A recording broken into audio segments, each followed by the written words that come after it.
Sure this is set up correctly. It looks like it is.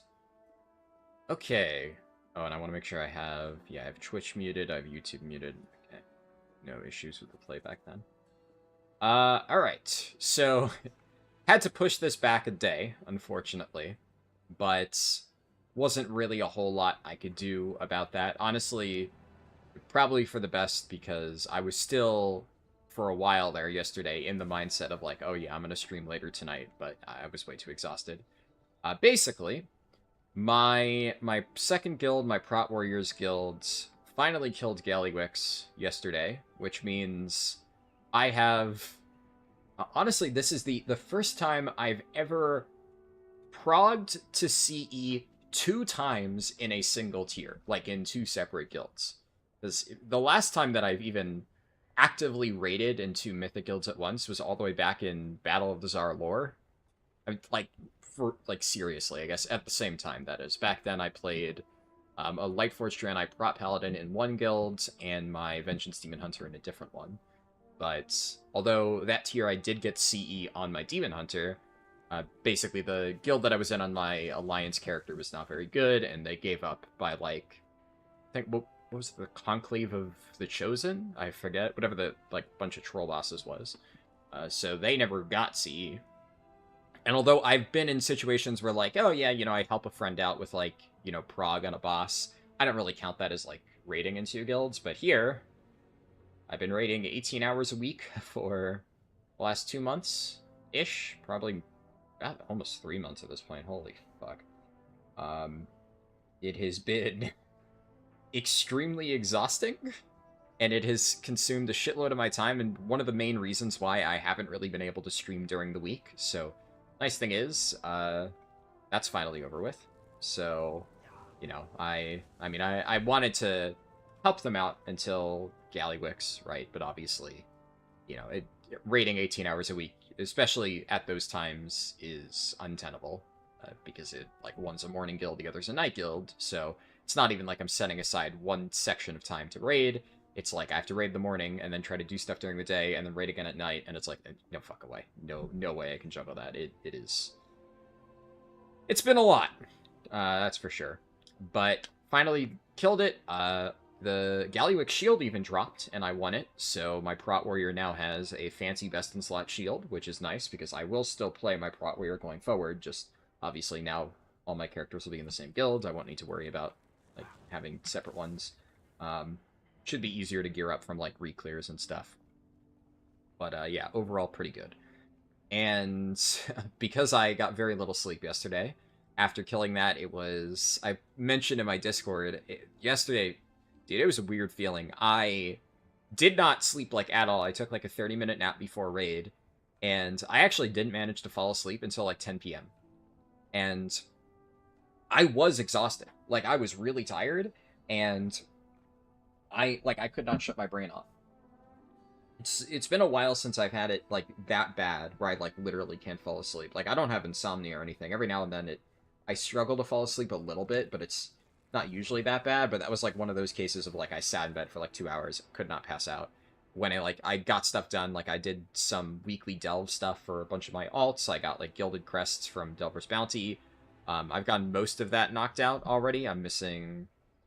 how many characters do I still need? Pretty much I just need my rogue and my priest to get their delves done this week. So, not too bad.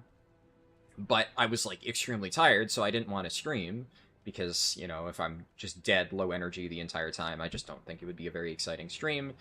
And, yeah, that's kind of how it went for basically the entire night, and then I finally fell asleep. So it's the next day now, I am awake, I've gotten a 10 key already, so there. We're starting with the Motherlode, which works out well, because I actually have no score for Motherlode yet, so we're gonna have most dungeons filled out. It's always good to do that. Makes it easier, because at a certain point in this challenge, I'm gonna have to, like always, start applying to groups, because eventually my plus 10 key will re-roll into something that I already have. And a lot of the pushing process for this I showed on a previous stream, so if you are just, like, watching this in the future, and you're skipping around to a bunch of, like, the different Keystone hero stuff, keep in mind that I've started making progress towards a bunch of different ones at the same time, like slowly, and just chipping away at it. So there was a stream like a few days ago where I did the pushing process on a bunch of different healers at the same time. So I got up to like +7s on my Presevoker, my Disc Priest, and my Resto Shaman. And then this morning, I took the key that I had, the Cinder Brew, and I +2'd that. I got an 11 Motherload, and then I just lowered it to a 10, because 11s are like a nightmare to form groups for. And that's where we are now. And generally speaking, going forward, I'm going to try to do that before a lot of these. In fact, like Guardian Druid and Blood Decay, I literally already have done some +10s on. But the pushing process is usually not super interesting. And generally, if something interesting happens, it's just a demon key that just makes me extremely tilted. And while that can be fun to watch, it is really frustrating to have to deal with that on stream and not get, like, super mad, because that's not fun. That's never really fun for me.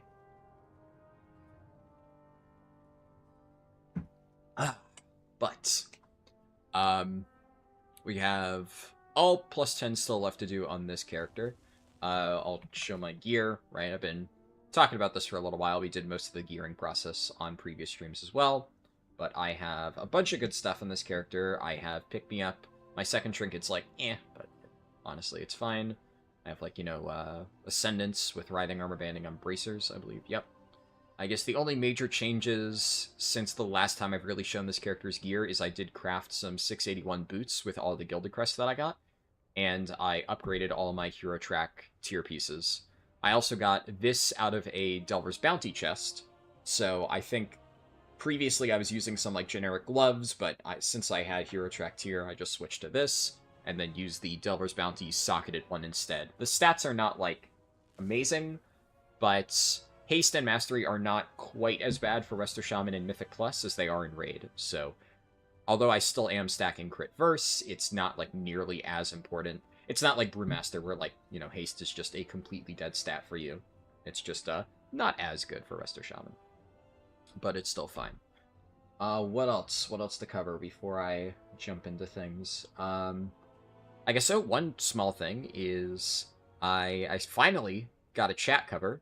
So I have, honestly, for years now, whenever I need to cover my chat, I've just been using my speedrun timer, because a lot of times if I'm streaming a speedrun, well, it's just 2 birds, 1 stone. I just throw my speedrun timer over chat. But because I got so used to doing that, I never bothered to make an actual chat cover, so there's been a few times where I'm like, yeah, I should probably have my chat covered for this, you know.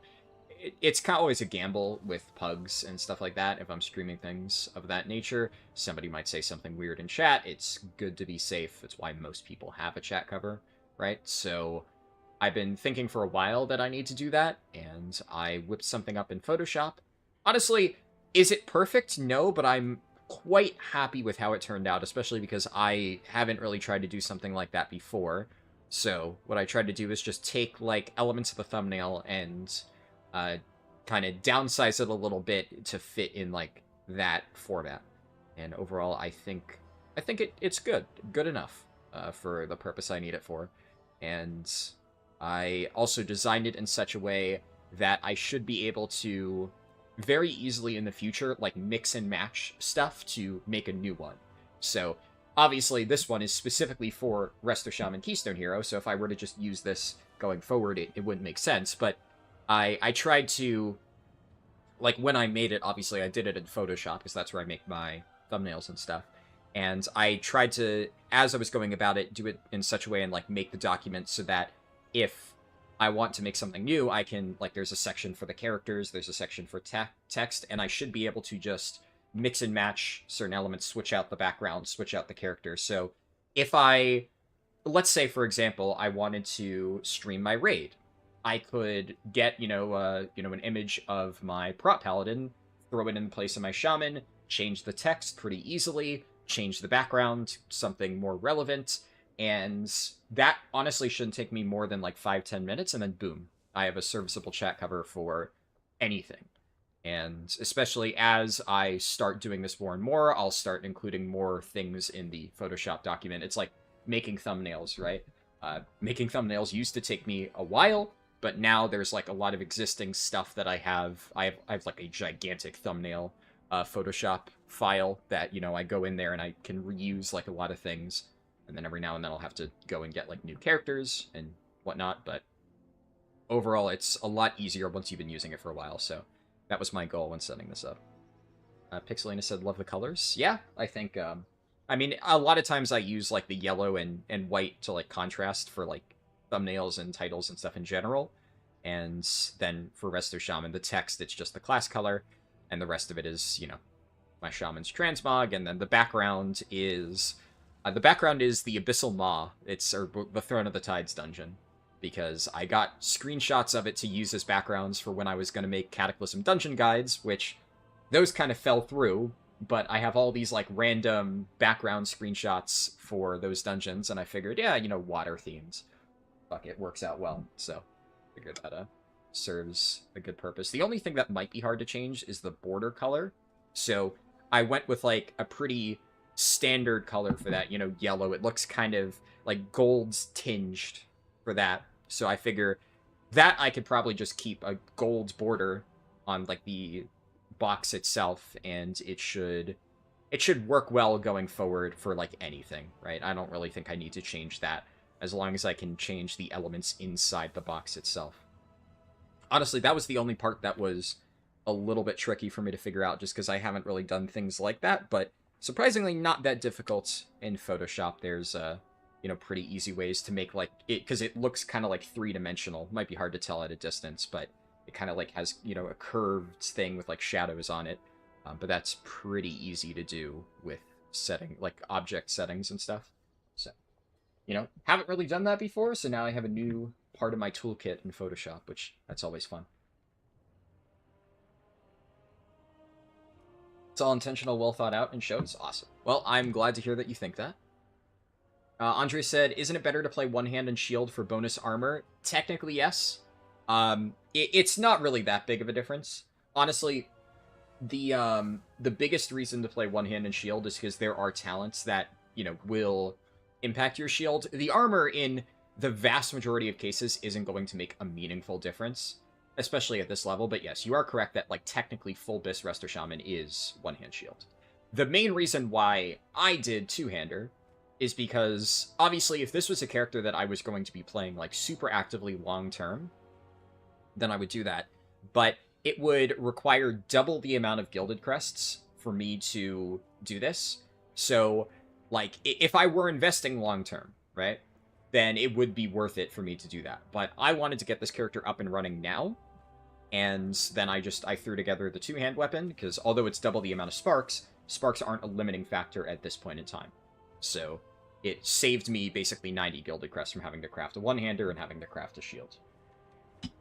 What most shamans do is, also because the thing is, if you're maining Resto, the shield off Rick Reverb is very low contest, and obviously first three bosses are pretty easy. So, like, 90% of the Resto Shamans I looked at just get the Rick Reverb shield, because that's best in slot stats, generally pretty easy to get, and then they just craft a dagger. And obviously one-hand shield is better in general, but my options are a little bit limited. I'm trying to be, you know, resourceful in crests, and this still works fine, especially because none of the shield talents right now are so powerful that I can't go without them. The biggest one is, there might be more, the one that I know of that some people use is this, the Tide Colors Guard enchant, but it's like kind of a 50-50 split between that and just more Surging Totem healing, and I prefer this one anyways. It's what I was using back in Season 1, so it works out fine. But yeah, you are correct that one-hand shield is ideal. What else? I guess just as, like, a general stream thing, oh yeah, that's probably relevant. So I put out a poll on my main YouTube channel for what's going to be after Resto Shaman, and normally the way that I do it is like, oh, when we finish one, the results are locked in for the next. So the idea would be when I finish Resto Shaman, that's when the poll closes. But Blood DK was winning by a landslide. It's, like, the most lopsided poll for any of this that I've done so far. Blood DK, in a 4-way poll, had, like, 40% of the votes. The others were, like, tied around, like, you know, 15 to 20%. So Blood DK obviously was going to win that. By the time it was, like, 300 votes and Blood DK still was holding that lead, there's, like, no way that it's going to lose. So I just locked it in. We're doing Blood DK next. And because I would still like to be able to plan ahead, and that poll got really lopsided really fast, I want to have another poll going. So in my Discord server, I've thrown up a poll with like the 3 other options, which are Prez Evoker, Guardian Druid, and Disc Priest. So right now, where does that poll sit? Last I looked, Prez was... Yeah, it's basically if you go to the streaming stuff section of my Discord and just scroll up a tiny bit, it's there. Yeah, so right now there's 13 votes. Prez Evoker's in the lead with 7, Guardian with 5, only 1 for Disc Priest, poor Disc. But 13 votes isn't that much, and I have it up for 3 days, so there's like probably about 2.5 days left on the poll, and I'm going to wait until that expires. I'm not going to close it early, so 2 days from now we'll see. Honestly, personally, I'm kind of glad Disc Priest is losing. Not that, you know, I mind it that much, but Guardian Druid I wouldn't mind if it won, because that's an easy one. You know, can knock that out super quickly. And out of the 2 healers that I was testing the other day, I honestly found Prez to be way more fun. A lot more tricky to figure out, but once I got the hang of Prez, I was actually really enjoying it. So I'm kind of eager to play Prez a bit more. I enjoyed that a heck of a lot more than I expected. But right now, it is Shaman time. So I'm gonna throw up my key and get started.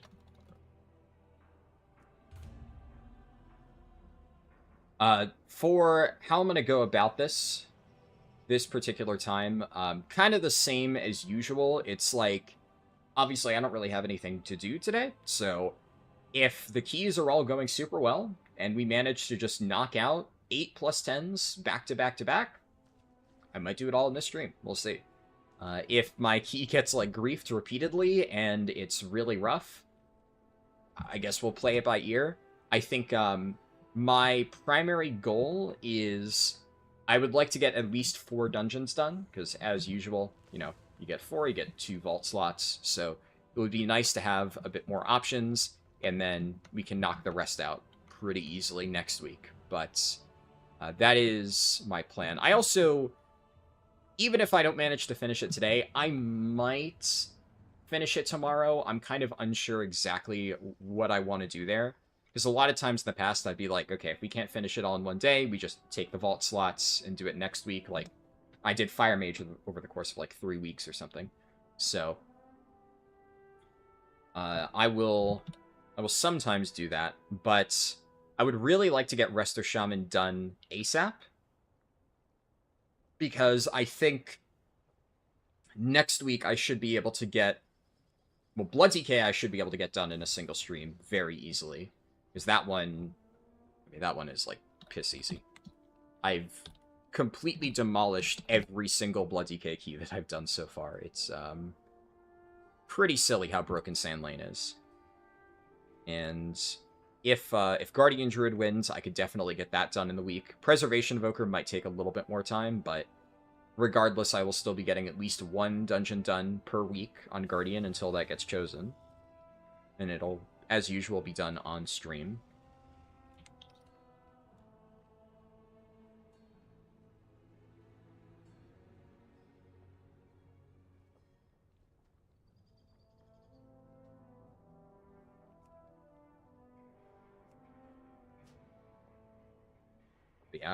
I'm not 100% sure.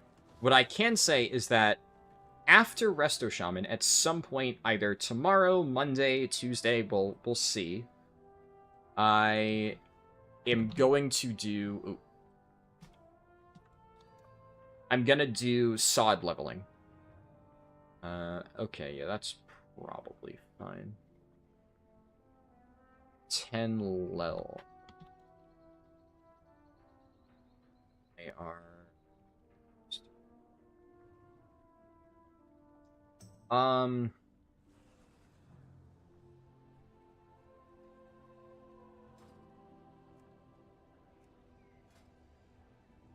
Better safe than sorry.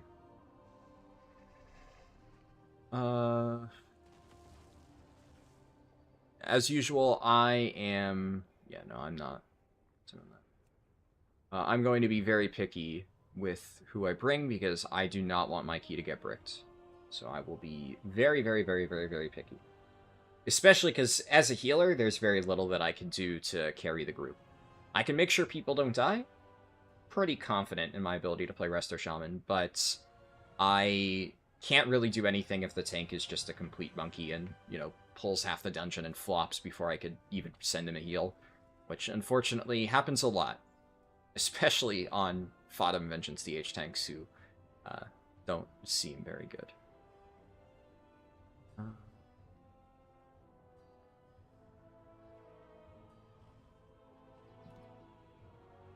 But yeah, basically, what was I saying before I got distracted? Yeah, so if we finish Resto Shaman today, then tomorrow I'll probably stream Sod. If I don't finish Resto Shaman today, then it's like a coin flip, basically. Not literally, but it'll depend on how I'm feeling. And I guess worst case scenario, I'll stream it on Monday. That's the plan. And then at some point, I'm planning to do some Kata Classic leveling with Joyous Journeys, though what I'm going to do for Kata Classic, right? Because it would be completely pointless for me to level any characters from 1 to 85 right now. There's just actually zero things to gain out of doing that, because I wouldn't really be getting that much meaningful testing, because it wouldn't be using, like, the MOP values. So I'm going to do 1 to 85 runs, but all of those will be either on the MOP beta, or later on live servers during the pre-patch, but pre-patch is a month out. So I'm still going to do a bunch of test runs on the beta to get my leveling guide done. That won't be, like, right this moment, because I want to get some, like, important prep stuff done beforehand. And, you know, honestly, as long as I get it done before the pre-patch, I don't really care. I'm probably going to put my leveling guide out around the launch point anyways, either shortly before or directly on the day, depending on how my schedule's looking. But I do plan on finishing leveling on some, like, half-finished characters. So, like, my Prot Pally, which is what I mained in Wrath Classic, is still level 80. I haven't touched it at all. I'm going to get that character up to 85. I have a Prot Warrior, which was my 2019 Classic character, and that one I think is at, like, 72 or something. Like, I played it a little bit in TBC, got it to 70 then, and then I started leveling it in Wrath, but never finished, and I haven't touched it since. So I'll get that up to 85. My TBC Classic, well, at the time Feral, now Guardian Druid, is still at 70. Haven't really touched him since Sunwell. I'm going to get him up to 85. So I'll do, like, partial leveling of a lot of those characters, but the nice thing about that is we'll still be able to get good testing done from that, because I'm, like, relatively confident in most of my routing from 1 to 60 in Kata and, like, MOP beta and stuff like that. The Kata revamp zones are still very heavily used in my retail route, so I've done them, like, all a million times. The route up to, like, 30, 35 is basically Ironclad. It's pretty much the exact same zones that we still use in retail. They're obviously still very good even back then.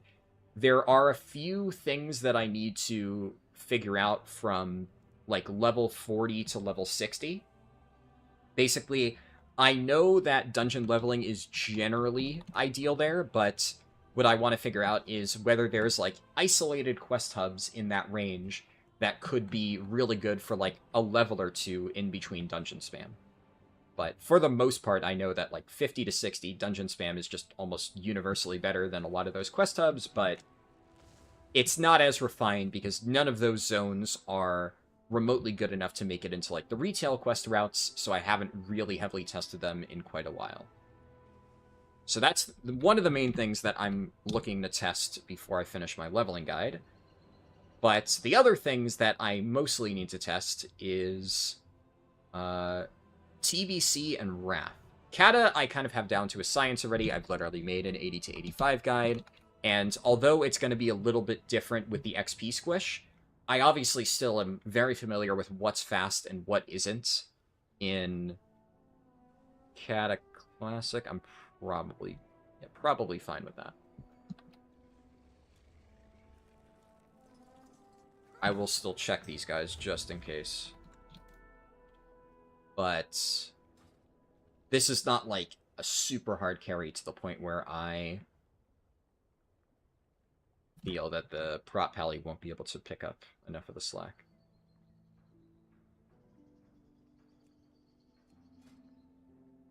Does appear to be a Holy Paladin main. But as long as they have... Their gear is not great for current level.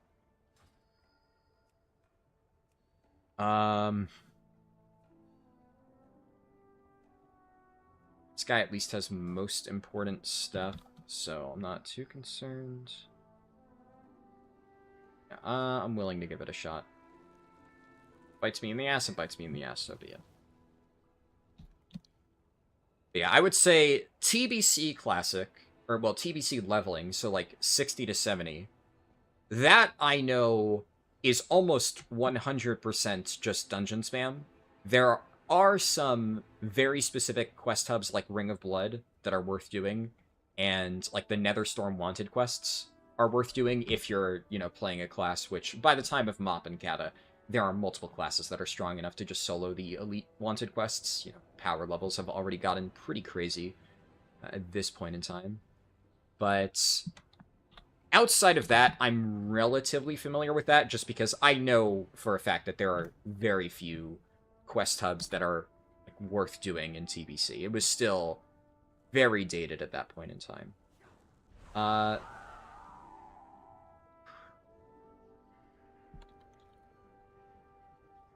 going to be a little bit picky here, because the bunch of good people just applied.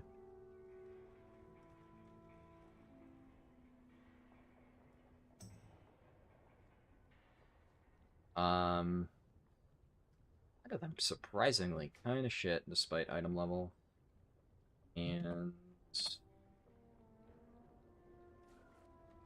Jesus Christ. I'm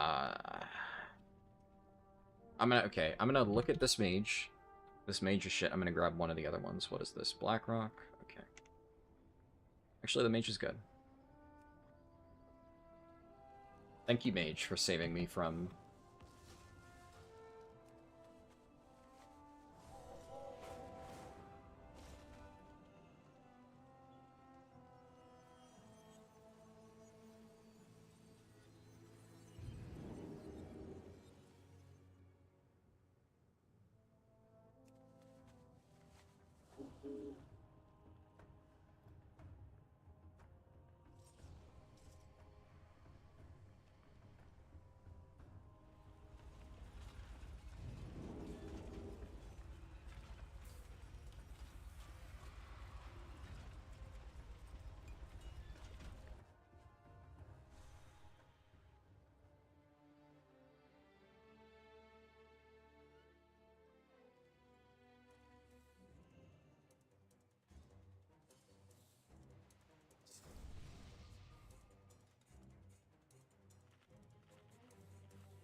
As usual, I am minimizing chat for this because healer keys especially can be kind of stressful, and I have yet to heal Motherlode this season. Actually, I guess I never healed it back in BFA, so I've yet to heal Motherlode ever. And I already know that this place is a fucking nightmare for healers, so I am not looking forward to it all that much.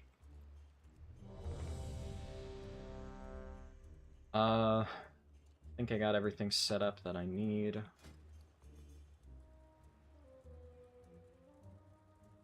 I guess we do have a mage, so I'm not necessarily the only lust, but I will still try to be mindful of optimal lust times. Shall see. 5, 4, 3, 2, 1.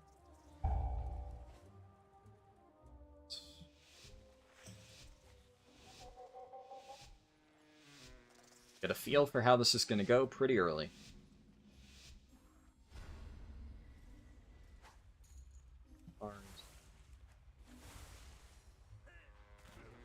Big pull, but reasonable.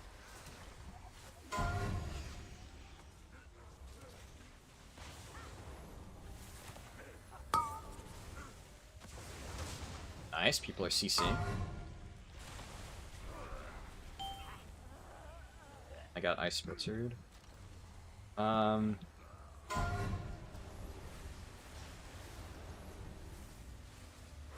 they are not CCing the mech jockey. This is gonna get sketchy. It's fine. Should be good. I'm not gonna worry about DPS at all right now.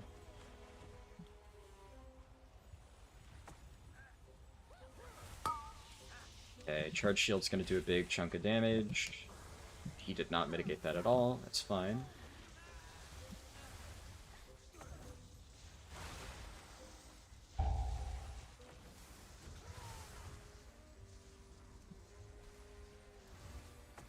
This. Alright, all things considered, could have gone a whole heck of a lot worse. After any shred of control. And although the Peacekeeper is sketchy, you know, if you live it, that's a lot of percent out of the way. At least does it? I don't know if the Peacekeeper gives extra percent. I'm actually not sure about that. Don't quote me on that. It may not, if it's, like, a mech jockey Peacekeeper. Can't really say for sure, because I go out of my way to never see one when I do this normally. Why I always do my pulls in this dungeon in such a way that it is never even possible for a mech jockey to reach a Peacekeeper. Just because in Pugs, yeah, people aren't super great at preventing it from there. Don't have the best CC in the world.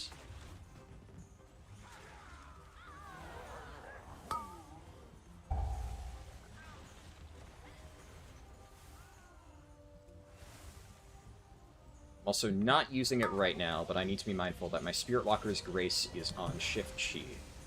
Because a lot of times, I don't use Spirit Walker's Grace that much, so then when I need it, I like panic and I forget what the bind is, but it's Shift G. So if I do feel I really need it, fine here still.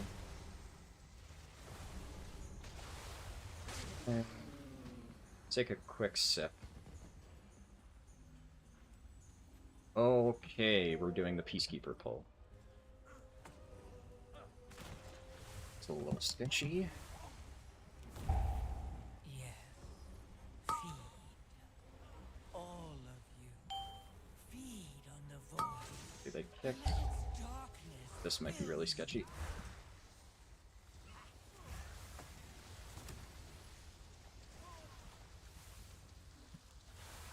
If I can get away without having to use... Oh my god, I'm stuck on something. Holy shit. Yeah, this is really a terrible spot to tank these mobs. Tanking a Peacekeeper there is really not a good idea. I always drag it back to this area. It's fine, though.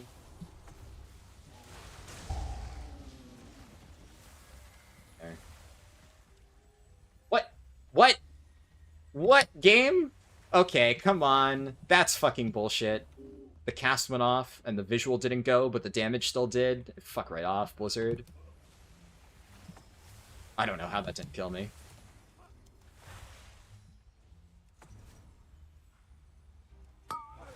That's a really stupid bug.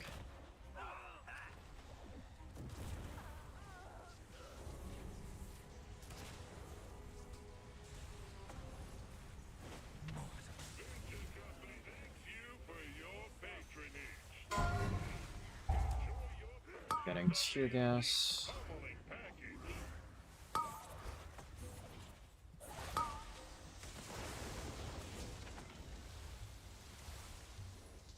Do a chain heal. I think that went off like a little too early, but it's...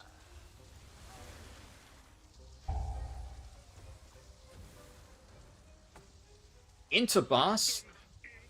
It's a good thing I took like a quick sip earlier. I get this cast.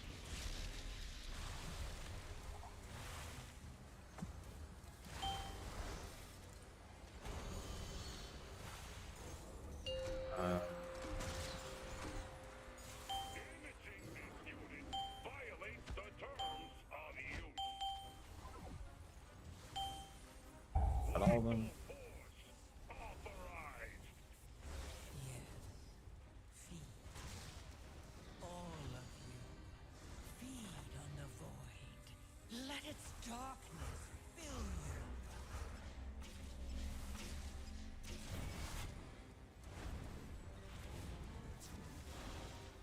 Voltage increased.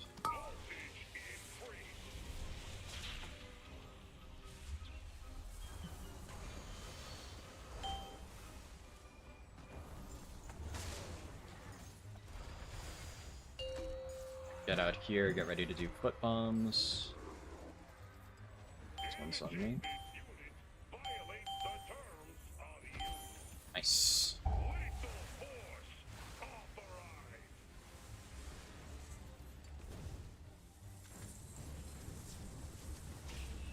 Alright.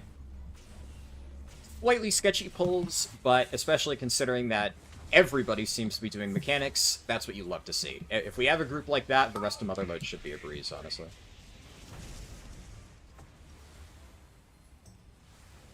I'm no longer really stressed about this run.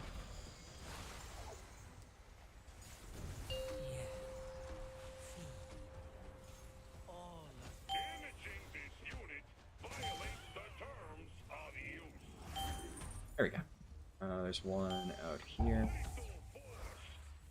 Come on, kick. Nice. I don't know what the mage was doing. He was kind of just chilling next to it.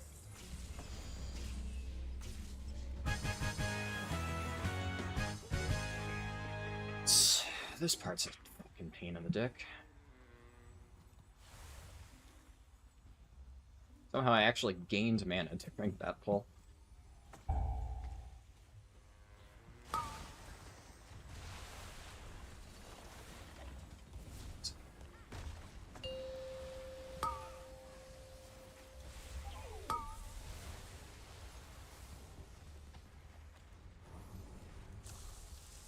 Oh, mage, come on, use something. Use something, brother.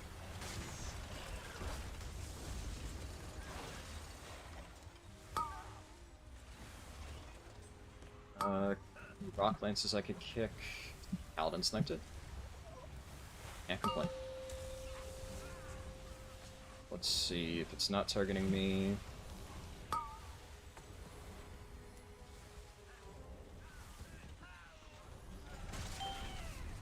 We're all pretty good.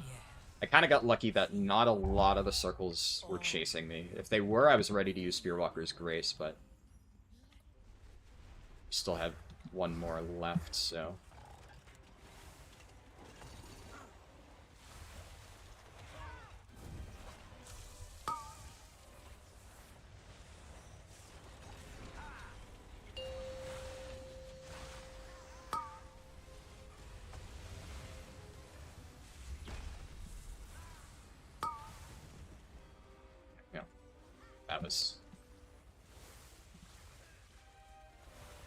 That was not on me.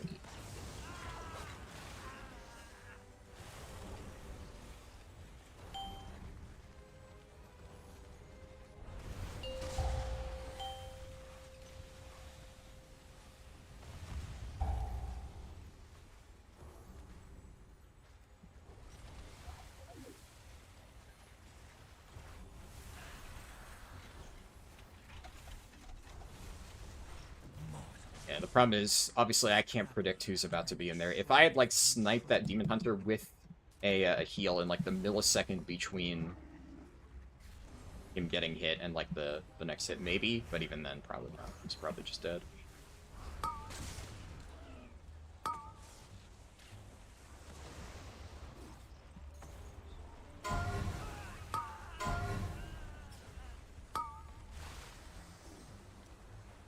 They let a tectonic barrier go through. I could, in theory, purge it, so it's not that bad. We seem to be doing pretty well with kicks.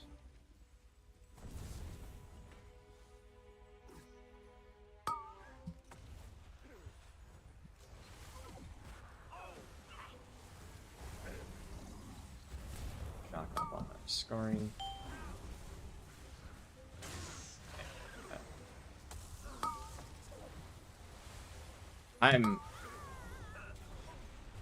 I'm trying to do damage, but the reality is, like, 90% of my damage just comes from Acid Rain anyways, so...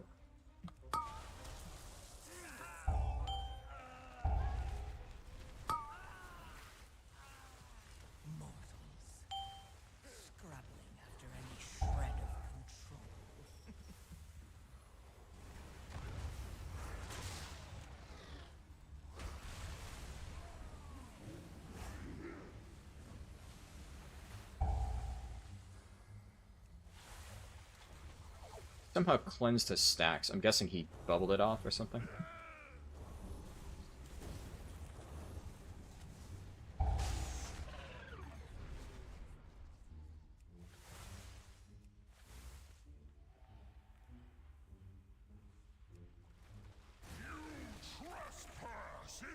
So far, I'm pretty good on mana.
Interesting. I think the other one died right as the cast was going out.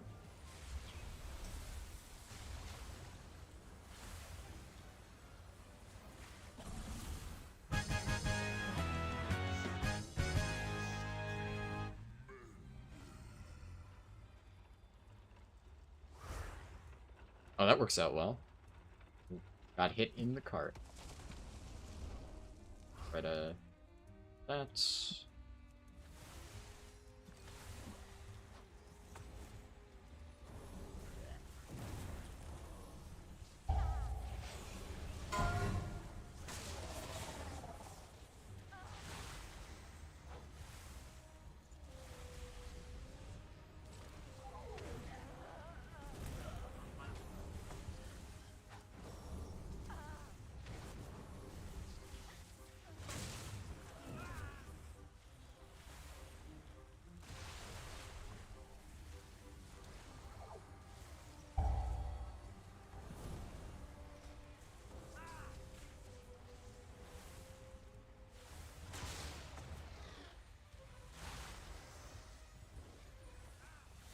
Right on. Butt pull.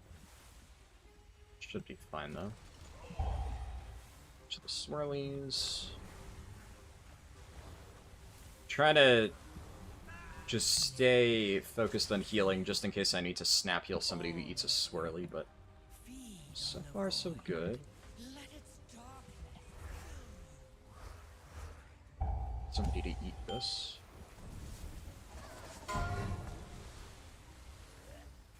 Be fine.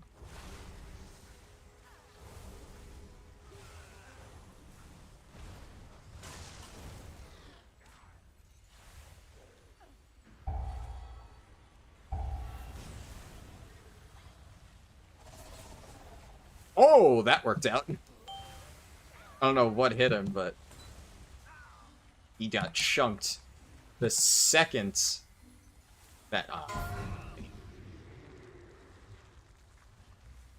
in time. Right as I was sending out that healing surge. Yeah, they're on top of kicks. I don't need to do shit.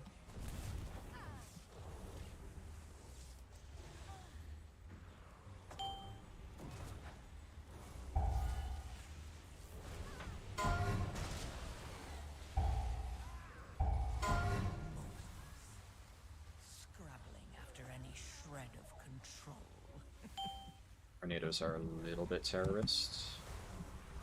Fine. Honestly.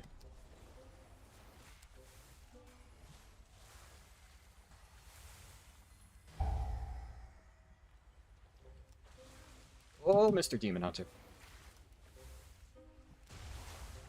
I should have done, yeah, what's it called? Nature's Swiftness Healing Surge on him, since he was getting blasted. I normally use Nature's Swiftness on Chain Heal, just because it also makes it free, but mana is definitely not that much of a concern at this point. So, take a quick sip.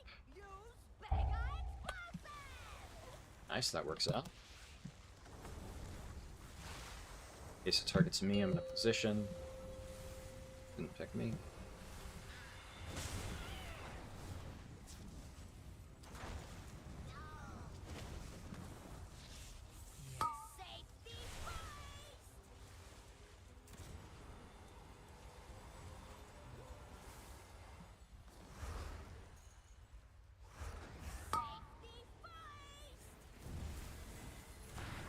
I get picked next.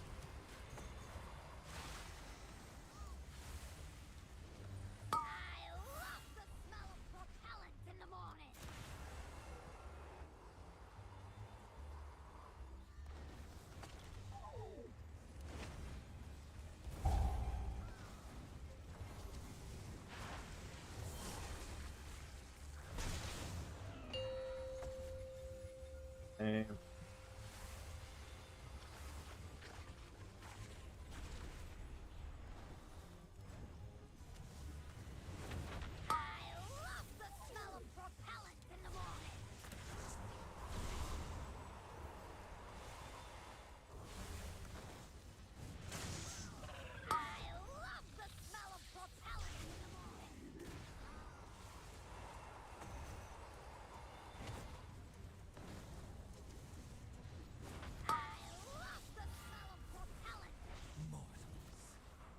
Scrabbling after any shred of control.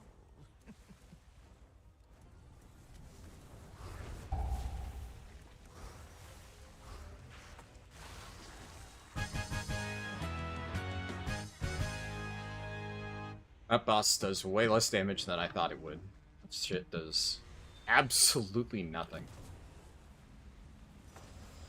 Okay, Mr. Demon Hunter. I guess the nice thing about, like, the vast majority of things here... I guess, yeah, that charge shot is actually kind of brutal, but...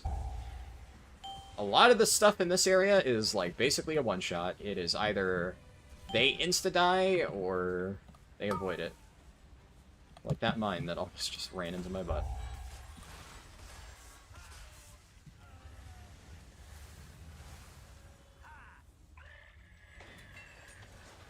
Trying to be a little bit too greedy with some of these casts, I think.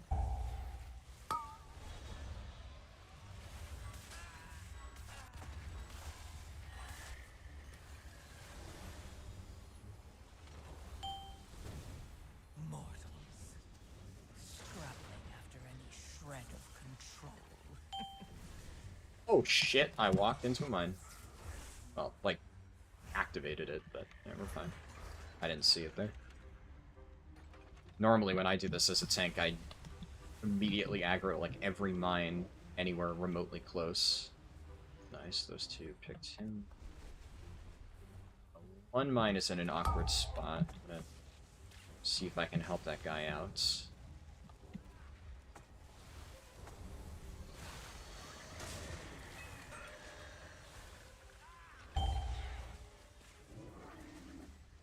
What the heck? It looked like it was fixated on me for a second there, even though there were no...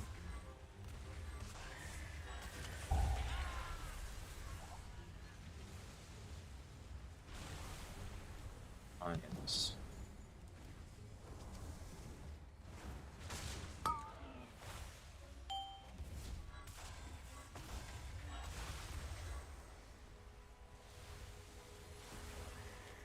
There's a mine up there on me. I can't see it, but... mindful. Problem is, the mines are kind of blocking my way, so I can't get in there to start healing. Okay, we should be good. So this... this...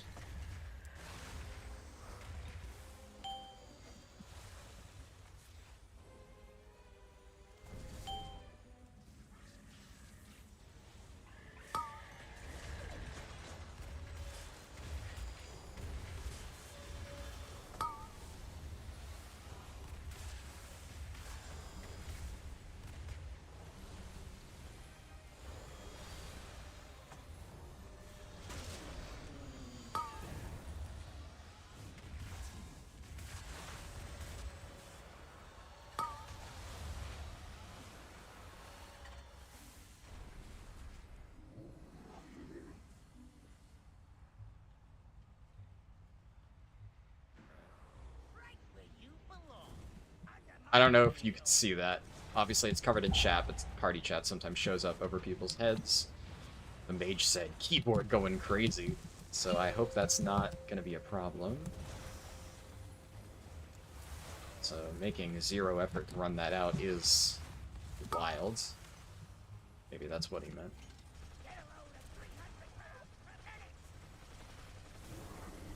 Yeah. Feed. All of you. Feed on the void. Let its darkness fill you. I actually ran out. Thank you, buddy.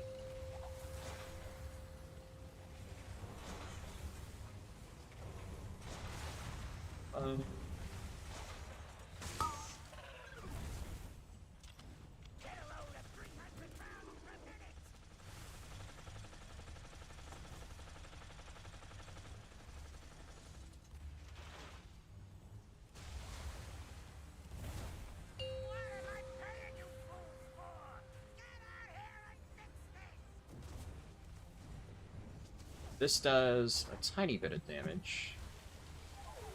As long as nobody's getting blasted too hard, I should be fine.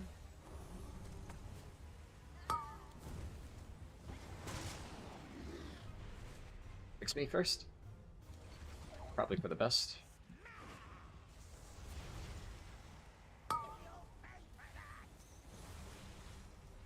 Mortals. Scrabbling after any shred of control. What? You're supposed to move out of that, dude? Oh, man.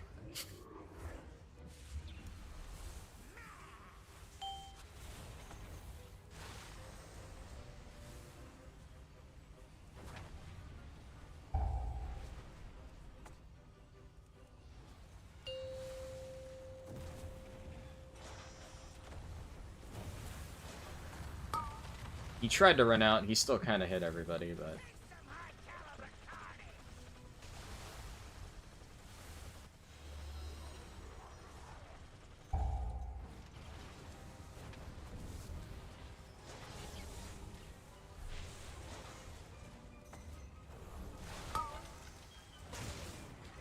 Like it.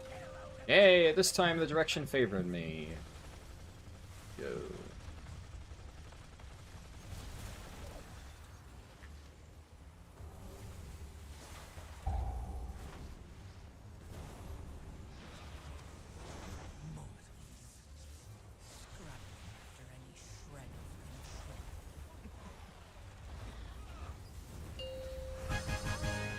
Alright, even +2 to... Let's go. That was pretty clean. No complaints, really. And I'm pretty sure every single death was not really something that I could have avoided. You know, all of those people just ate shit kind of on their own. One shot. Yeah, I'm overall happy with that. Like, even... Crazy thing is, I was actively trying to DPS, and still, 2/3 of my overall is just passive damage with Acid Rain. It almost just kind of makes you wonder why it's worth even trying, but yeah. Especially on like some... Oh, the mage insta-left after portaling. Well, that's fun. Especially on certain like high prio ads, every little bit of damage adds up, so... Like the Empowered Earth Rager and stuff. Right.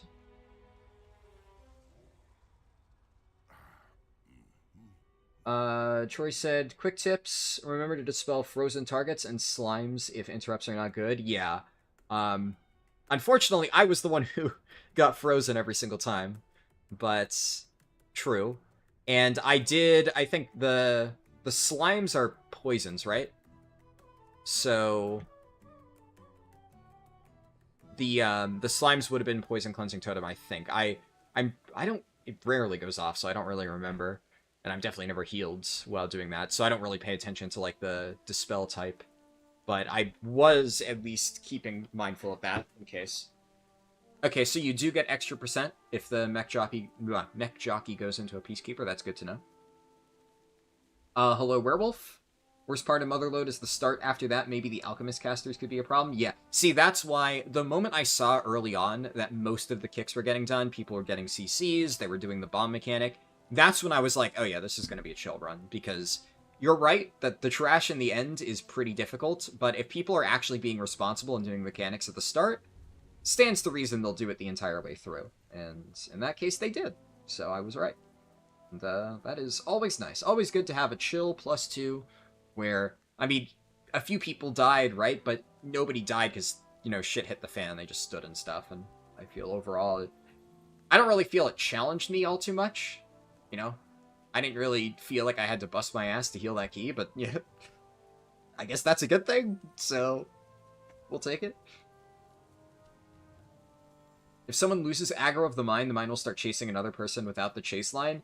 It was weird there because it looked like it was chasing after me for a second, but the line never changed, and then it ran towards somebody else. I think it was just a weird pathfinding thing, and it just looked like it was going after me. But I do know that, yeah, if somebody invises, it'll pick a new target. The mine line never went away, which is why I was kind of unsure. I kept my distance regardless. Good thing it's a long holiday weekend, so you can watch the whole stream. Yeah. Is the rocket explosion and the red circles in the ground related location-wise? Depends on which mechanics you're talking about. So, the rocket explosion, I assume you're talking about the one that chases a player and then explodes. That one just it fixates on a random person. It looks like Saltaru explained it later. The ones that are on the ground are in relation to the drones that fly around. Yeah. Most people just do the safe spot. But if you're trying to predict where they're going to go, they, like, fly around. You have to look at their physical location.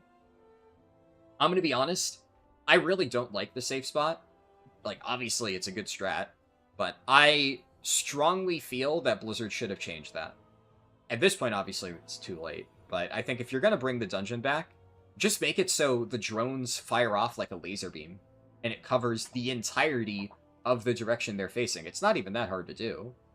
And I understand that would make it harder, but, like, that's the point, right? Like, the boss is trivial. And I actually kind of like having to, you know, shift around and move depending on where the drones are facing. I actually think that if you do the fight the intended way, it's kind of fun. Because then you have to play around, you know, you have limited space to drop off the missile, you have limited space with the Gatling gun, and it's just, like, really sketchy. Do you have time to, like, dip into the area the things are about to go off in? Or do you just need to, like, bait it properly or quickly dip through the Gatling gun? There's, like, a lot of actually cool decision-making present when it's done that way. When you do it like, oh, we're just gonna sit in this one spot, the fight is just a massive joke. So, yeah, I don't know. Kind of wish they changed it. The dot is a poison. The transmute into goo is a magic effect, so all healers can do it. Ah, gotcha. Yeah, so in that case, I could have just magic dispelled, yeah. I was definitely keeping an eye out for it, but thankfully kicks were really good, so never had to worry about it. Love to see it.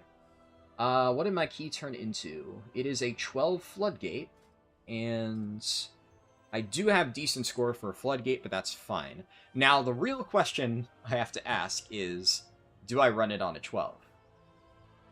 I actually think that there is merit to doing this on a 12. Not only would, honestly, it would be more fun for me, but Floodgate's a tough one, man. That is... I don't know. It's either I do it on a 10 or a 12. 10 is definitely safer, but... doing a 12 is maybe a little bit ambitious. I think I'll try it. Give it a shot. It's not like there's that much to heal right now in 10s anyway, so... The only hard part is, I will be completely honest, I am very much not good at the second boss of Floodgate. I really struggle to heal that. I've done it multiple times, and I like panic every time, especially if I get targeted by the charge.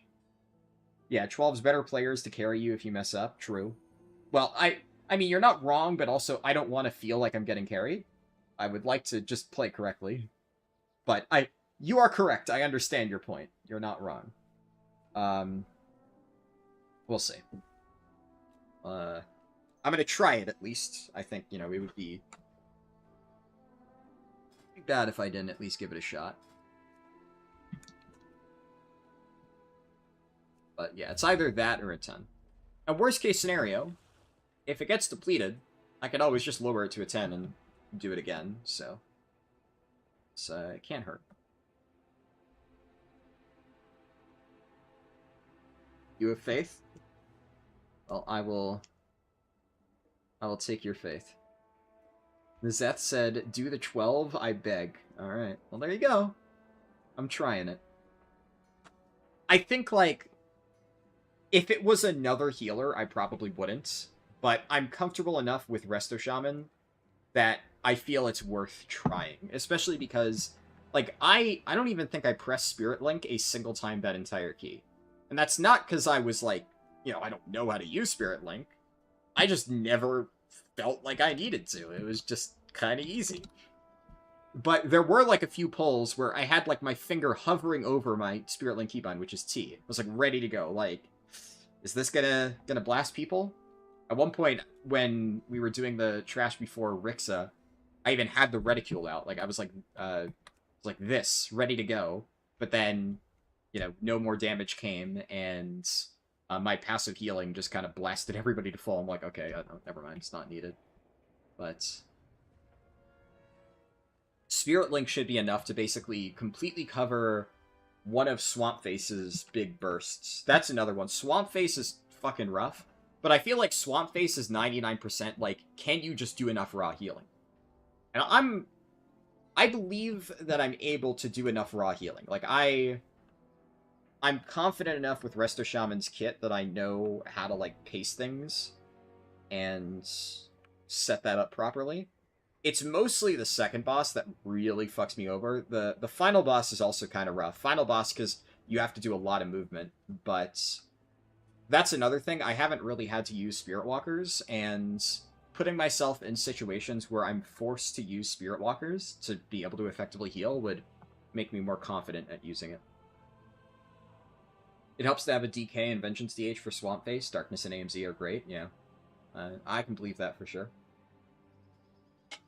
I mean, I'm not gonna build the comp with that in mind, but I believe you.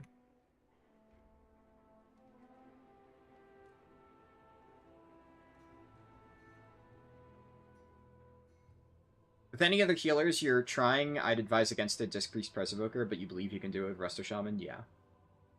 Yeah, like, obviously Disc Priest is good, but I was regularly fucking up my atonement ramps when I was learning it.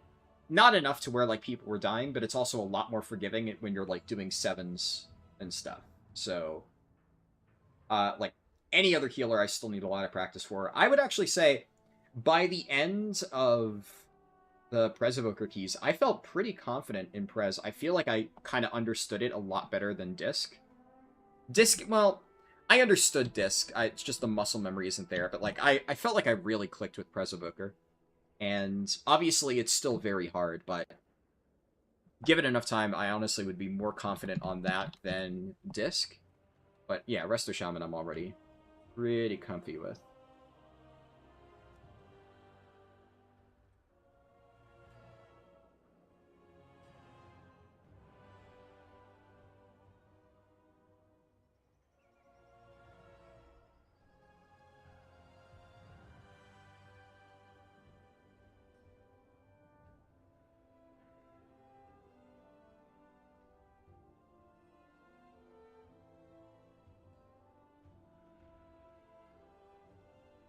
I don't know. I mean, like,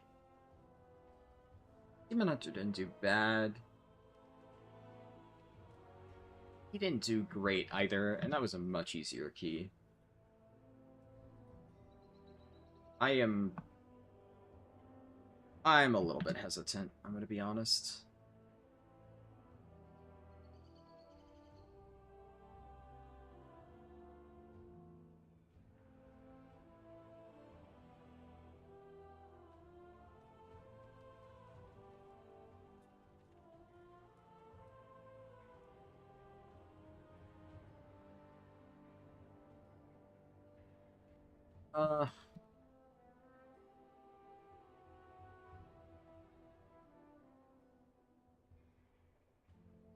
Fuck it.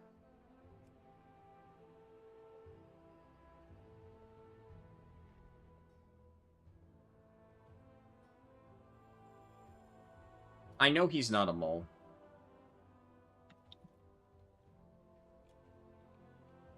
Having a certificate of anti-molery is probably better than anything else I could figure out by just looking at logs, so...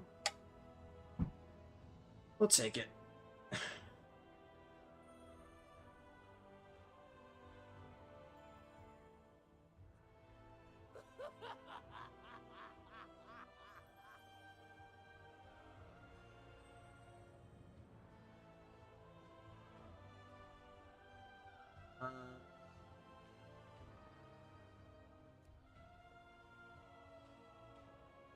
Mostly just comes down. Now I gotta be kind of picky until we find a tank. Like, unless God's Gift to DPS signs up, I'm gonna be extremely picky.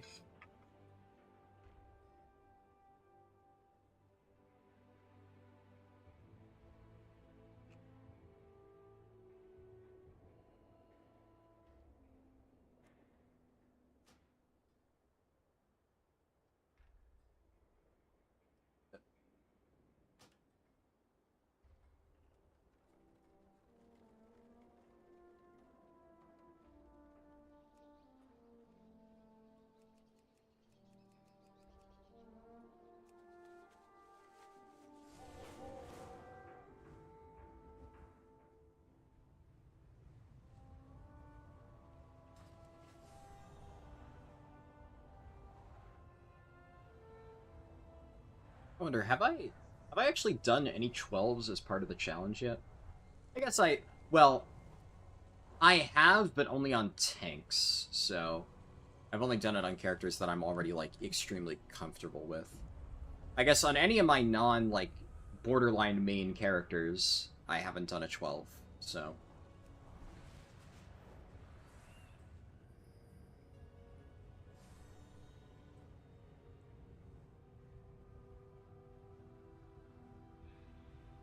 a Brewmaster Monk? That's interesting.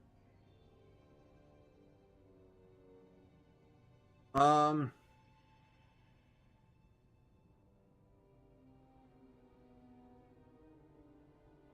he canceled anyway. Now, I am normally the biggest Brewmaster supporter, but gotta be good at Brewmaster. I'm also the biggest critic of bad Brewmasters, so...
Hopefully it doesn't take too long to find tanks.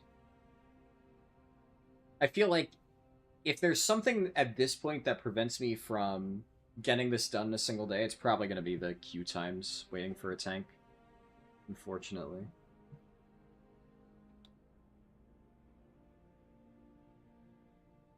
It'll also be...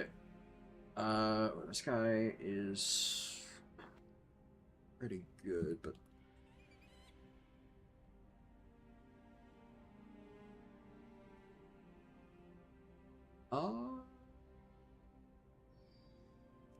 Bucket.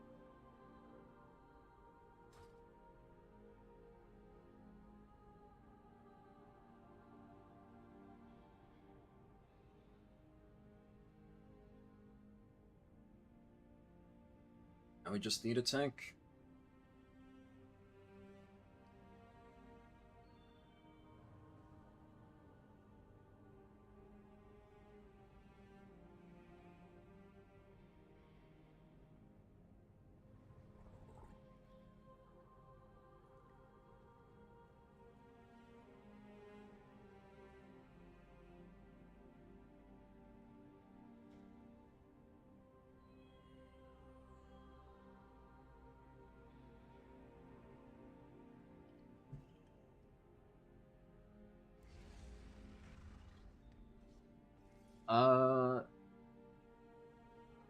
Hope is on dope. Interesting name. Said, hey, I recently came back to WoW and find your step-by-step gearing guide. Just wondering if there's a TLDR with the most important things, because you watched it, but you have difficulty remembering everything before you move on to the next step. No, as a short answer, no. There's no TLDR. I was going to make I guess, yeah, I could probably mention that, because I actually got a comment earlier asking a similar thing. I was planning on making, like, a TLDR guide on my main channel. For starters, I've just been really busy with other stuff, so I haven't had time to sit down and make that video, but also, it's kind of like, there isn't enough, like, super new information outside of, like, the Turbo Boost stuff for me to meaningfully change that. So, I don't think that a video like that would perform super well right now, especially because there's stuff coming out for 11.1.7, which will add on to, like, the catch-up gearing process. So, my current plan is that for 11.1.7, I am going to make that video, make, like, a TLDR, with, you know, like, by TLDR, I mean, like, 15-minute, you know, detailed guide that isn't 3 hours long. So, obviously still shorter. So I guess that's, like, part of the answer. And the other thing I would say is, if you want, like, a TLDR, just, like, off the cuff of that video, I mean, you can... I tried to explain this as I'm going through, that I want you to think about gearing in, like, 3 broad sections, right? There is the get all veteran gear section. Like, I just hit level 80, I'm trying to get catch-up gear, I want to get full veteran. And everything that you're doing should just be, I want to have baseline full veteran in every slot so that I can, you know, do entry-level content like LFR or Delves and stuff pretty easily. And, you know, if you understand what you're doing on those specs, you should be able to do up to tier 11s. With some will struggle a little bit more than others, but, you know, it's very much doable. And that is pretty straightforward. That is, like... You're just, what's it called? You're just doing Nightfall, basically. So that is easy. The next big section that you should think about is getting full champion. And mind you, like, these aren't just, like, arbitrary sections that I'm kind of, you know, drawing a line in the sand. This is kind of how I view it mentally when gearing up my alts. I'm, like, first focused on getting this done, then I move on to the other stuff.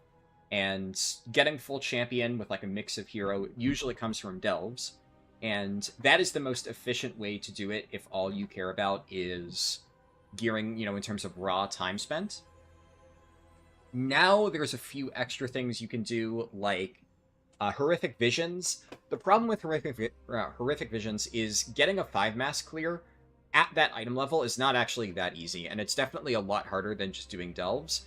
Horrific Visions are potentially really good for alts if you have, like, I guess, friends who are able to carry you, or I guess if you're comfortable playing the alt and you already have every single possible upgrade unlocked on your main, right? Like, at that point...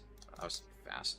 At that point, you might be able to get through it, but it's a lot sketchier than Delves, especially because it's timed, so if you fuck it up, you don't get the rewards, so... it's not like Delves, where if you just chip away at it, you will get rewards. That is why Delves are so effective. And then, yeah, like Werewolf said, technically, we're getting Dastardly Duos. Unfortunately, the gear from it is complete dogshit. You get champion gear from, I think it's like semi-repeatable, and then you get a weekly hero track piece. But, I mean, it's pretty shit. Honestly, I don't really think it's going to be worth doing. Dastardly Duos, I don't know. I'll have to see how easy it is to get the hero track piece, because I haven't looked into it at all.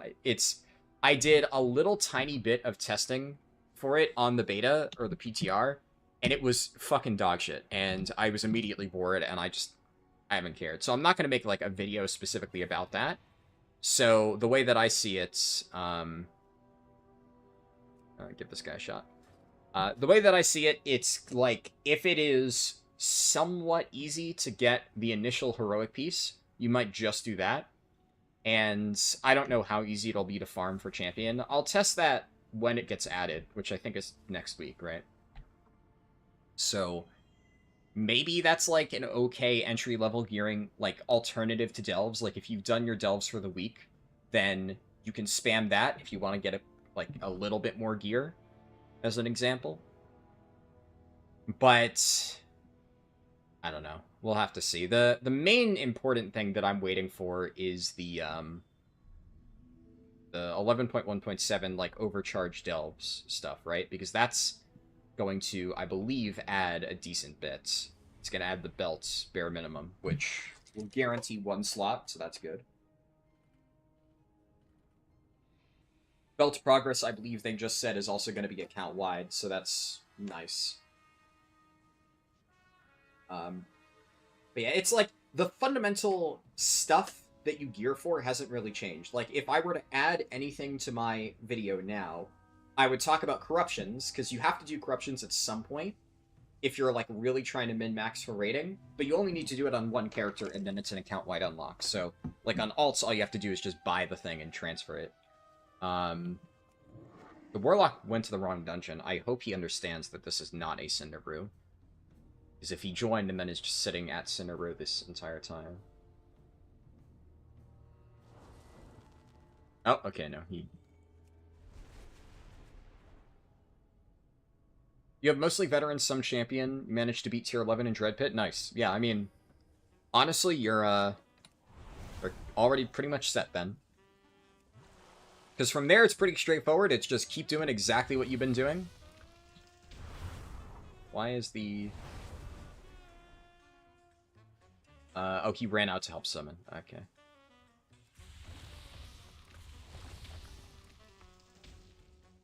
Is it gonna overwrite my shit?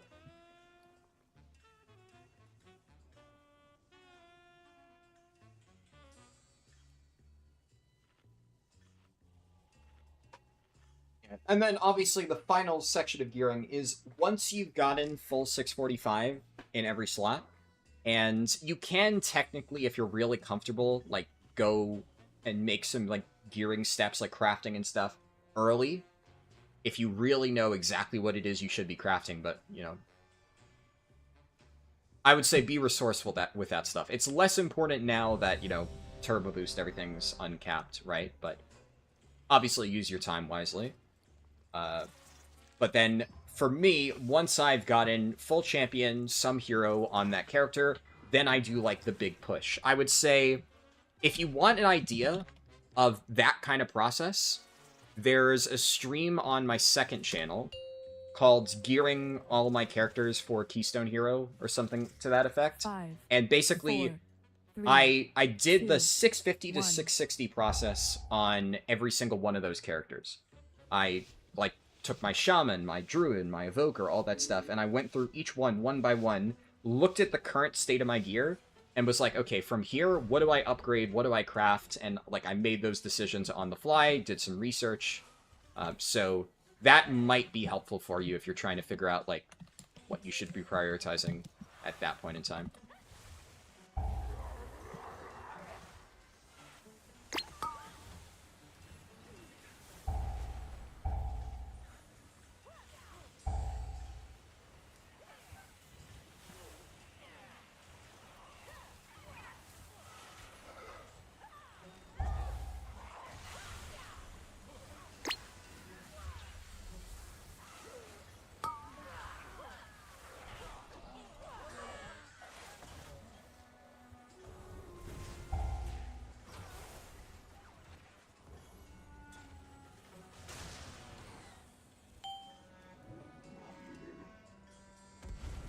Also, By the way, in case it isn't obvious, chat is now closed. I'm, especially for a 12, we're in full focus mode now. So I will see you guys on the other side. But, if you do have more questions about gearing stuff after this dungeon, I would be happy to answer them. It's just I do not want to split my attention, because I want to make sure I'm giving, like, a thought-out response. And, very hard to do that while I'm healing a plus 12 for the first time. Actually, this is quite literally the first plus 12 I've ever healed. Because although I did play my Shaman a lot last season, I never did more than 10s. I got Keystone Hero last season, and that's it.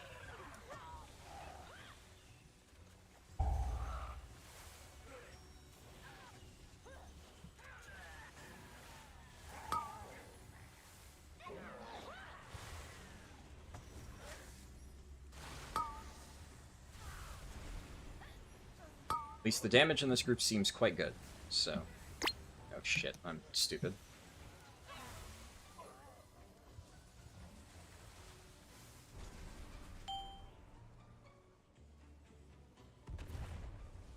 I will need to make sure I pace myself correctly with mana. Fine. What the fuck did you get hit by?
It's actually so chill not having to worry about the stupid Xalatath orbs. Orbs are at least one of the easier ones, but it's just a pain in the ass regardless.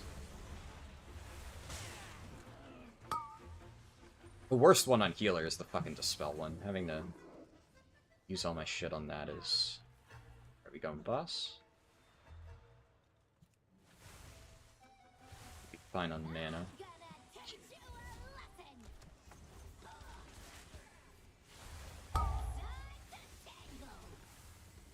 Nice, I timed that correctly.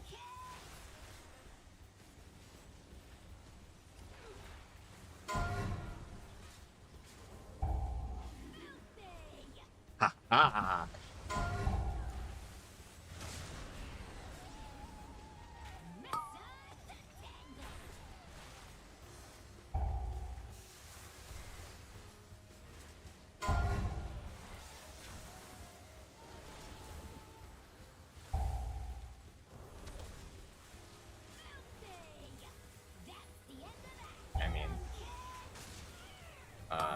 Yeah.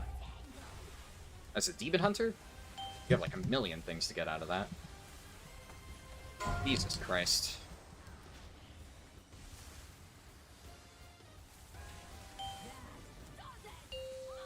Alright, they're making me fucking work for it. That's for goddamn sure.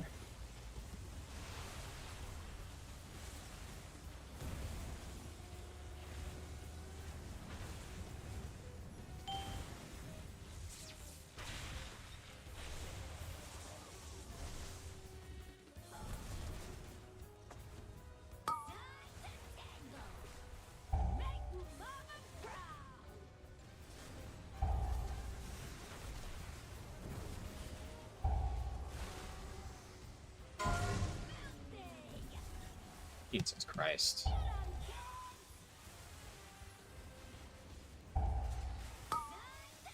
None of them doing that mechanic correctly. It's a little bit frustrating.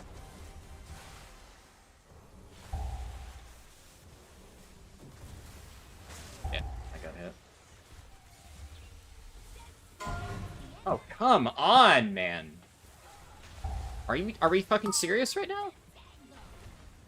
None of them did it correctly. I've never seen so many people fuck up that mechanic. Jesus Christ. That's not even like a plus 12 thing. That's just like a have you ever fucking done this dungeon thing. Jesus. Oh, that's really bad.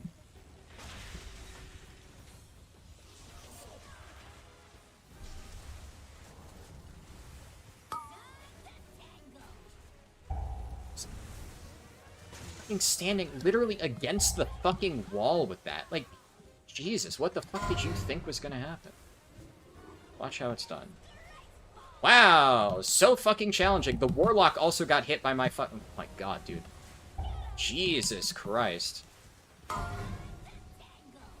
And I didn't even have that much room. If I fucked up that fucking wind jump thing, I forget the name, I was straight dead there. Okay, this time, I'm gonna play it a little bit safe. I also have no mana, because this has just been the longest fight of all time.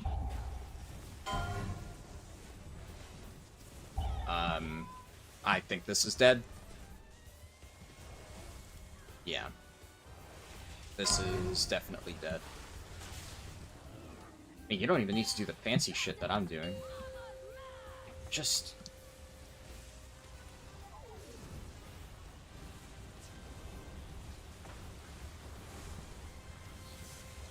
I don't know, man. Like, you literally can just walk around it if you don't fucking put it at the wall. Christ almighty. That really fucked us. I've never seen people play the boss that poorly. Somehow we still killed it. I literally single-handedly take credit for that, because the tank didn't do poorly either, but... Fuck me.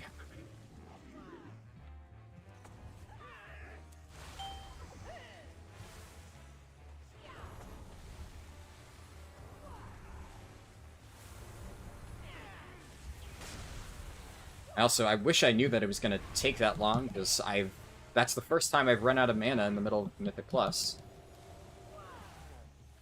And I would have been way more conservative with how much healing I was doing early on if I knew that we were going to be down to the wire like that, but that's what healing pots are for. So,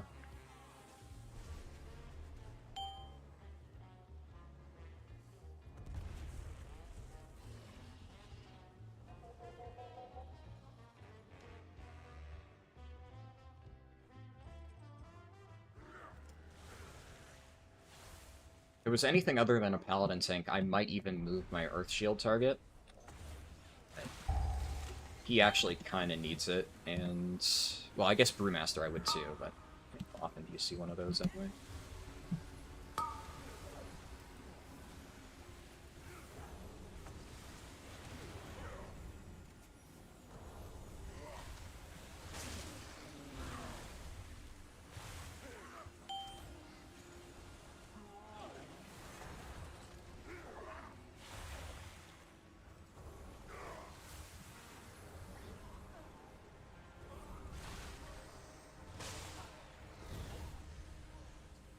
Take a few quick sips here.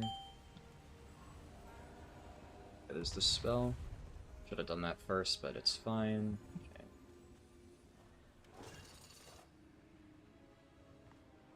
That's ambitious. It's fine. I guess, yeah, as long as we're not doing the big pull.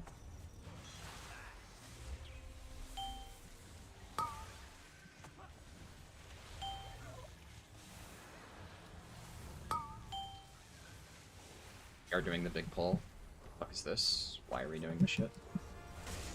This is way over ambitious. This is not necessary at all.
quick sips here.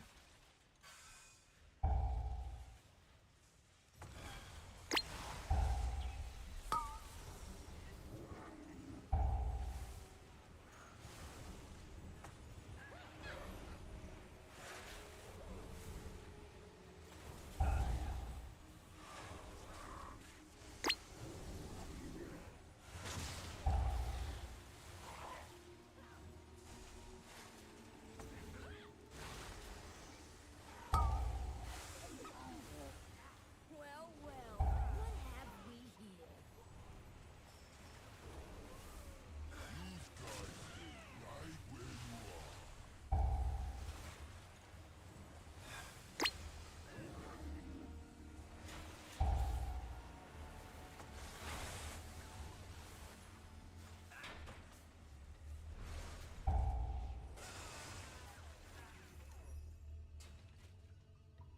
At least we have lust for this. Welcome to the fire and ready. I'm gonna do this. I'm not gonna try to DPS the rest of this.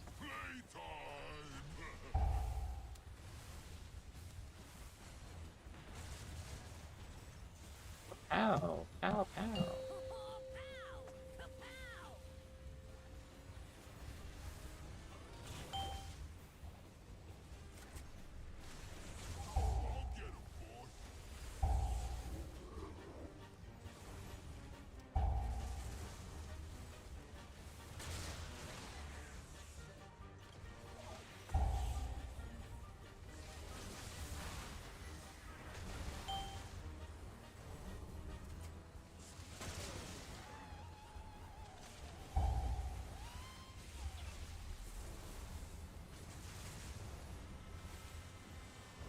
Oh, I didn't lust, dude. I'm so stupid.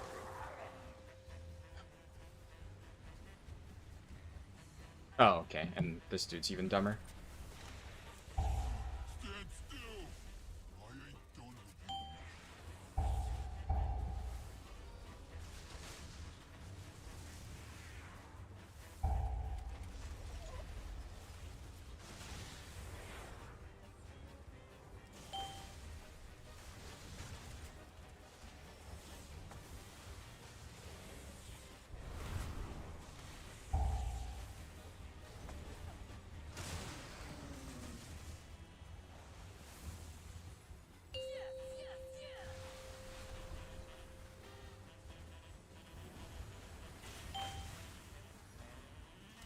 I'll get him, boss.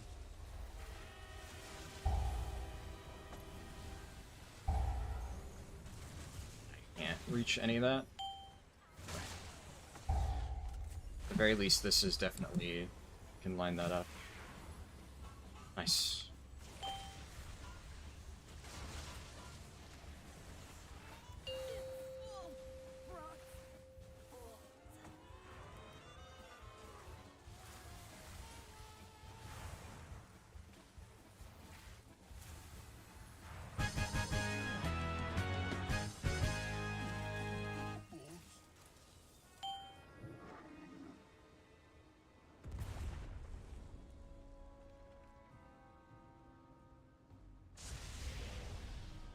For a second I was like, did I miss the dispel and that's why he died? I didn't think I did. No, he stood in a bomb dropping. Because I think the dispel went on him as he died to the bomb dropping. Because I didn't see a dispel go out. So I was like, did I just like forget? But no. Doesn't appear to be what happens.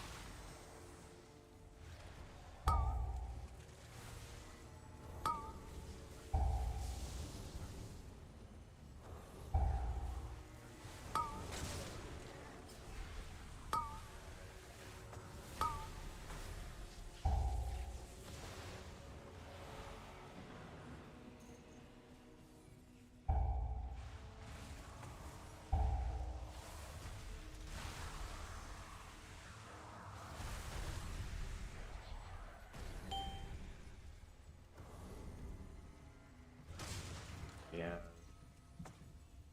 Friends. Really not a bad idea to do that during the roleplay. I've never really thought of that.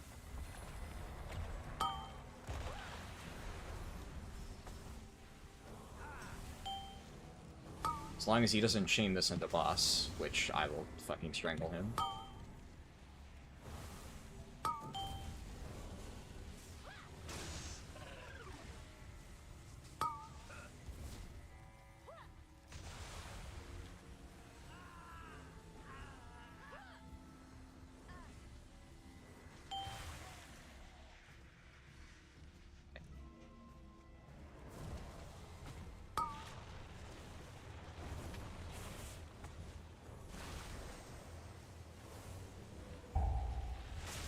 Yeah, let's go, WB.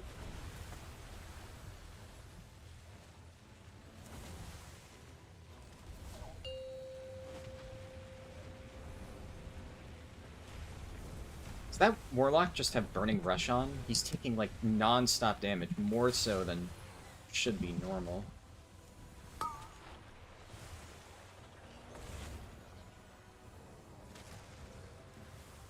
We go 2 for 2? No.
I mean, I'm stressed out, don't get me wrong, but I felt fully in control that whole fight. I'm surprised at how cozy that felt.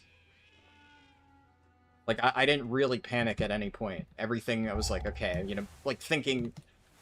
A lot of times I like to, you know, say what I'm thinking, but there, I'm like, you know, just thinking. Like, okay, I'm gonna do this, I'm gonna do that, and it all worked out. Like, there wasn't anything where I'm like, oh, you know, I wasn't prepared for that.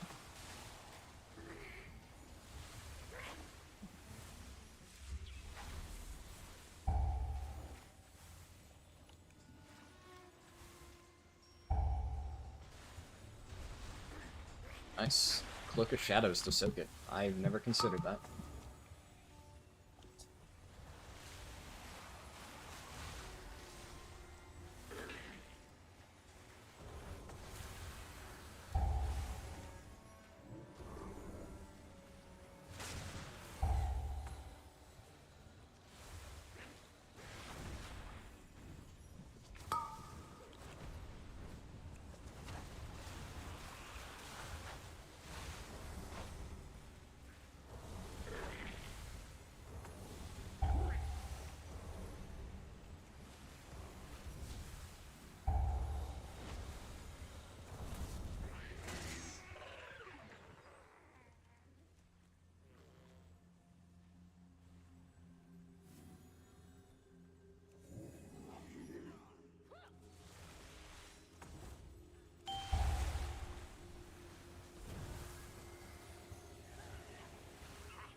fun, dude.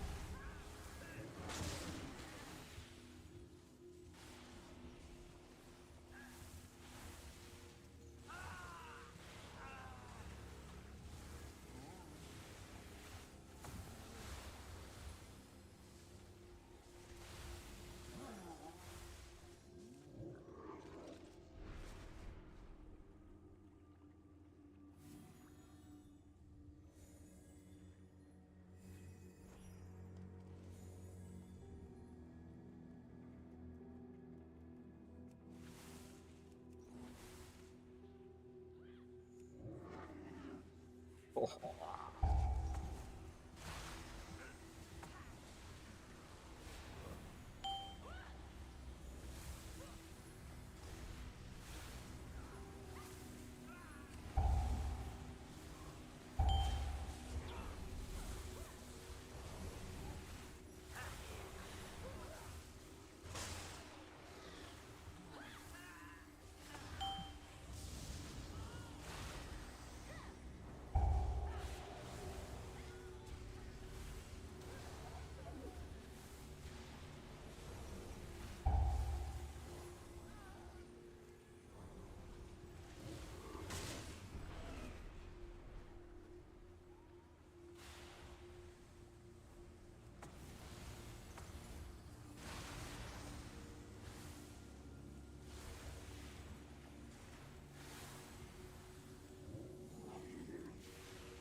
Soon I shall have the power I require.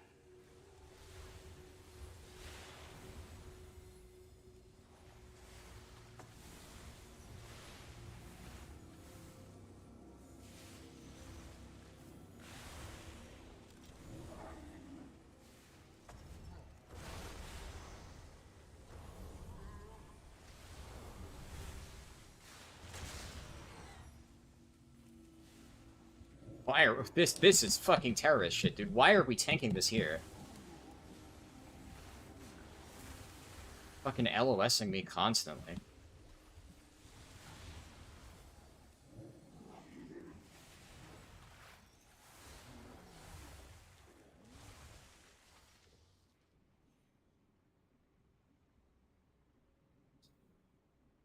Hey, he's waiting on my mana.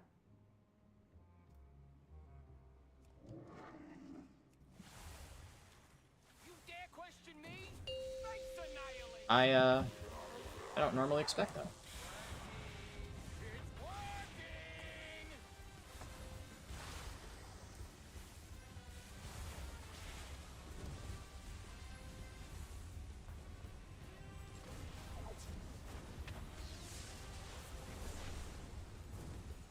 Try and die. Giga-zap.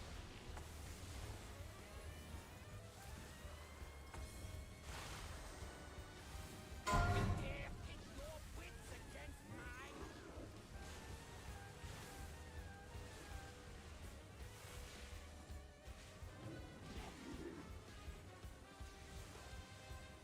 Try and die!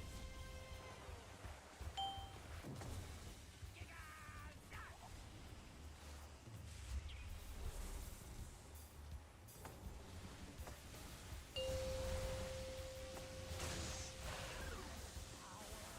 Power! Power!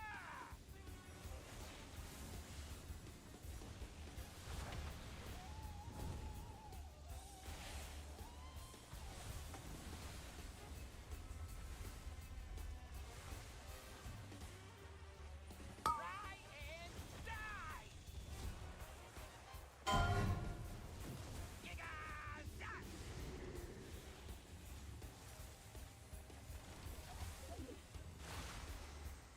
You dare pit your wits against mine?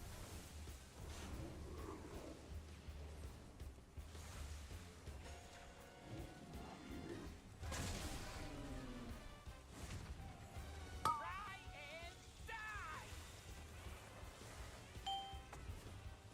Giga-zap.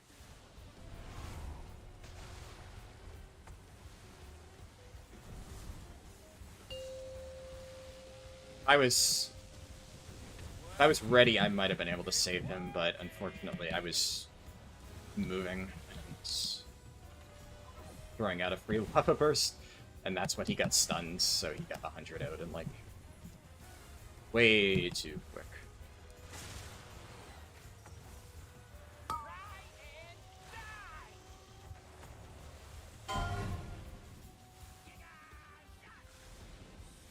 Every single one has picked me, huh?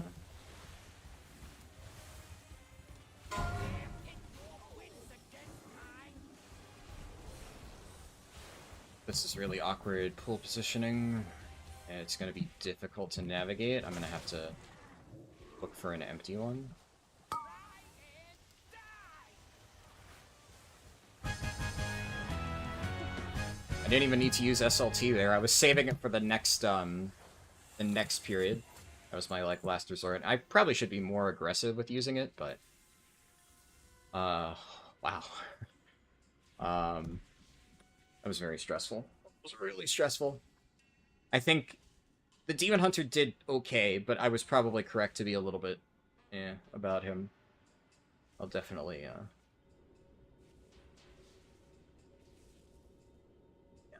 Oh my goodness, that was really stressful. I think, all things considered, I think I did well. Obviously, I did not play perfectly, but I'm happy with how I did.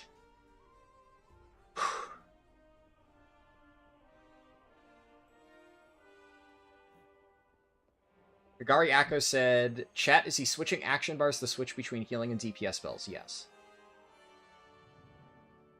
I've never seen anyone doing that. I guess it's a Harldan thing. Yeah, so the funny thing is, it actually, so much of what I do is exactly what you said, Werewolf. Like, you gotta remember that, like, I do so much PTR and beta testing, and, like, add-ons are perpetually broken for that. One of the biggest reasons why I still use the default UI so much is it's much easier to have a setup that works literally no matter what happens, whether add-ons are broken or not. Because on the PTR, I don't have my add-ons. And the amount of times that I've done, like, PTR raid testing, and every single person on my raid team is like, "Oh my god, my add-ons, I can't raid without my add-ons," and I'm sitting here with my fucking default UI ready to go. Like, it happens all the fucking time.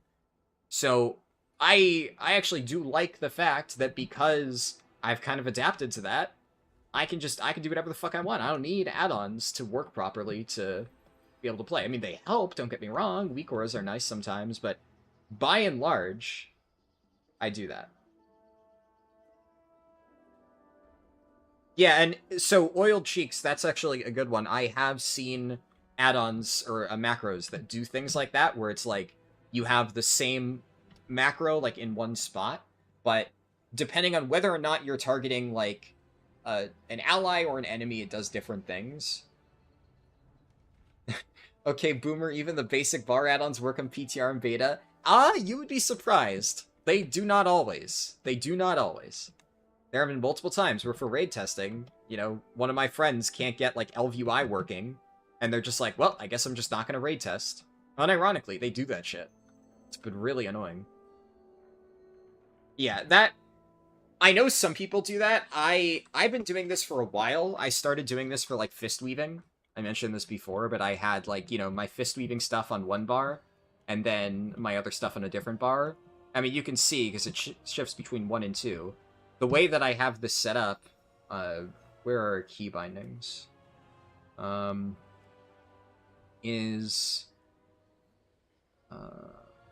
this is how I do it.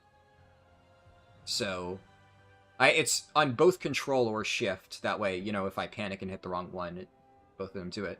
Controlled mouse wheel up. So that's how I'm shifting. Basically, if I want to do damage, hold shift, mouse wheel, hold shift, mouse wheel. So yeah.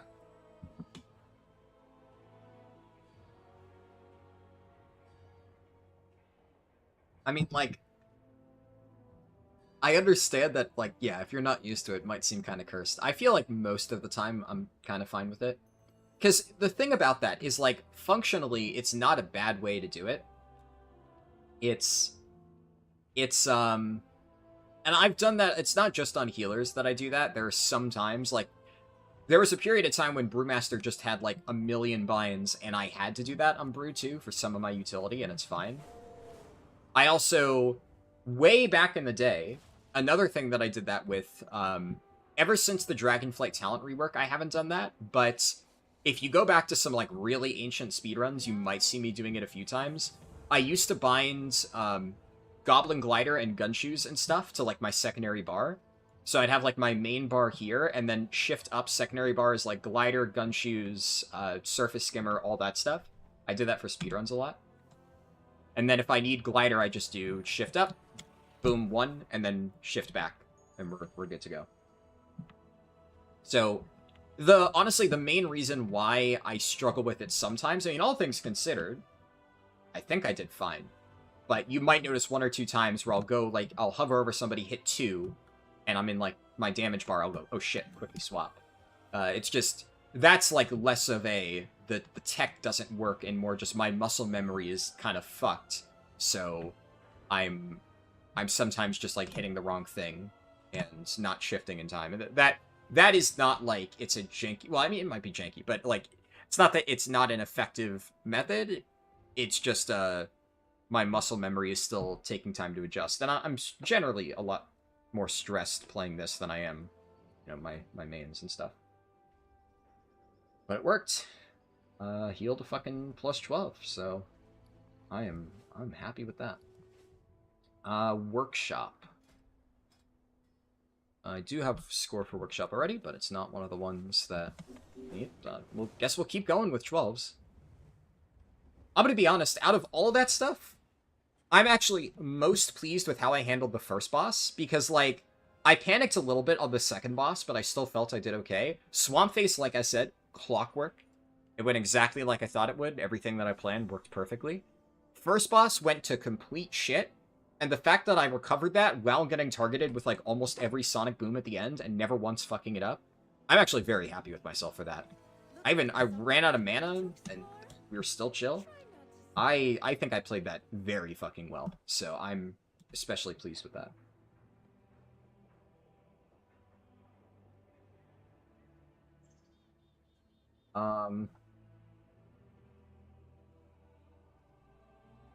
One more question. You're thinking about crafting. According to Icy Veins, Bis Wrist is crafted, so should you wait until you have Gilded Crest or send it with Rune Crest? Never use Rune Crest for crafted. Never, ever, ever use Rune Crests for crafted. There's only 2 crafts that you should ever do.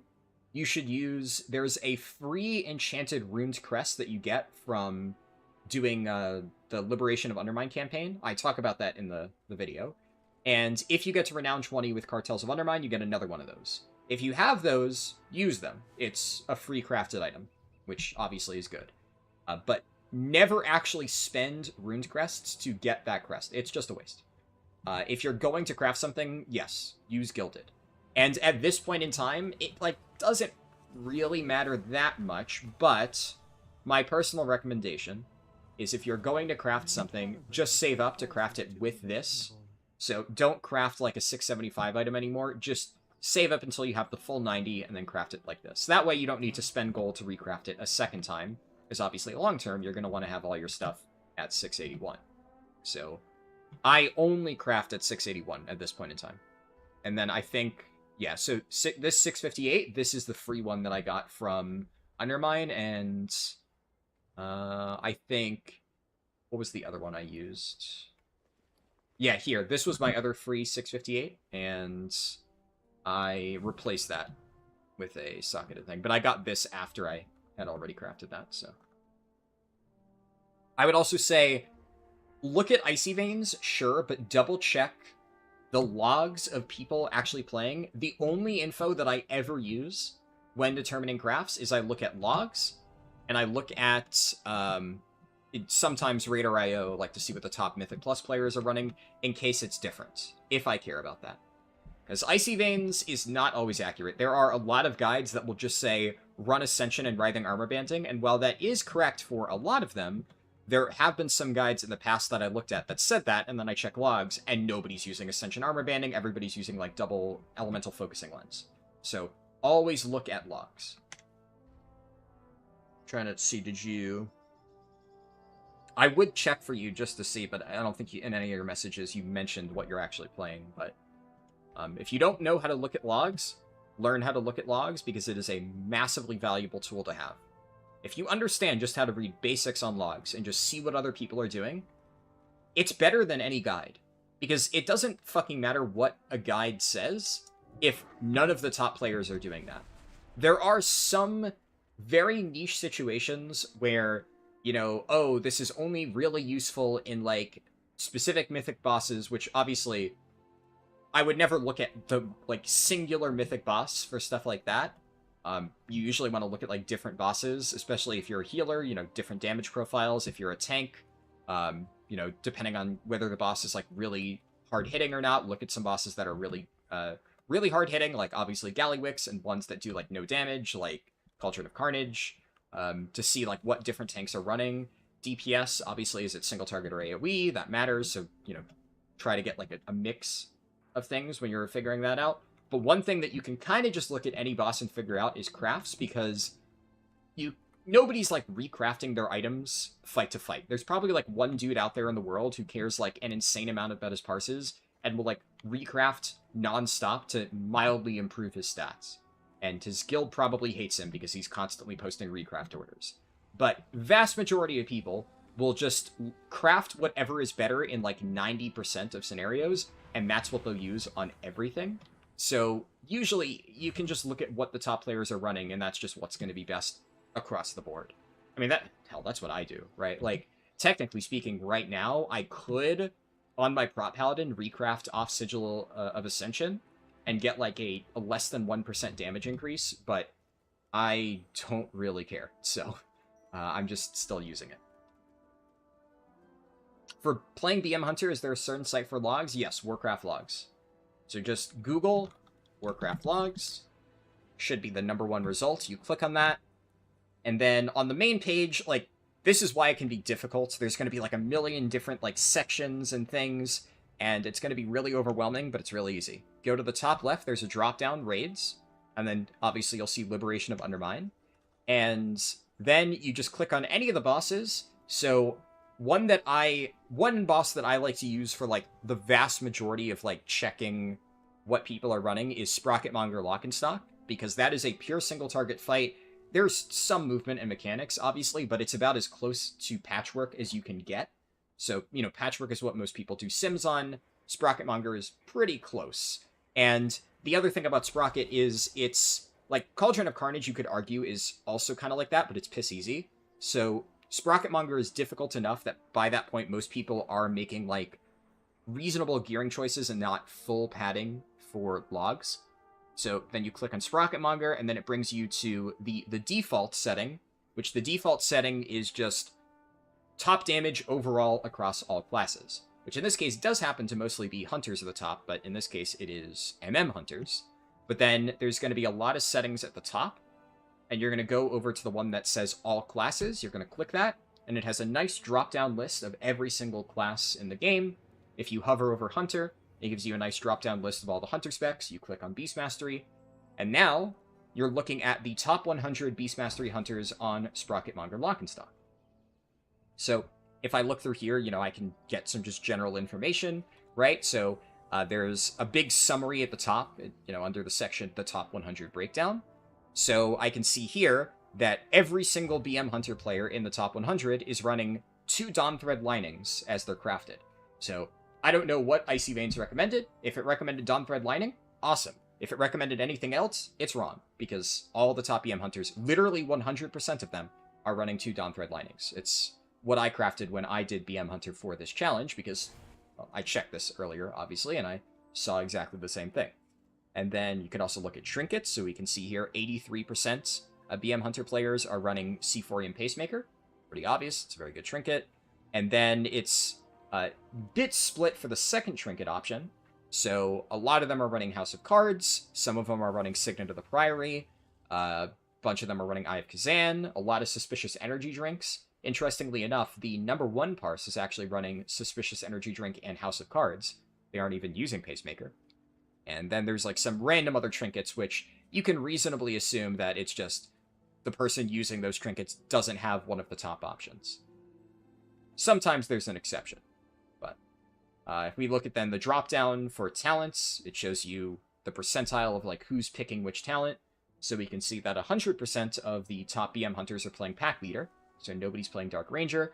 And then we can also see most of the talents for BM Hunter are 100% pick rate. Like, every person is using exactly these talents.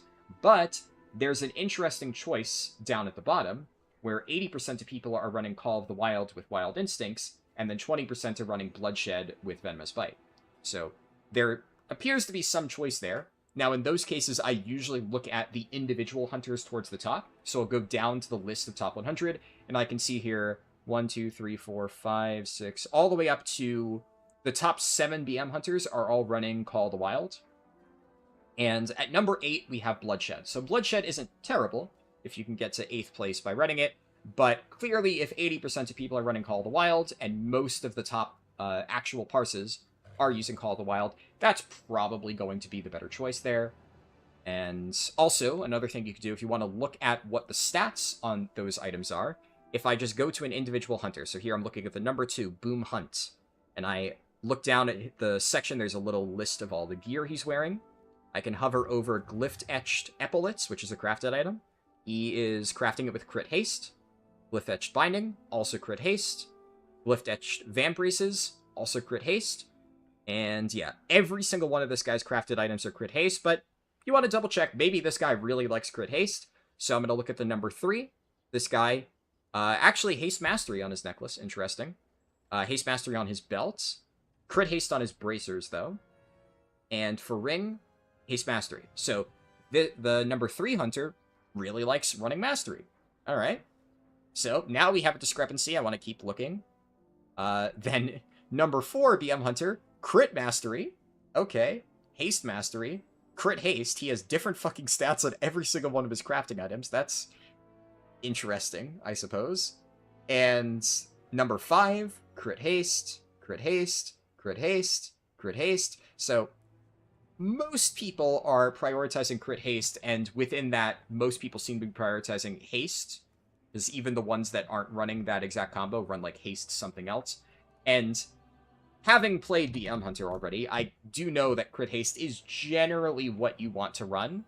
So that is, like, I obviously have the benefit of knowing that that is the ideal craft, right? But BM Hunter isn't like you just only stack Crit Haste and nothing else. That is definitely good.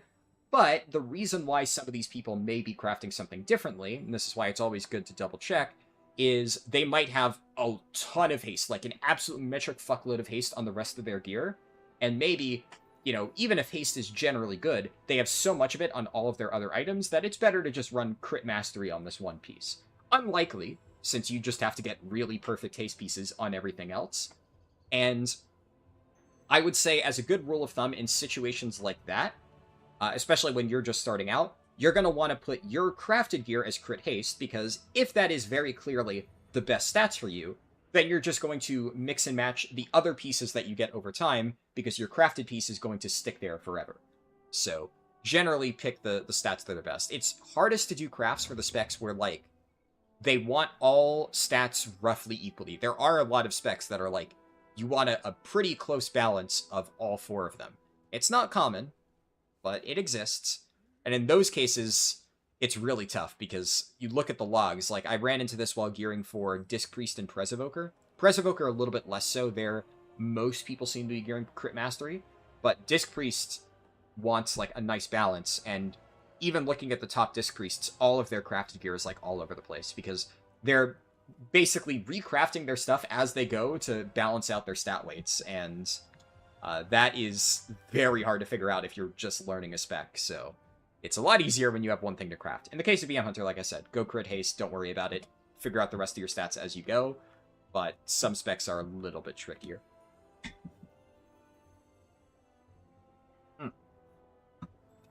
Anyways, if you have further questions, let me know, but I think that kind of covers all the important bits.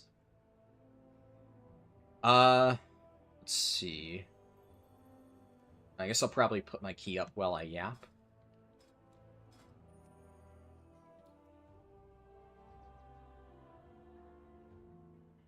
I'll send it as a plus 12 until we get a deplete. If somebody bricks it, then I lower it to a 10, and then we send. But fuck it, you know?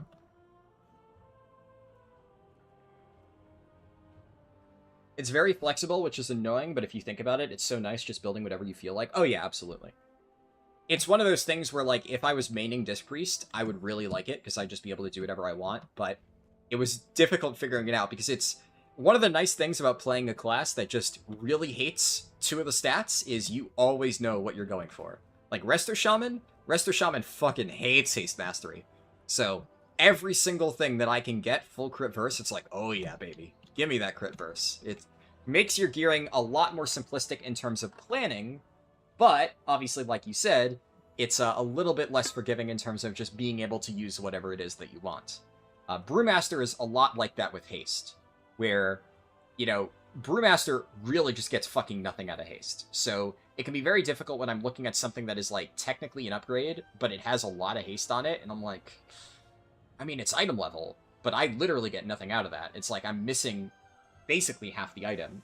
So, not literally, I would say it's more like you're missing a quarter of the item, because, like, obviously this isn't exact, but a lot of times the way that you want to look at something is, like, half of the value is in the primary stat, and then, like, 25% is in each secondary, give or take.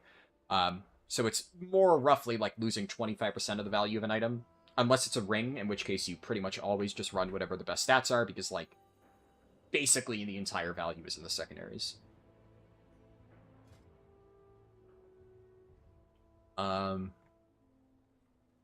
Yeah, I've been in a lot of situations where I get, like, a really nice upgrade on Brew, but I can't actually use it because it's just heavy haste. I actually literally just ran into that situation a week or so ago where I had a staff out of the Great Vault on my Brewmaster that was... which dungeon does it drop from? I think it's... Motherlode? No.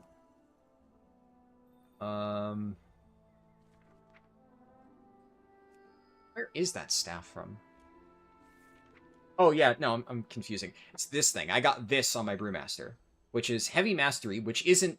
It's not good for Brew, but it's not a dead stat. Like, Mastery is... It's shit, but it's whatever.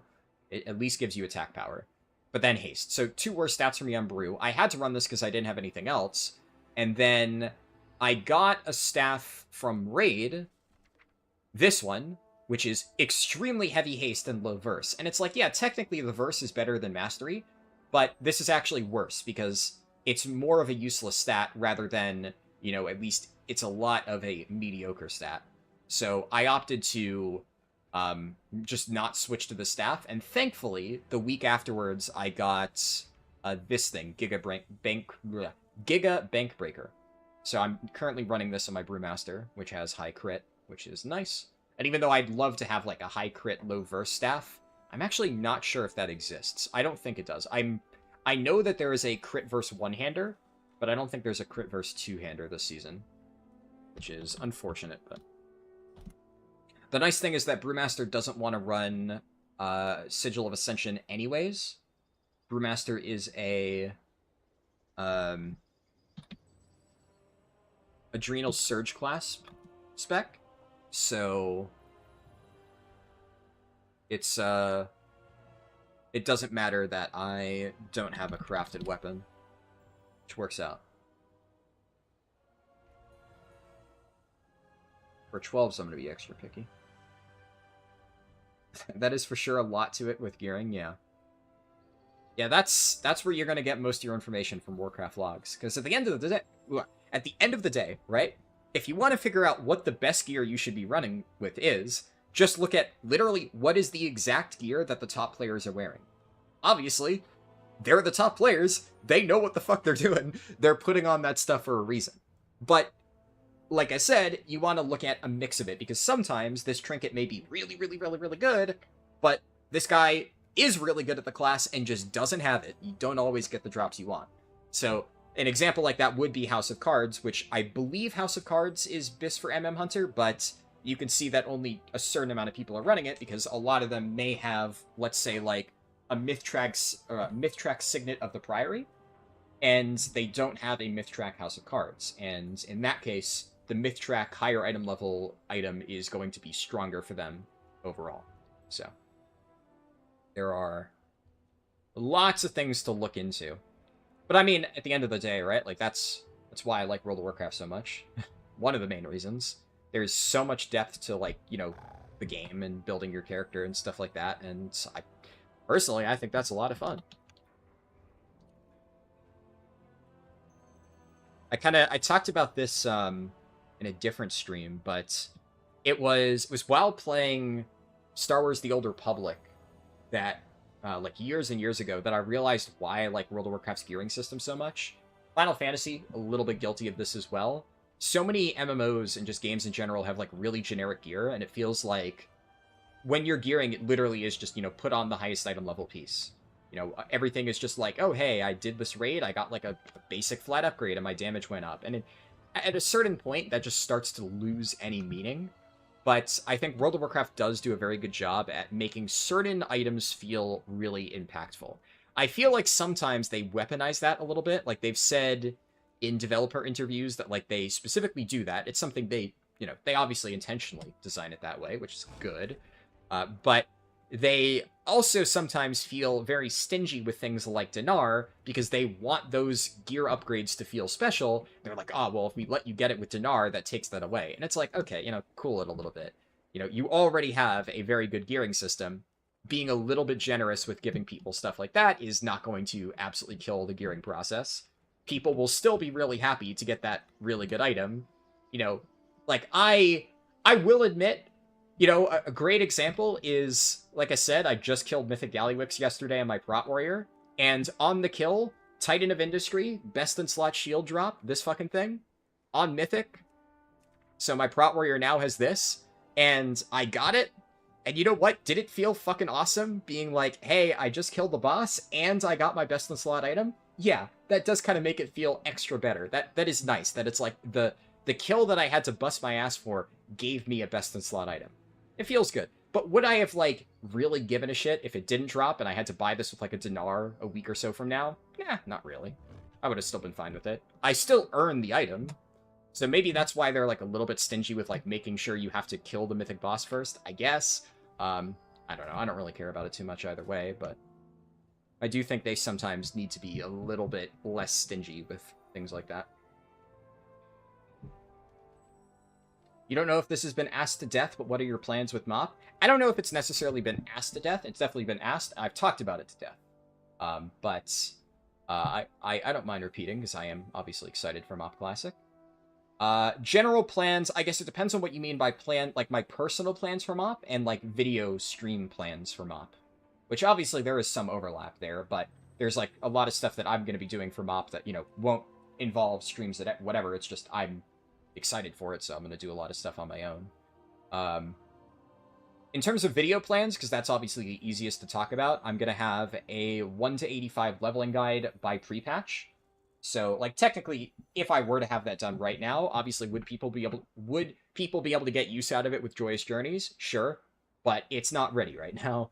And although I could put, like, all my focus into trying to get it ready, like, a tiny bit extra sooner, I mostly care about having it ready for, like, pandas and, you know, pre-patch so people can level with that. The other problem is there are slight changes to, like, the amount of XP that you get in different sections, so I don't want to, like, put out that guide based on MOP beta testing, and then people try to use it on live servers during Kata and are like, why is this zone giving me not the XP that you say it does? So my plan is to have that out, like, on or shortly before pre-patch release, and then people will be able to use that for their pandas. And obviously, over the next month or so, we have plenty of time to do a lot of testing. That is going to be my primary focus at this point in time.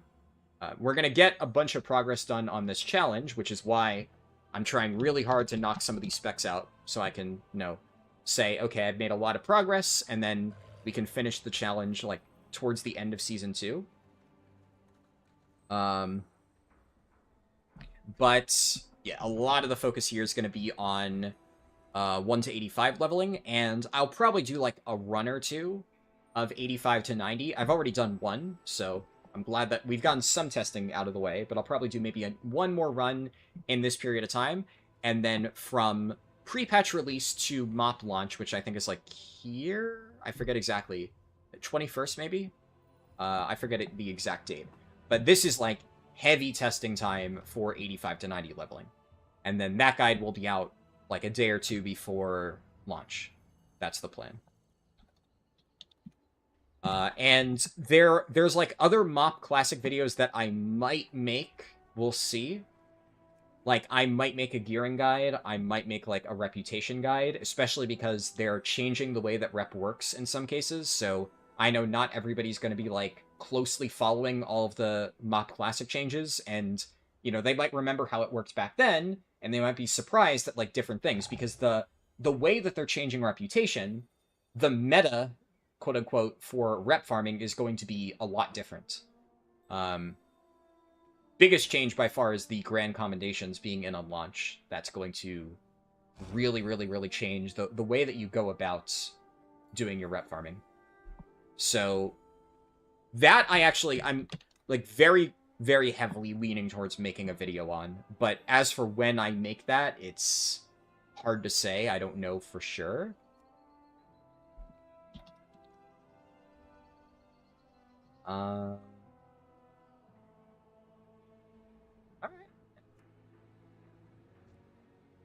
Make me proud. Alright, I respect it. Crit verse, good shit. High verse, okay, yeah, no, that's good. Crit verse.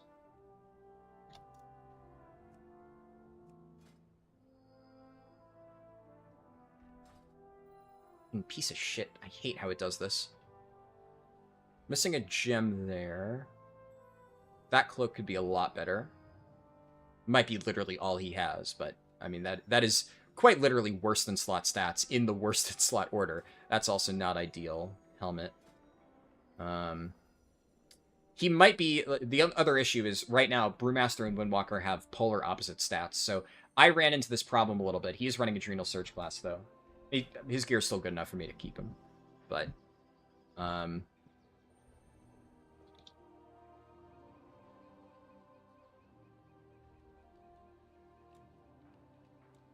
definitely, if I were him, I would be heavily working towards replacing some of those problem slots. This guy is pretty much just an H-Pal.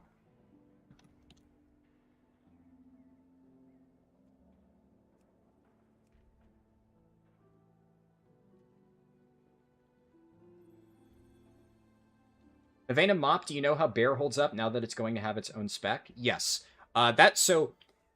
Kind of, I went over most of my plans for, like, videos on MOP Classic. Obviously, in the middle of all that, there's going to be a lot of speedruns, because obviously I'm going to have to do a lot of testing to have the guides done.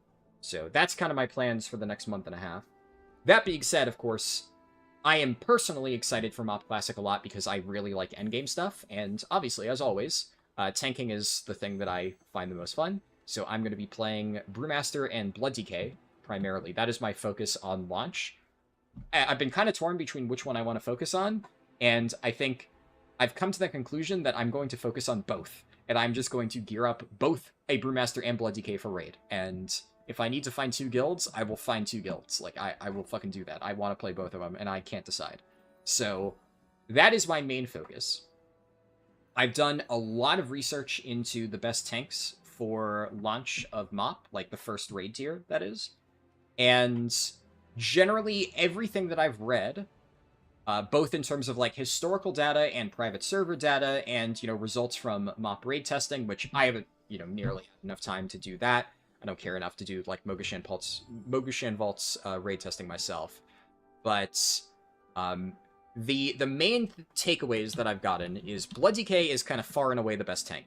You know, obviously. Anybody who played MOP back in the day knows that Blood DK was extremely strong, and that is still the case, especially early on. Blood DK is always going to be especially nice with, you know, early gearing levels, just because of how broken Deathstrike is for keeping yourself alive. Like, you just don't need a healer, you're really self-sufficient, and more importantly, from what I've read, Blood DK is like the highest damage tank. So not only can it survive basically anything, but with the tuning, at least in the first raid tier, Blood DK is going to be doing the most damage out of any tank, so it's just really good to have. And probably most guilds will have at least one Blood DK. Any guilds that are serious. After that, it's a bit of a toss-up between Brew and Prot Warrior. From what I've read, Brewmaster is really tanky, and a lot of people would consider it to be like the safer pick, but obviously the thing that has been true for Brew since its inception, it is way harder to play. So if you play Brew poorly, you get pancaked. If you play Brew really well, you can be basically unkillable. So it's, hit or miss there. I really don't like any of these options, I'm going to be honest. I'm tempted to get the Ret Paladin just because it's not. Yeah, fuck it. Let's go with the Ret Paladin. They should be fine. And they'll benefit. Like, we have a pretty decent comp for that, actually. Yeah, so Brew is, like, pretty good in those situations. And Prot Warrior is still tanky enough to survive pretty much anything. But the big thing about Prot Warrior is it is, I think, slightly more damage than Brewmaster, but also it gives you, I think, more raid damage by, like, a noticeable margin if your raid is, like, playing around it with, like, its banners and stuff. So, from what I've seen, a lot of people are saying that the speedrun meta will probably be Blood DK Prot Warrior. I don't know for sure, but it seems like if you're playing around Prot Warriors, they can be better than Brewmasters in those situations. But I think even if you're not playing around them, they're still, like, a good option to have regardless. And I have heard that Prot Paladin, although Prot Paladin becomes really good in Throne of Thunder and Siege of Orgrimmar, it's apparently really weak in the first raid tier. It's, like, the only objectively bad tank. And then I know it kind of took me a while to get around to it, but kind of the reason why is Bears. I don't know why this guy did I-beam. I didn't even put out a ready check. Bears are, like, very much middle of the pack. They're like tanky enough to survive most stuff. Can be a little bit squishy in some situations from what I've heard. I haven't really heavily tested it myself, so I'm mostly speaking on the stuff that I've read. And their damage is good, but nowhere near the top 3 tanks. It might be, like, on par with Brewmaster. However, I have heard that Bear is actually quite strong in later raid tiers. So, kind of like Prot Paladin and Brew, or Prot Paladin and Bear both ramp heavily in the later stages of Month.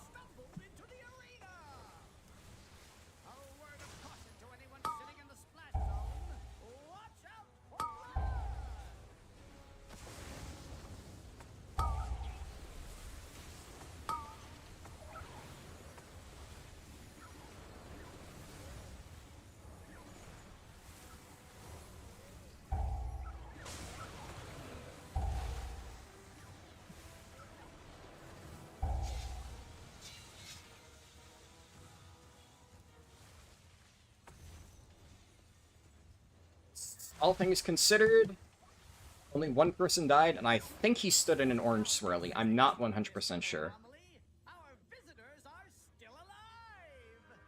Yeah, he stood in an orange swirly. Okay, yeah, I think he might have lived if I had topped him first, but considering a detonate went off, I'm pretty happy with the fact that I only let one person die. That is W me.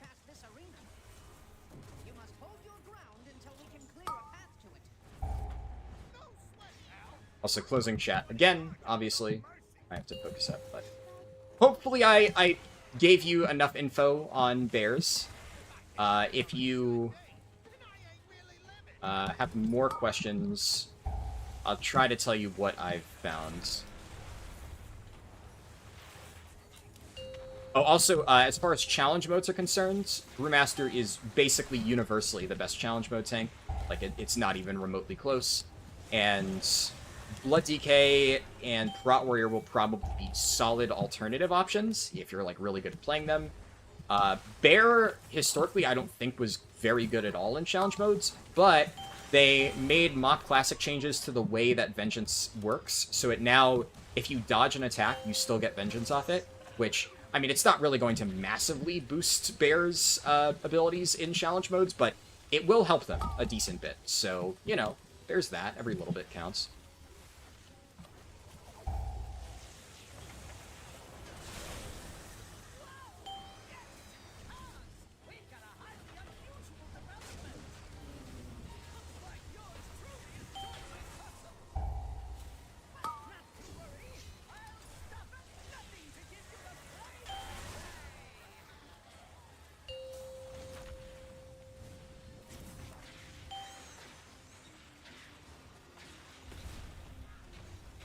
The fact that they're all targeting me is actually quite good, because I can try to bait the mines fairly stacked up. So... there's a... like, it's a little bit more hectic just because I have to constantly dodge it. But, like, if I know it's coming, it's actually not that bad.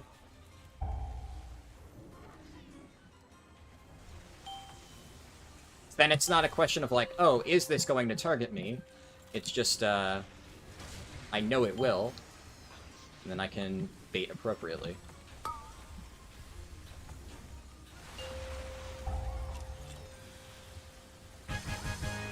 Nice. Would have been a nice test if we, ended up taking a really long time to finish one more than the other, because then I would have gotten to test, like, the pulsing ramping damage, if I can heal through it, but... a clean kill is always a nice option.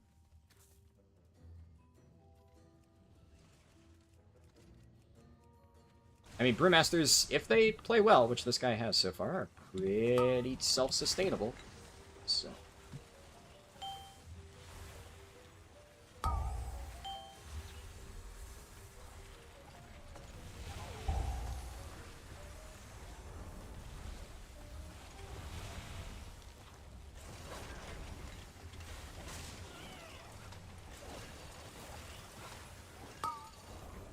I only just now realized that he pulled 2 waste processor units. I was gonna say, you know, maybe I just don't notice when I'm not healing, but this feels like a fuckload of damage. And then here I am, casually just healing through a pull that I would literally never wish upon my most hated healer pugs. And I just did it on a 12. I'm pleased with myself.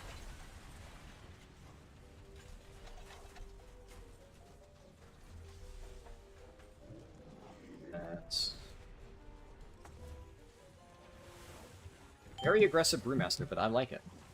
Honestly, I respect the fuck out of it, especially on a Brewmaster. Prove him wrong.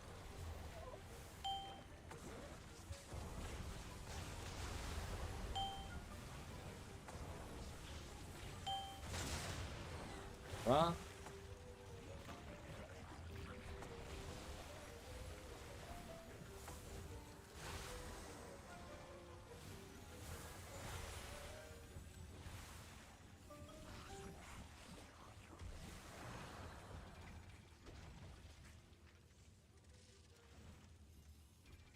oh, fuck me. Are we pulling into dogs? Pulling into dogs.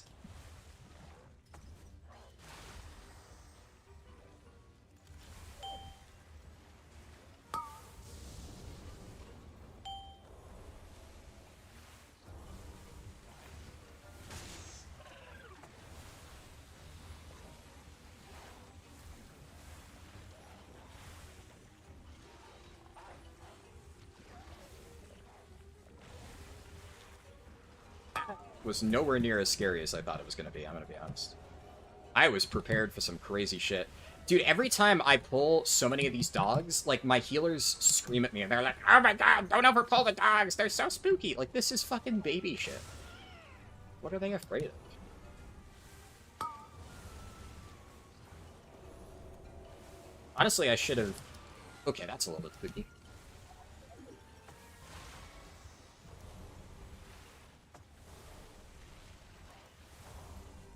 So for big pulls like this, I should be holding my Dispel until somebody gets a double stack.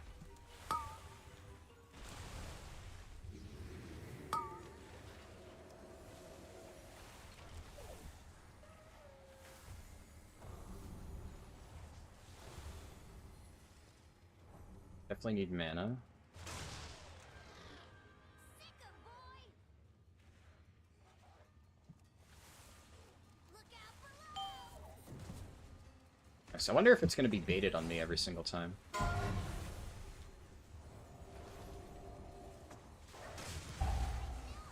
walked you earlier.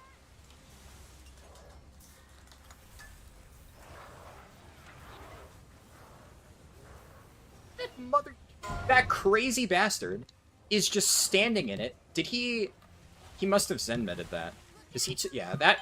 I mean, Brewmaster can do that. I have literally done that on my monk just to flex a few times. But that's some crazy shit.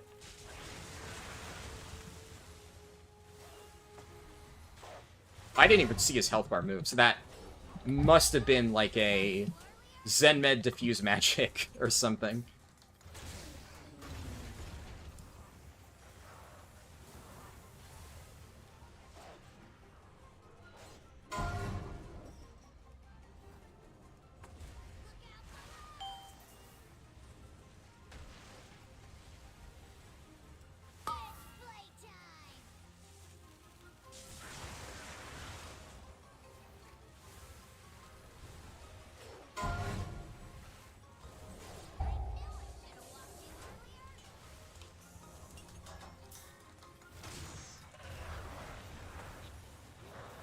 Doing it again.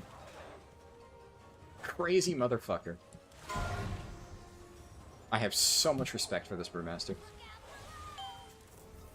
Oh, that one did not bait on me. Huh.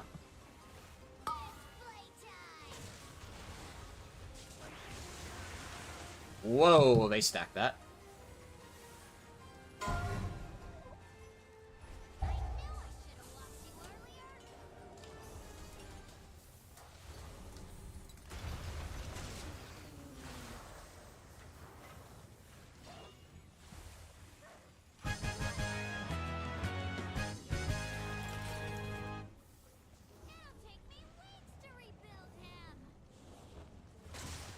Ah, I was like, no fucking way he's going for that.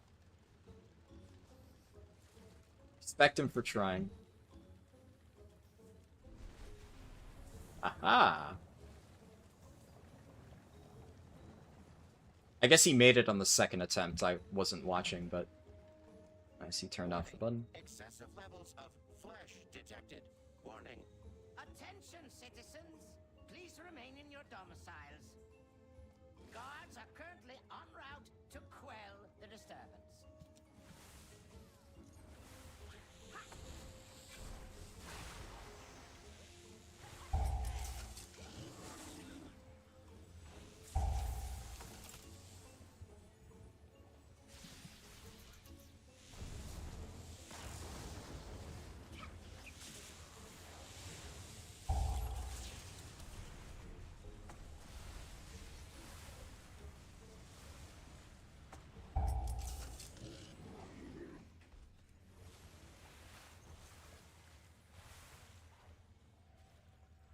So, you dismantled a few of my lesser inventions.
activated all civic defenses, my king.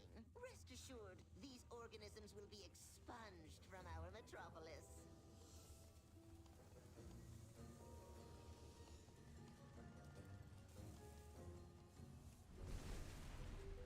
Nice.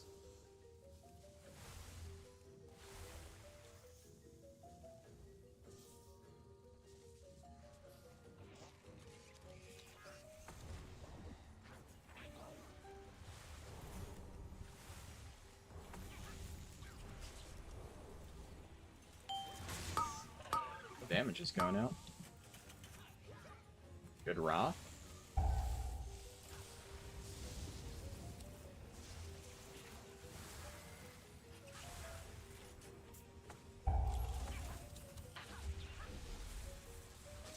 Only the strongest I'm survive. blind. Was that like... okay, I think that I see what happened now. I was gonna say, either I am just fucking blind, or some weird shit happens. But that looks like exactly what happens.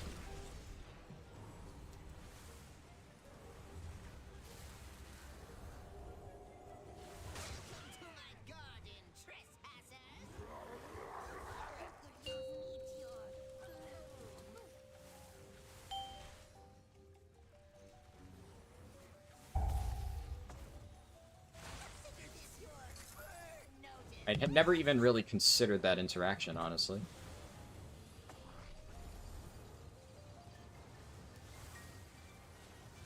Thank God he used AMS.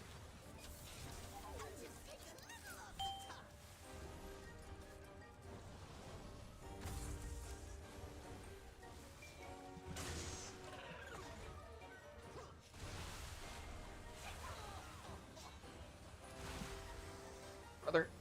You're just taking the dick.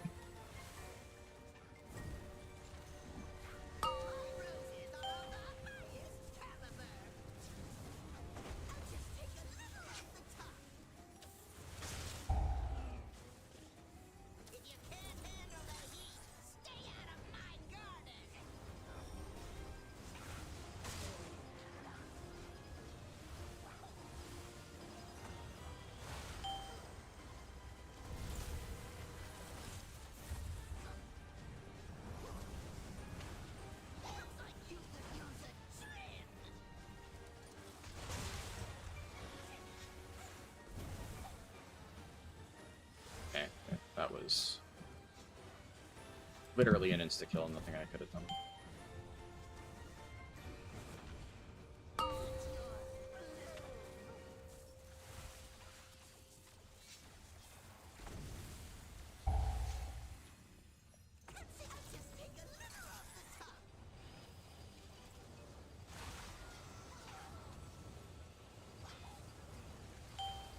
And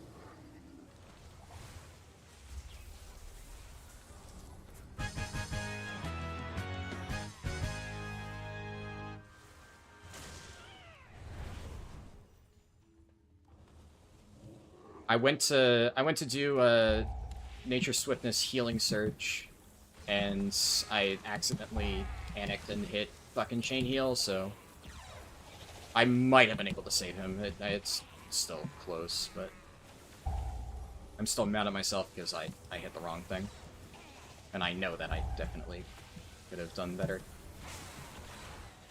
Okay, that one.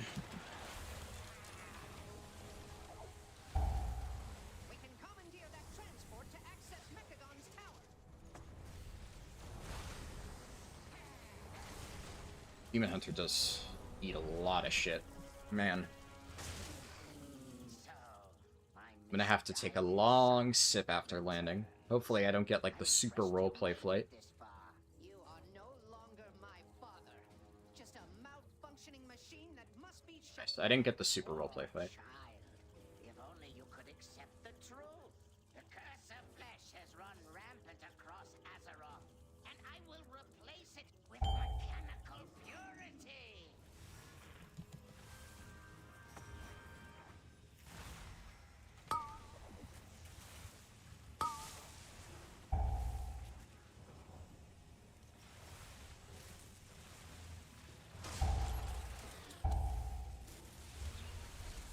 I simply Oh wish you my had God. lasted a little longer.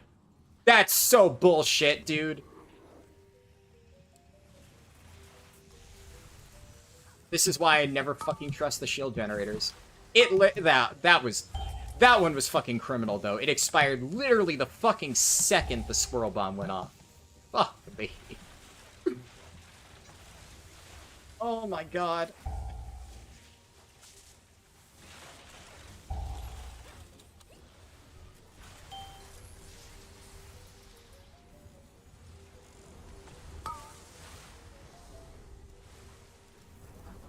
Oh. Load up horse shit.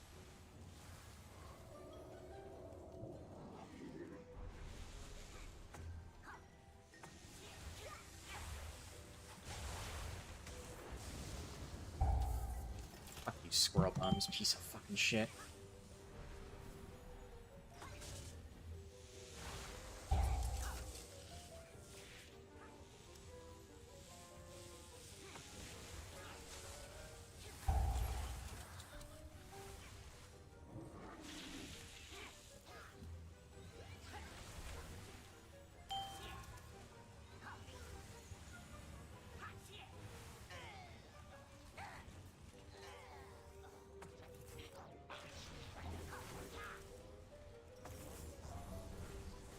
Definitely need mana.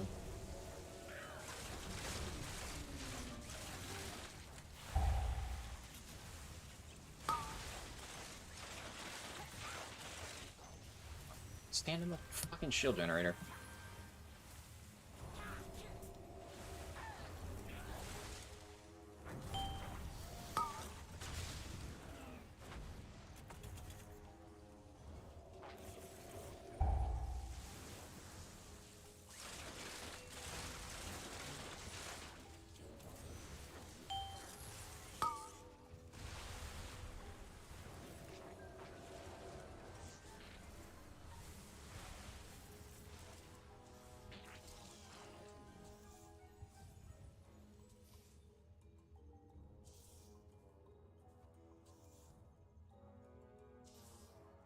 Witness perfection. At least he was thoughtful. That was nice of him. You cannot elude my targeting system.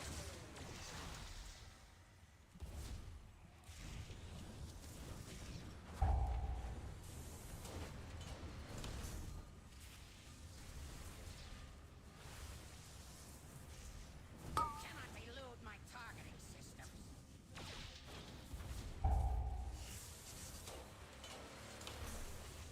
Activating thruster.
Alright.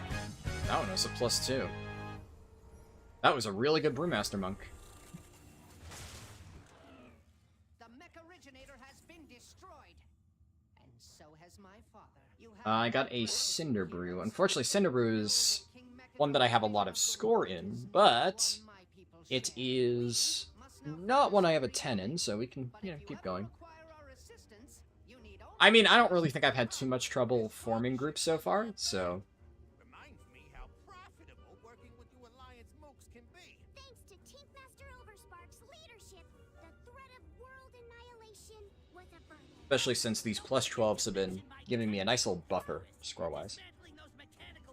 A 12 key? Yeah, we've done a second one. If this trend continues, this will be the highest highest score I'll have after finishing one of these challenges. My Paladin still has all +12s, but that's obviously my main. I've done like a 12 here and there on my tanks, but I only did like one. Yeah, honestly, good practice. I fucked up a little bit, especially on the garden boss. But admittedly, they took a shitload of fire beams, so... You know, I maybe could have saved the Death Knight that one time, and I fucked up a little bit earlier, but it didn't lead to anybody dying. Obviously, I ate the squirrel, but... I would... Okay, I'm glad that Chori said the hidden edge clipped me, because I was gonna say, if that was directly on me and I just somehow didn't see it, I would have felt like an idiot, but The moment I saw what happened afterwards, with it being the texture clipping... Stairs are just fucking weird, man. That is a pack that I would never tank on stairs. I've never seen it tanked on stairs, so I didn't even know the fucking squirrels could do that. Otherwise, I would have been watching it more closely, so... Obviously, that was, like, kind of a mistake, but also, like, how the fuck could I have known that that was gonna happen? So, we know now for the future.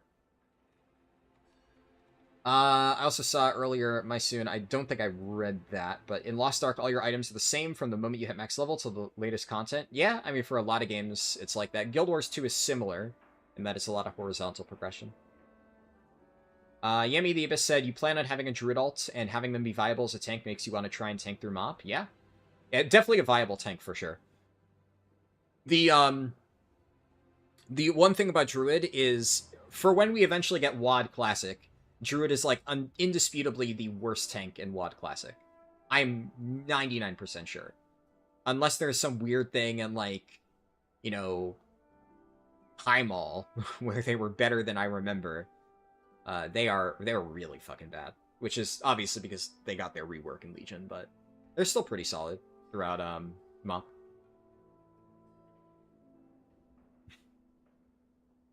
This won't end well for some DPS. When was that? I don't know what part in the key you said that. They I-beam to build stacks? Huh. Interesting, yeah. I mean, I don't really know exactly about how Havoc plays right at this moment. I know in the past, I remember you would I-beam into meta. So like, the last version of Havoc that I remember that did that, I forget the exact details, but I remember it was like 3 seconds you would, like, I-beam, and then meta, like, right as the key started, and, like, the duration got added or something like that. But it's been a while. I don't know if that's still a thing, so.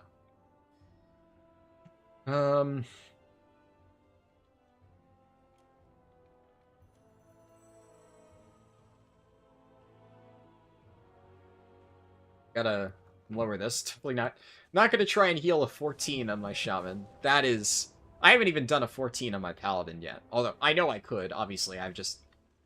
haven't really had any interest in pushing keys on my main this season. I think towards the end of this challenge, I may push keys a little bit on my Pally, but I'm kind of waiting until all of the power spike shit is done. Because it's just... Like, I've said this before, but I don't get the idea of, like, early season key pushing. I know some people just really enjoy it, but the people who enjoy it, obviously Godspeed, you know, you go for it. But there's some people I know who are, like, obsessed with trying to get early IO. I think, you know, some of them probably think it helps them get into groups later on or something like that, but I just always found it silly because... Especially these days, Blizzard does so much power spike shit towards the end of the season that it just invalidates any work you put in at the start.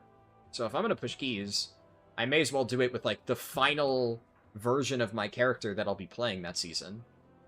That way I can say, like, oh yeah, this is how far this character was able to push, and not like, oh, I guess I better try next week with, like, a little bit more gear.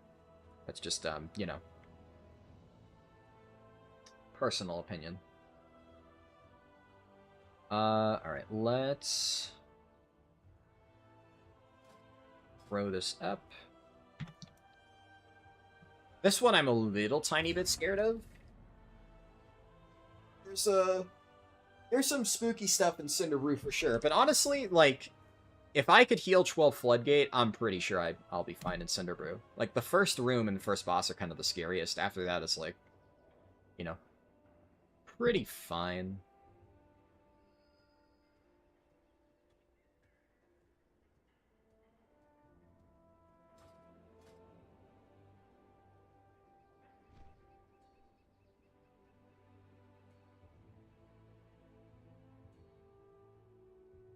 I know fights and interrupts.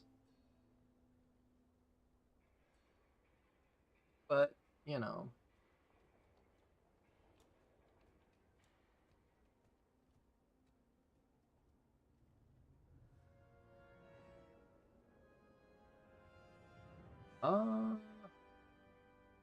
Sure.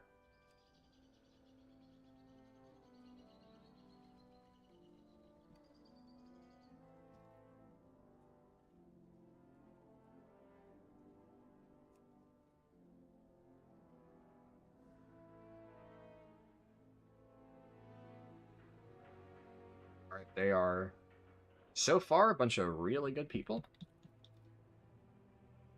Druid, I'm taking a little tiny bit of a chance on, but overall he seems solid.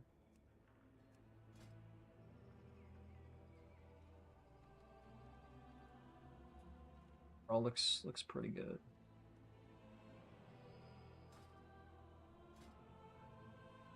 What do I want next? Honestly, I'm probably just gonna take the biggest dick.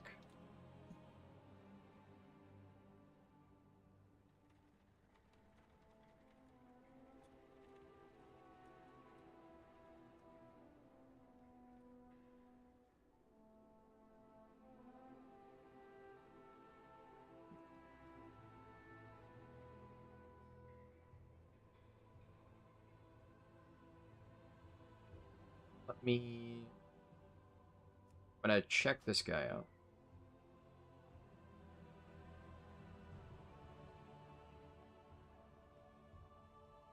This guy out.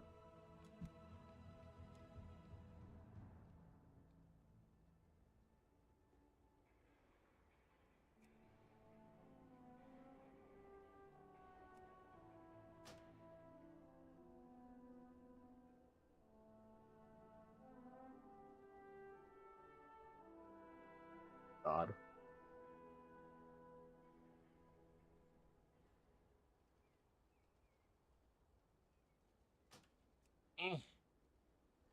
Okay, surely. Surely there's no way. I'm at the very least going to check to make sure that this guy is not, like, 100% boosted. But,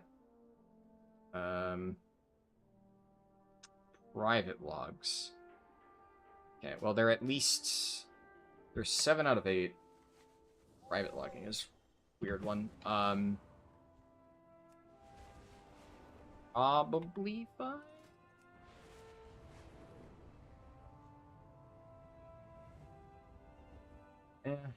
Probably fine.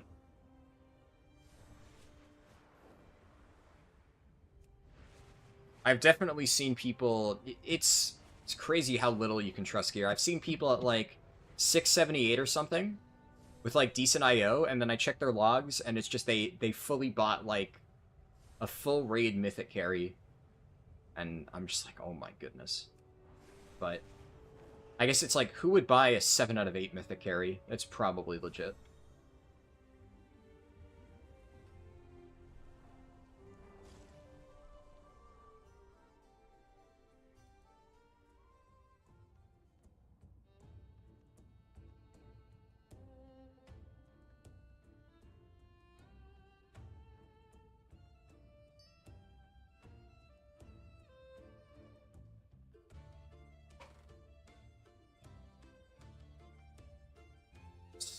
I drop a feast.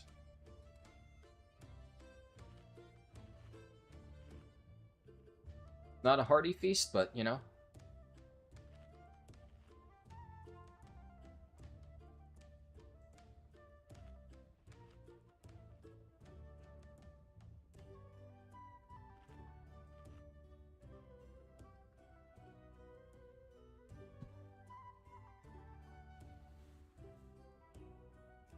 Buffs out.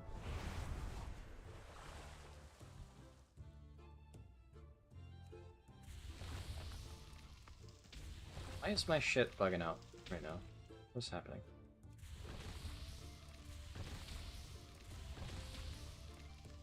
What is happening? Oh, I fucking... Okay. Right. The, I don't have the... These are just the regular abilities. I don't have my macros set up for the stuff in my damage bars. It's the same icons, but non-macros. Okay, Mark of the Wild went out. Here we go. 5. This one I'm a tiny 4, little bit scared for, 3, but I also 2, did literally 1. just heal a +9 Cinder Brew earlier, so I'm at least very familiar with the general damage patterns. Should be good. It's also, lusting is on me. It is my responsibility. So the moment he rounds everything up and... New customers? Or are you looking for something a little fun? Show 'em a one on tap, Eldrian!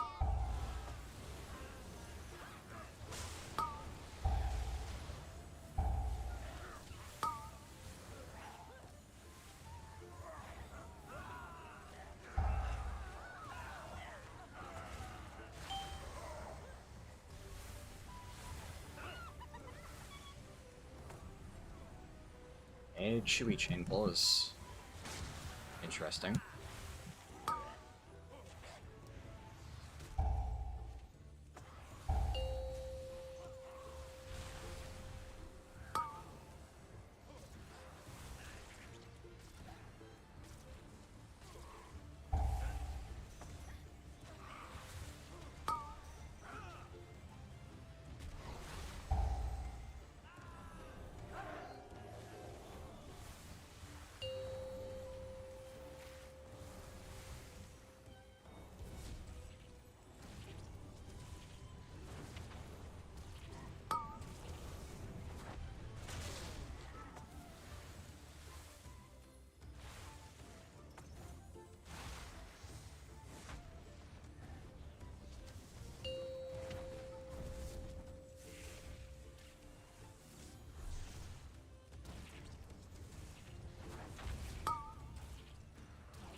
That is fucking stupid. Hello?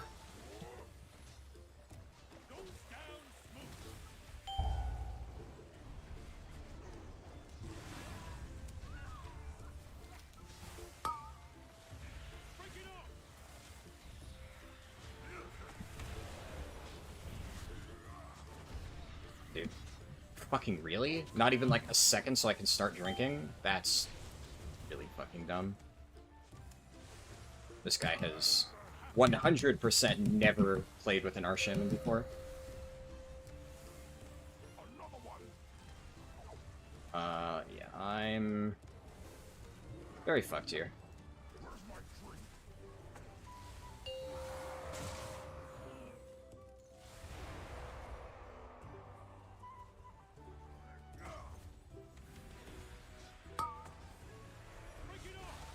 Shit.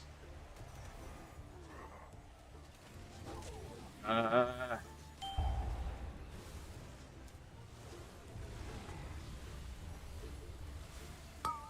I'm chain healed there. Burning mana. Nier, I don't know if you're watching my stream now, man, but like now is not the time to. There's absolutely no fucking chance I'm reading whatever it is you're typing to me right now.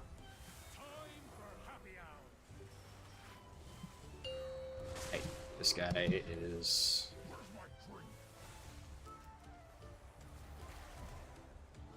Fuck.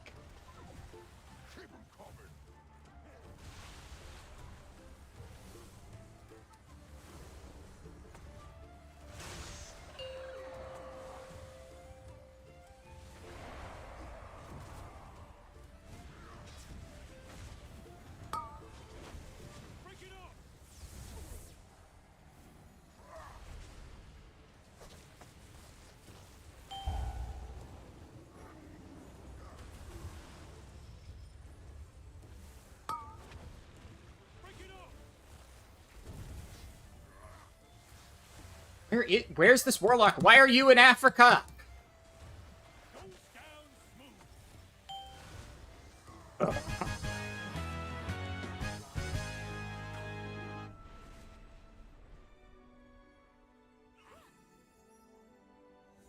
you here to help? My zeal to get back in business led to faulty reasoning. Fucking 5 seconds to drink, you fucking motherfucker.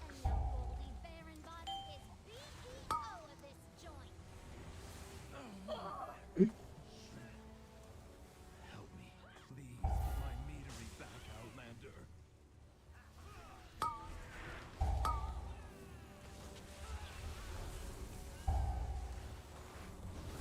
Ah!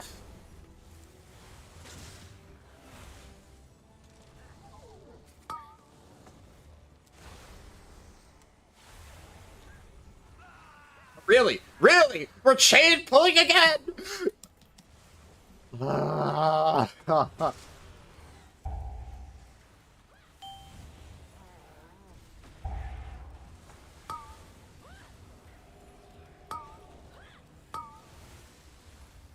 Dude, this guy has has given me like maybe a total of 3 seconds out of combat this whole fucking dungeon. For the love of God, please, please. Oh, I can sip. Oh, however brief I can sip. Now we're only pulling 3 mobs. I didn't think this guy was a bitch.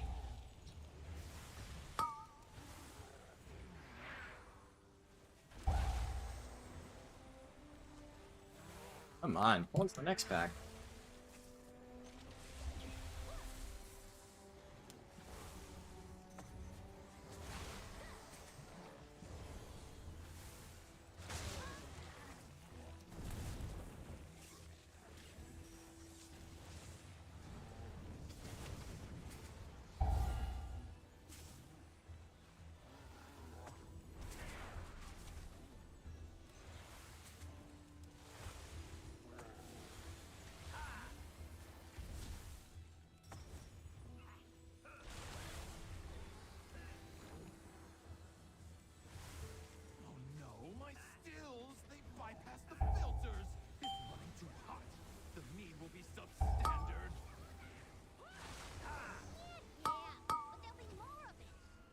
For me?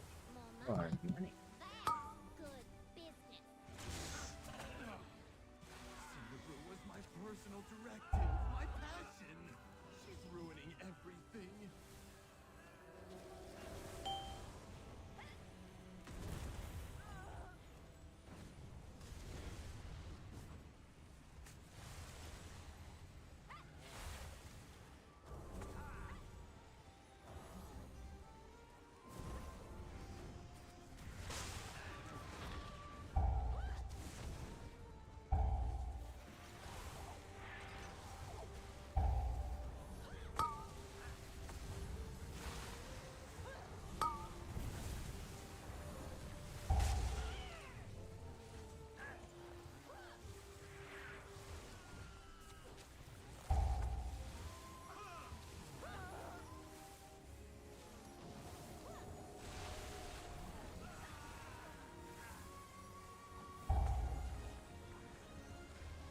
No, not at the doorway. Okay, I think that... Oh, nope, that's out the doorway.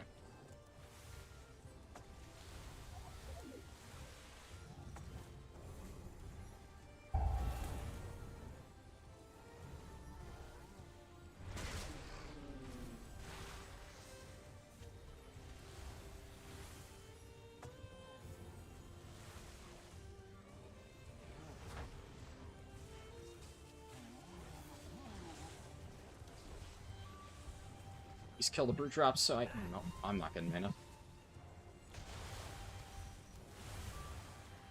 Oh! Okay. That doesn't put me in combat. Nice. Actually, for a second, I thought I needed more mana than I actually did. Turns out I really hadn't consumed that much. Oh, alright.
Elemental made of mead?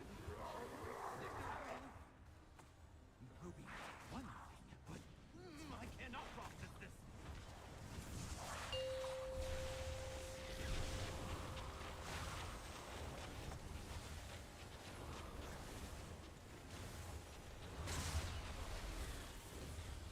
Oh my god, dude.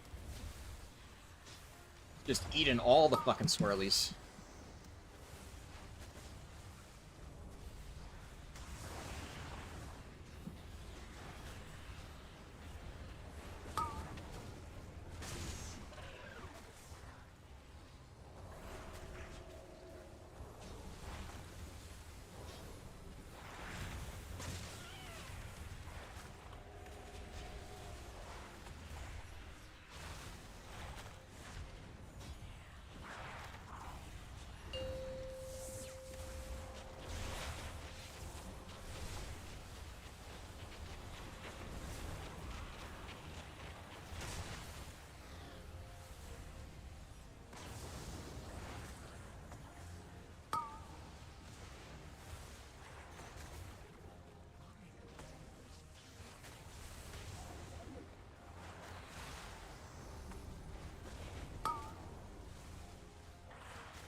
God.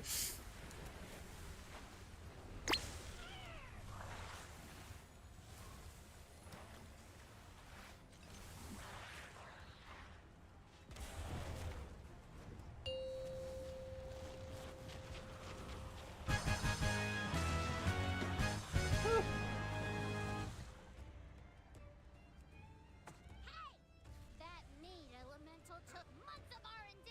You goody goodies don't know who you're dealing with. You do any more damage, and I'll I fucking cancel my cast. Not that it really matters that much, but...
Oh no.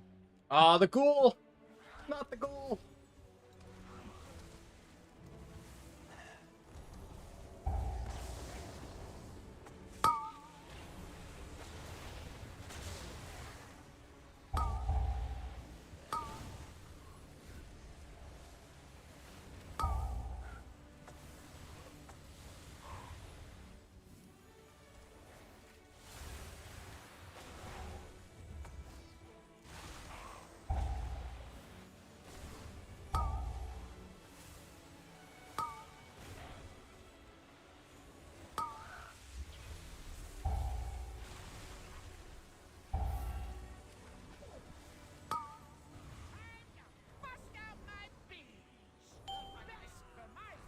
I should be fine. I should be fine. I've been... See, every single pack throughout that hallway, I've been just aggressively taking sips, even when I'm at, like, 90%, because I fucking knew he was gonna do this again. So, I'm at, like, 70%. I should be fine.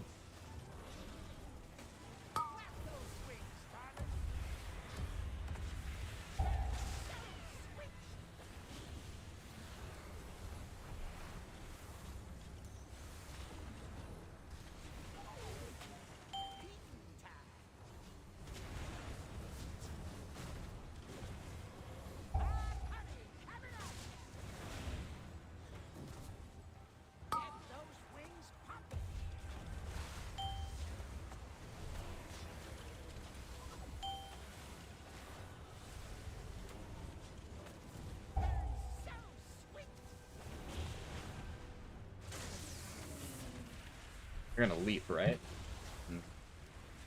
Kind of a sketchy spot to drop it, but alright.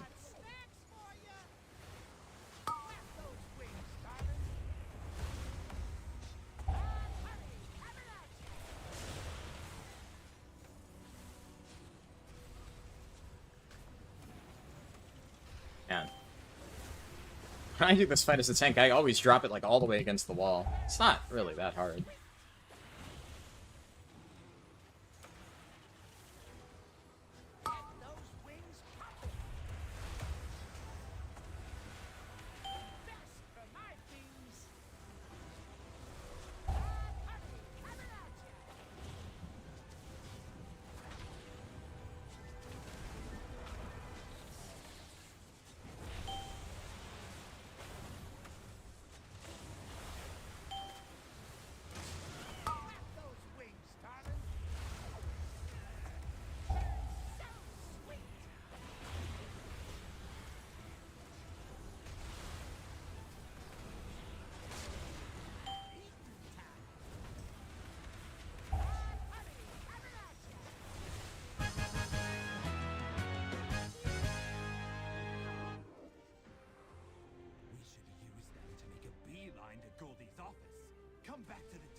Alright.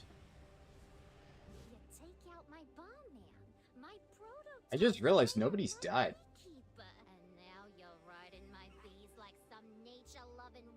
I hope I didn't just jinx it, but I think overall it's been pretty good.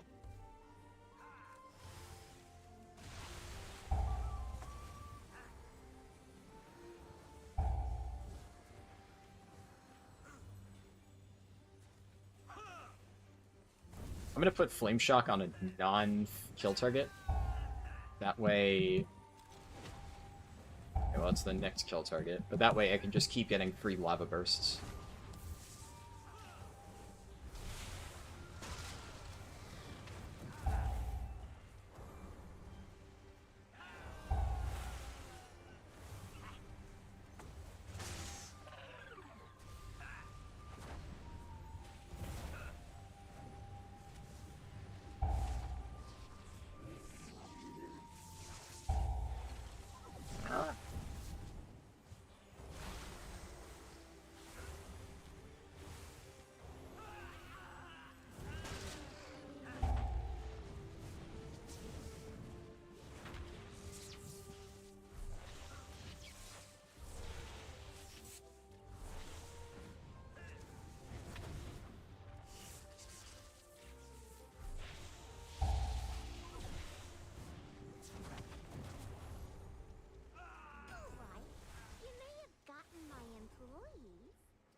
Dealing with the BEO herself.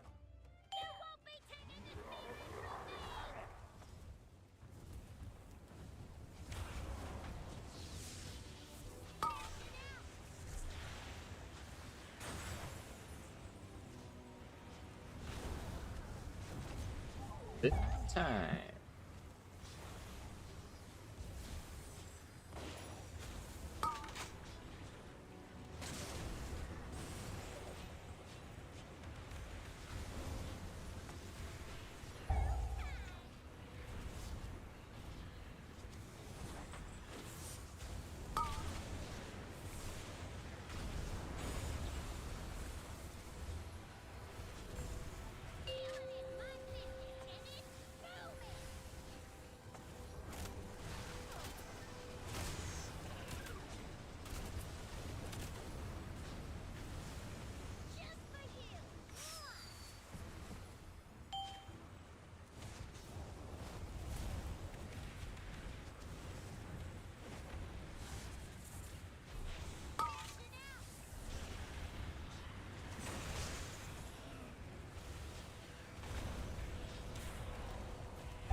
Maybe it was a little bit too greedy there.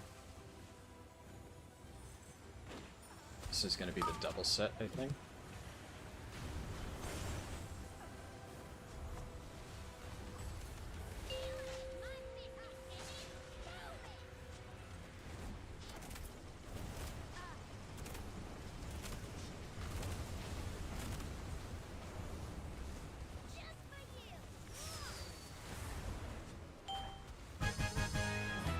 Nice. No deaths. I am happy with how I did. And I got Rookery, which I still need. We're on a roll. Good shit.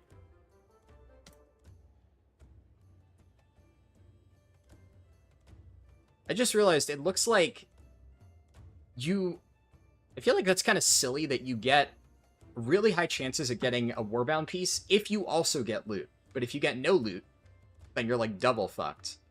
I feel like that's bad design and probably not how that should work, but whatever.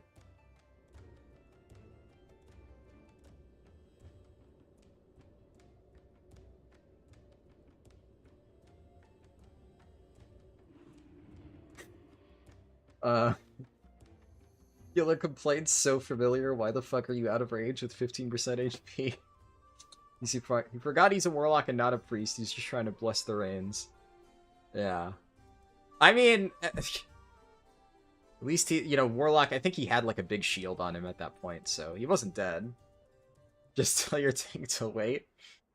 Honestly, I thought about typing something. I was this close to typing "one sip please" in party chat, but I decided not to because I figured it's a good learning experience, right? Like, you're gonna have tanks that just say, go fuck yourself, I'm pulling nonstop, and if I can play around it, you know, it's a good practice, and that's exactly what I did. So, yeah, I'm happy with that, how that went. My head is... Oh, I have a massive headache now. Is that the halfway point? That is the halfway point. Let's fucking go. It's a great day to visit a dungeon. Tell me another story sometime. Found any good treasure? Alright, well... Keep sending it on 12s. I mean, it would be fucking insane if I end this challenge with, like, 7 out of 8 keys at a 12. But, I mean, if they keep going, why not? I guess it will die if this turns into a plus, or a, what's it called? If this turns into a key I don't have, then I'm just gonna start applying to 10s. I'm not gonna apply to 12s, because who the fuck would accept me into a 12 when I'm missing score for 2 dungeons? But...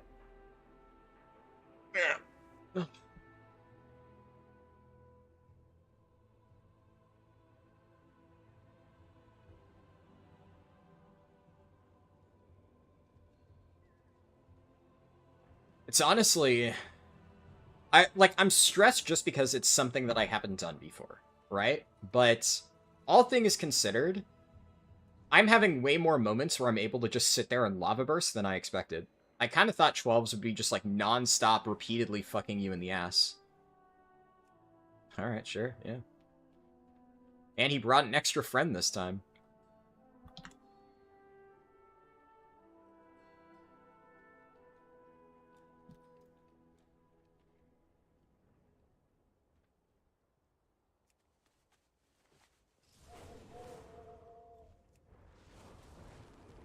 Now, this was the same tank who just made my life hell, but it cannot be said that he is not a good tank. You know, he didn't die, he did generally good pulls. The crazier side of good pulls, but good pulls nonetheless, and he did big fuck damn, so I no real issue with him. Okay, I will take the 679, dude. Just, you know, check for my own personal sanity. But yeah, okay, we're chilling. Just gotta check that it's not a boosted dude, but he is, in fact, legit, as I thought.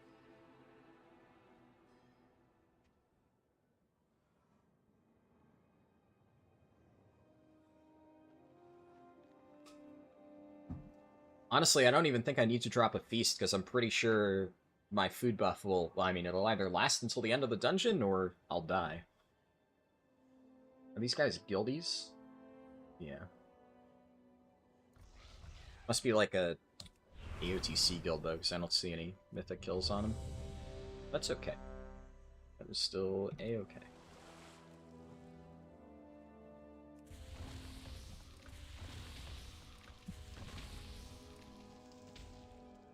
Is it gonna... The Earth Shield bug is so annoying.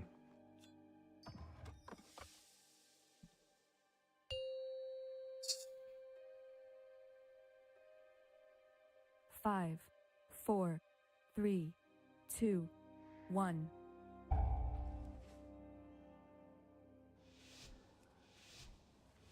Thank the Titans you are here. The Storm Perch has been breached, and the Storm Riders corrupted.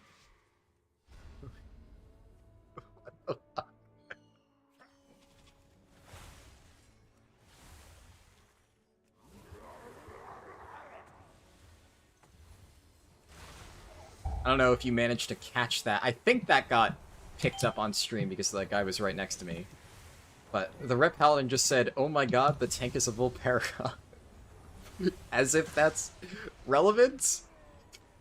What the heck? Alright, well, man, this is probably gonna be an easy key. Holy shit. They actually just shredded that pull. Fucking hell.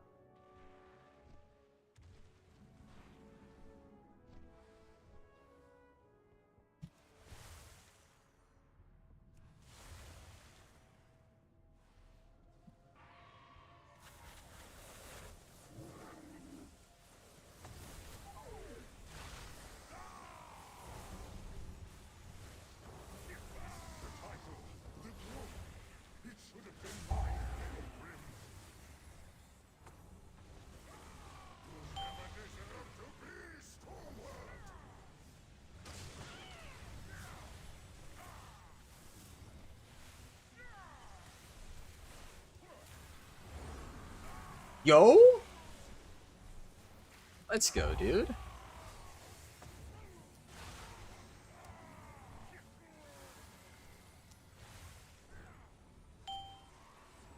Holy shit. Alright, quick sippy sip.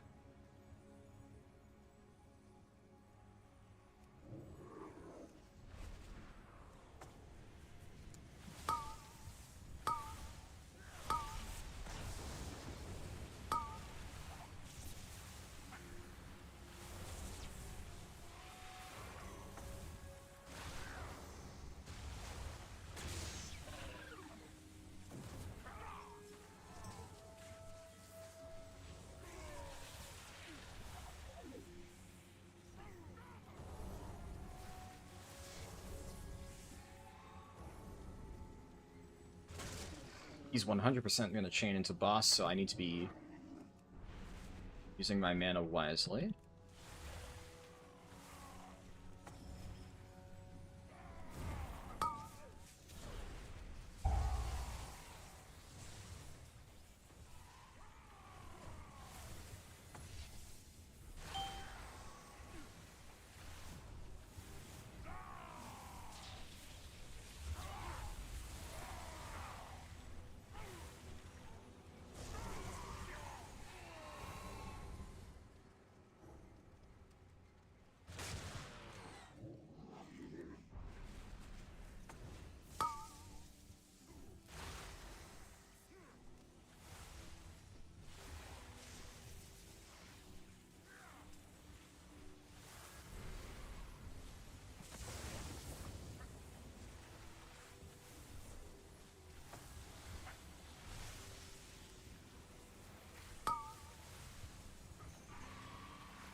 Called it. It's fine, though. Because I planned ahead.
Okay, I almost fucked that.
I think he land hands me, but I was fine.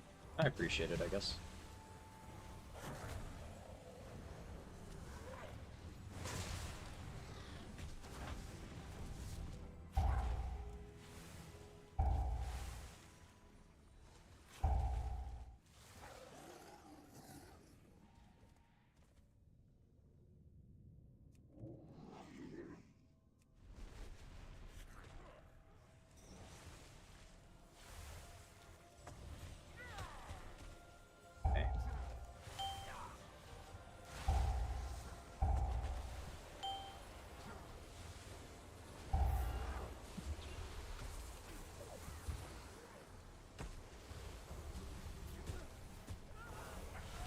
That guy got one shot. I genuinely don't even know what killed him, but I had 0 time to heal him.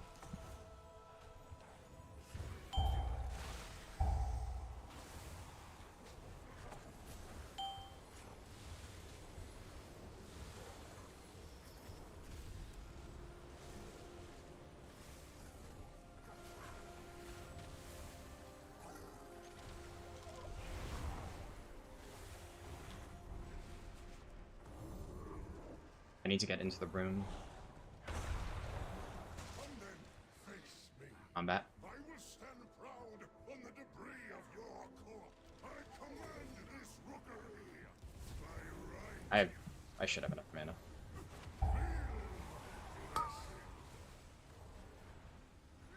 Your death is my directive.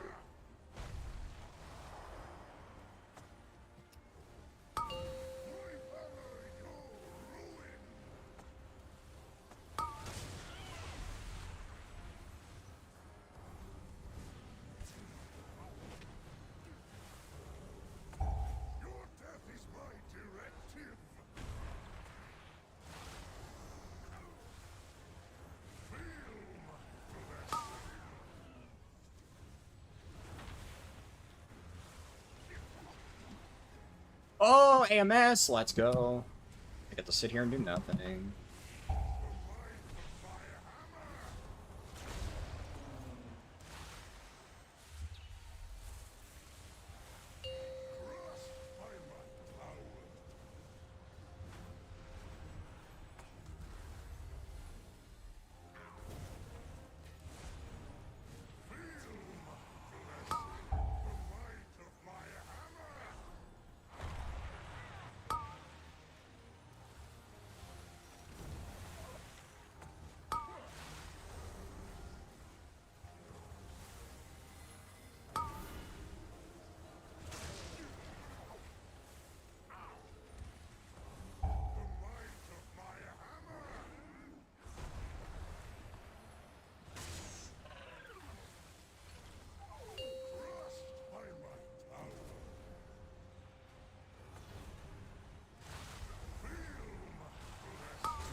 Hey Sync, good to see you.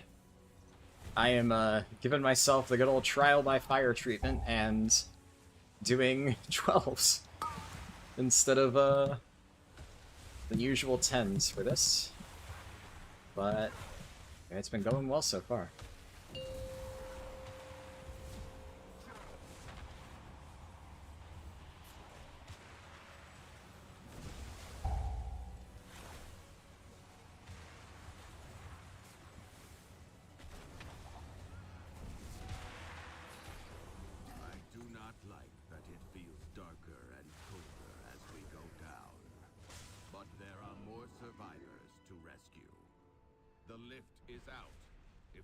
To keep going, we will have to go down the storm. What is that?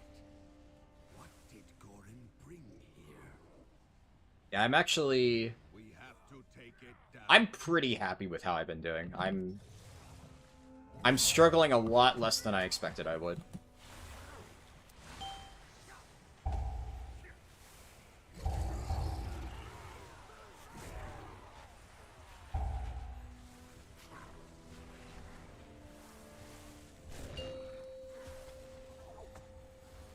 But admittedly, this is one that I have like a lot of practice on, so.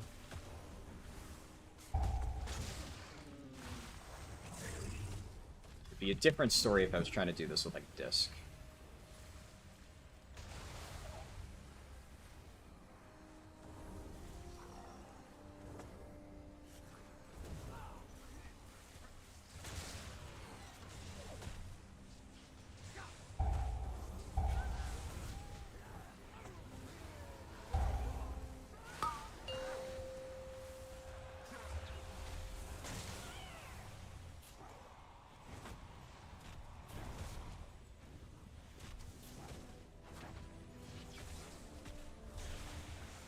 Take sip after this.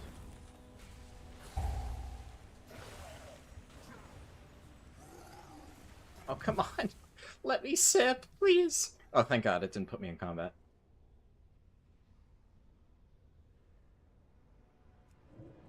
I guess the nice thing about this boss is there is, like, forced roleplay before he spawns, so I know that this guy cannot chain pull into boss. So I have that, at least.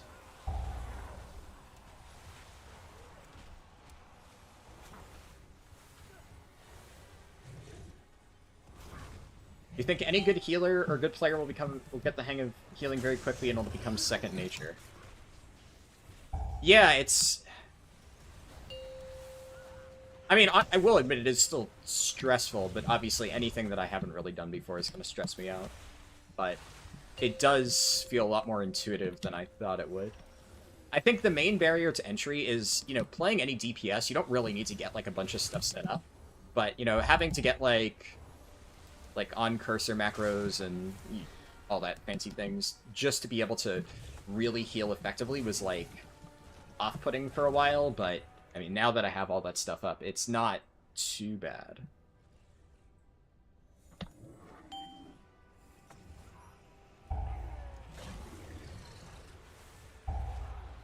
Crazy tanks are the worst? Well, this tank has been kind of a maniac, and I'll be honest, I'm kind of enjoying it.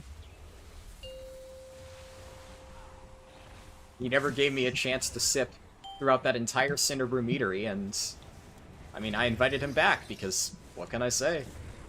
He was fucking good.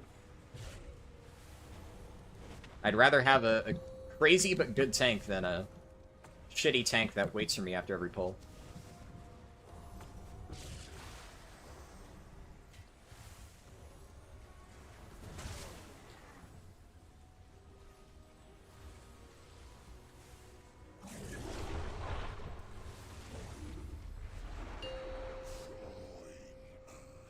Yep. Did I call it or did I call it?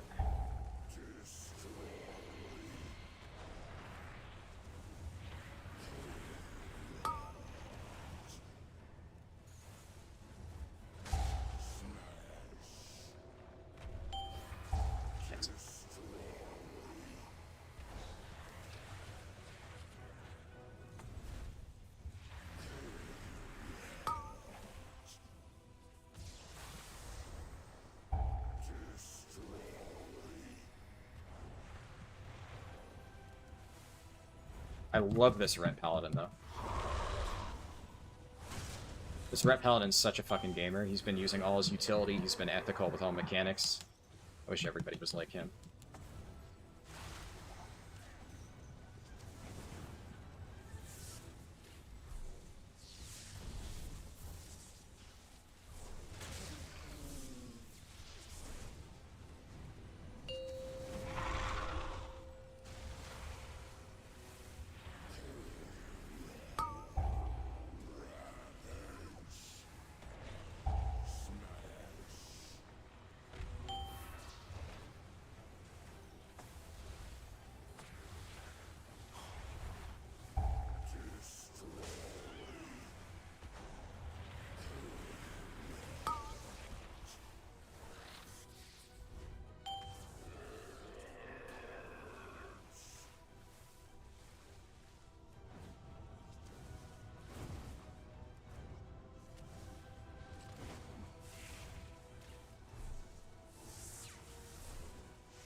Kite is just bathing in the fucking purple.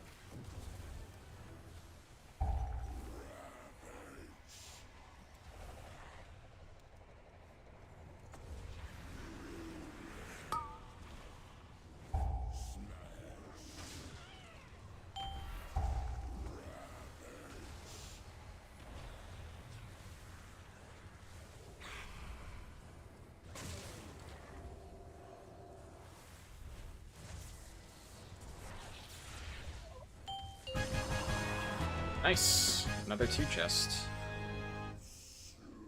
I even got, the tier set thing off that. Oh, I got a priory? Holy shit, dude. I'm actually just chain rolling dungeons I need.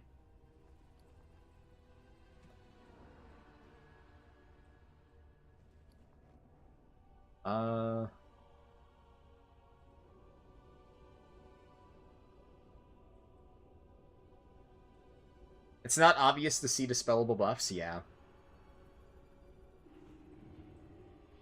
Hardest part about healing if you get a good group is staying awake.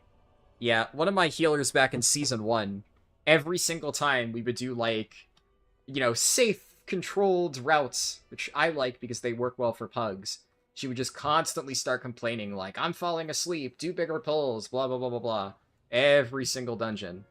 Like, do a pull that makes me feel something. That was the one that I got a lot, so. Oop. That, but we're fine.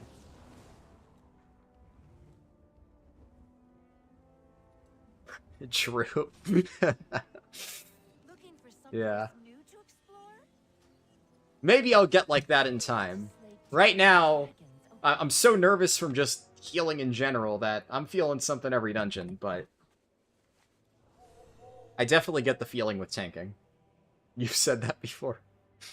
Yeah. Biggest problem you have watching me is that my party frames are too much out of the way, meaning I don't use my peripherals as much. You like your peripheral vision to see if somebody needs healing? That's fair, yeah. I've had a few people comment on my frames. A lot of people say they like to have their stuff, like, down here, where all my bars are. And then, they have, like, their buttons in a different spot, because they use, like, LVI or something. I don't know, I feel like... The other thing is, it's... I'm trying to describe it. I'm usually able to keep an eye out for stuff. Every now and then I'll get hit by something, but I'd like to think that, overall, I've still been pretty good about dodging most things while actively healing. Every now and then I panic, but that's less to do with, like, my frames and more to do with just, like, holy shit, holy shit, holy shit, I'm getting targeted by, like, 50 fucking things, and my brain just goes into overdrive, and nothing that I do with my UI would fix that. So yeah, it hasn't been a super big problem for me, but I've had a few people say something like that. Priory should be interesting. I've heard a lot of crazy stories about healing Priory, so. It's the last dungeon I need score for. We still need to get a Dark Flame in Theater. If I manage to just get the streak all the way through, that would be the first time I've done that on any of these characters. I wonder what the odds of that would be.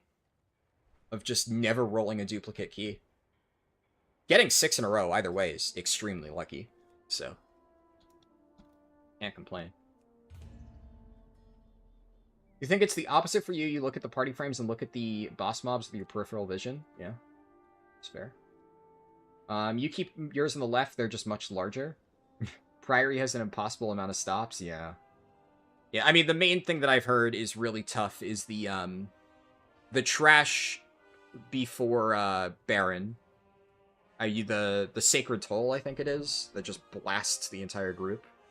I've been told is really spooky for healers, so I am looking forward to it.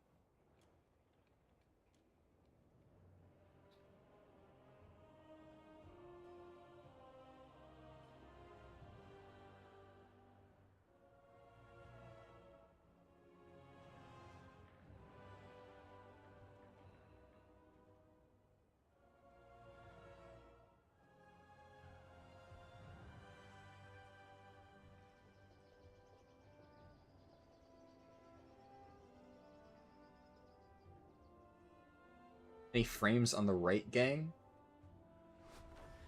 I have not seen anybody use their frames on the right. You might be unique in that.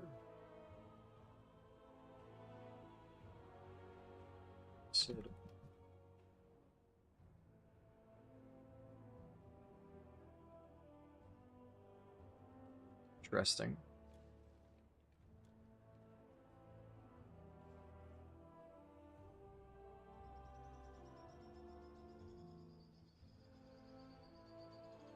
What the fuck? Sure, I guess. Sure. I mean... okay.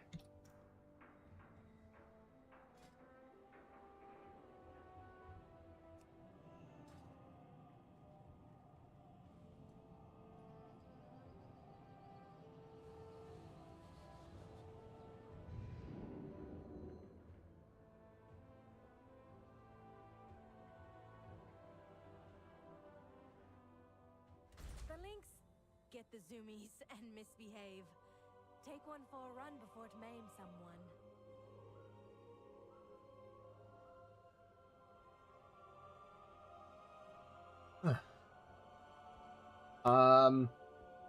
You're adjusting your paladin. She's 620, and you got the weapon from the token vendor. Nice. Use a weak aura. You can see if something's targeting. Yeah, I have that too. I don't know if it's easily visible while watching the stream, but I also have that weak aura. I don't think it differentiates between, like, multiple. I don't know if it can show that, but definitely have something that does something to that effect. Firstly, from a healing perspective, the most scary things are the cats and archers. Those bleed to multiple people, and yourself means certain death for some, if not all. Yeah. Yeah, I mean, it's a Demon Hunter tank, so hopefully he'll have good control over that. And I mean, pretty high AO, so decent chance he's aware that that would be useful.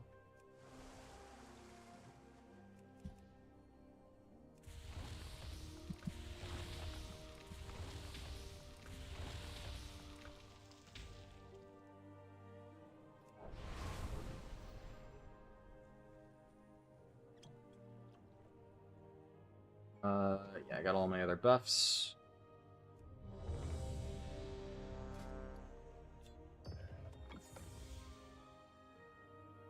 Alrighty. Not gonna be looking at chat for a little bit here, because this one I am 5, a little 4, bit scared about, I'll be 3, honest. 2, 1.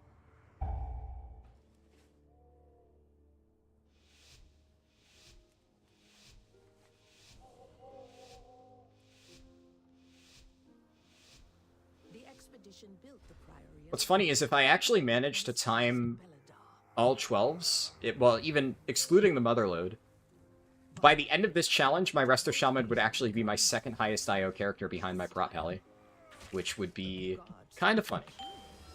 Also, Jesus. This is ambitious first pull.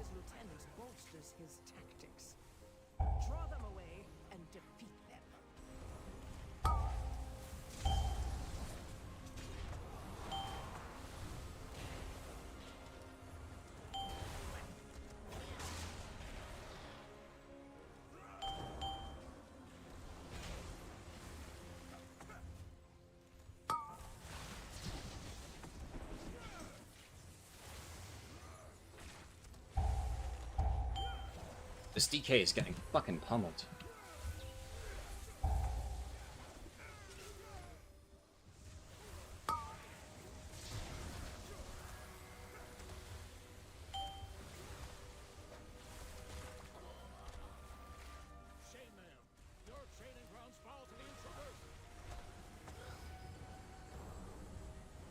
Sip.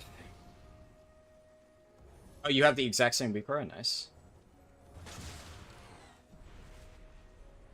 Dude, where are they going? I've never seen this. What the fuck is this?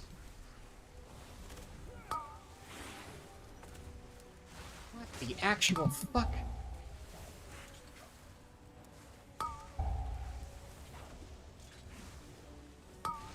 I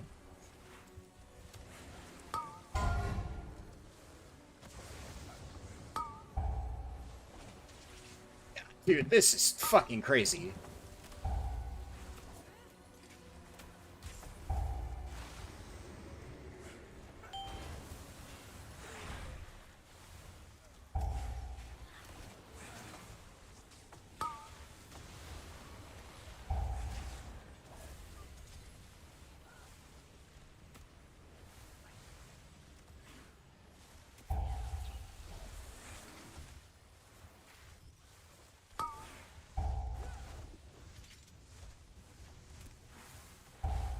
Especially, like, you know, you're not gonna take a look to see that I'm getting fucking mana. I guess I didn't think we were gonna pull half the fucking dungeon immediately after pulling half the fucking dungeon.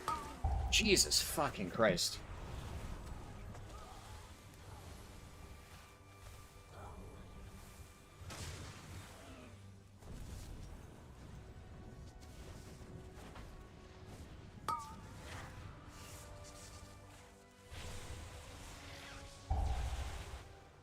Oh my god.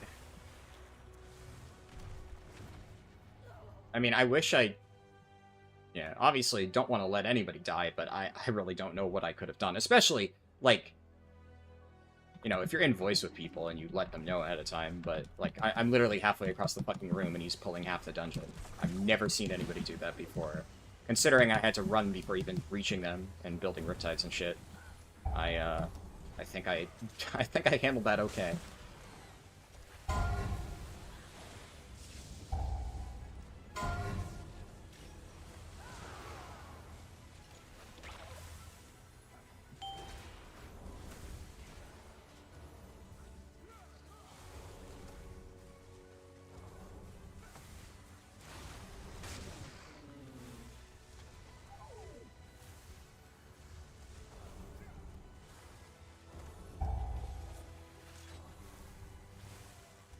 Pain pulling, so I'm getting no fucking mana.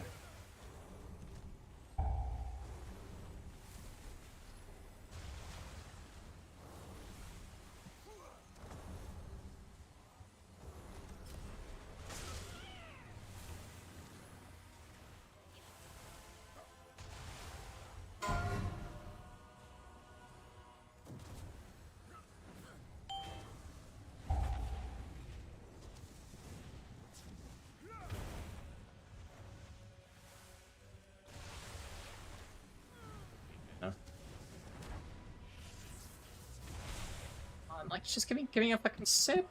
Let me sip. Kill the mob.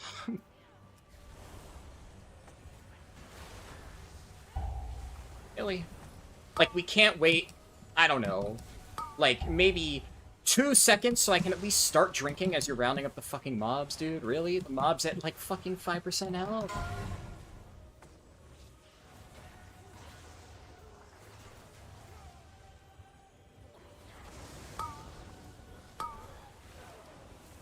Oh, this bitch is dead. This bitch is so dead. Oh, he has AMS. You lucky bastard.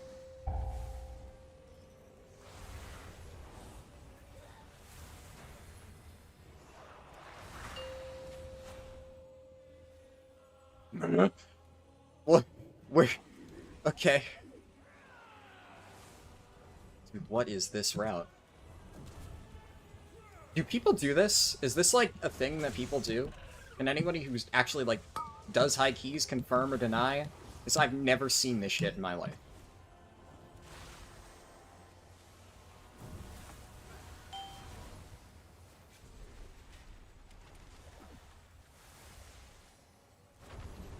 What they do like, this the way that this guy's pulling. I mean, it is just so backwards to the way that I've seen Prairie done.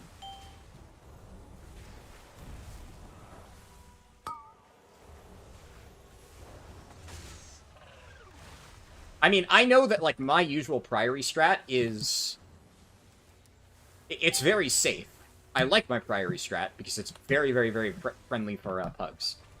But there's, like, some routes that I've seen that I'm like, yeah, it's not my favorite route, but I've seen people do it before. I've literally never seen anybody do this. But the tank's, like, really high IO, so, like, I'm guessing he's just doing whatever he does in 15s, but, like, is this just some cooked fucking plus 15 thing, or... Is this just, like, the strat? I'm getting full mana. I don't trust this guy. He's not gonna let me drink before the first boss, and the first boss is fucking scary.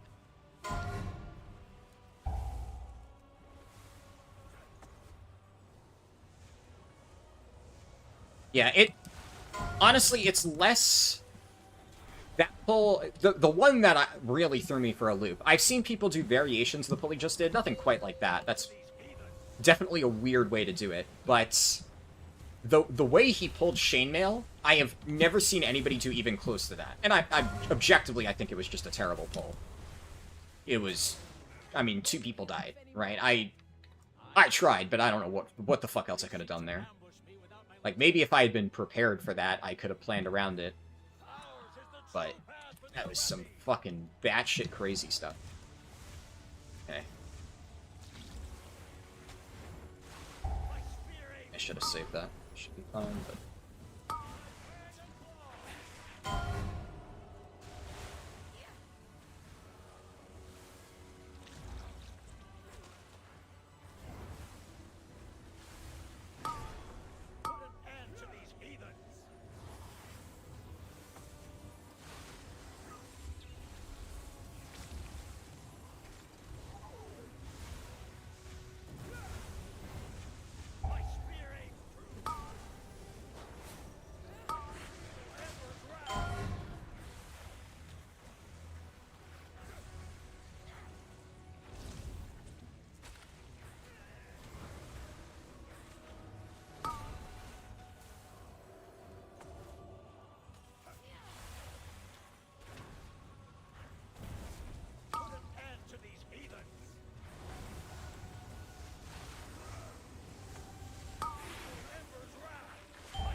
Do people die at healer's faults? Yeah. Still strikes lackeys. I don't know, I feel like it was close for a bit. Oh my fucking god, what the actual fuck? No, this is not normal. You do not do this, dude. You do not. There's actually no fucking way this is a normal pull that people do. There's no fucking way.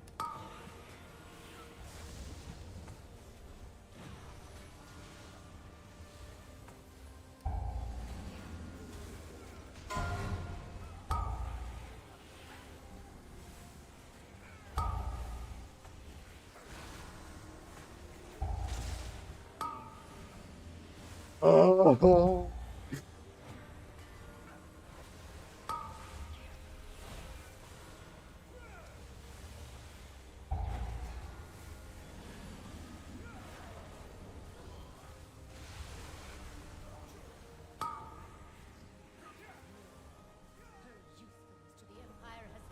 Honestly, not as bad as it thought it would be. I'm guessing I saw the Demon Hunter did like a fuckload of healing. I'm curious how much of that was darkness.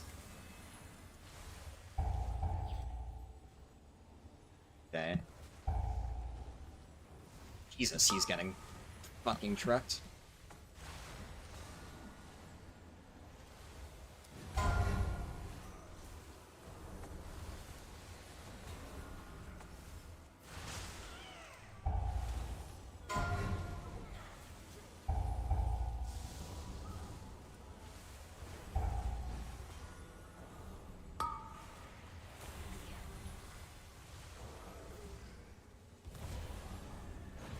Easy pull, you didn't even need length? Yeah. I thought I was gonna, but... I guess not. What I do need is fucking mana. Thank god there's roleplay.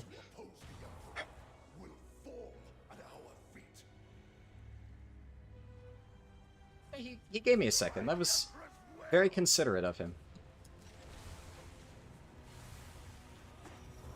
He may be making my life a living hell, but he at least understands the dynamics of Resto Shaman.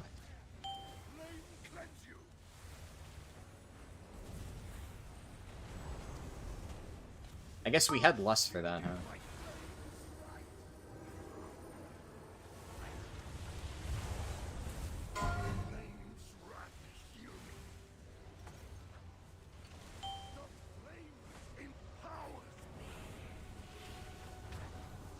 Five, 4, 3, 2, 1.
Awkward spot.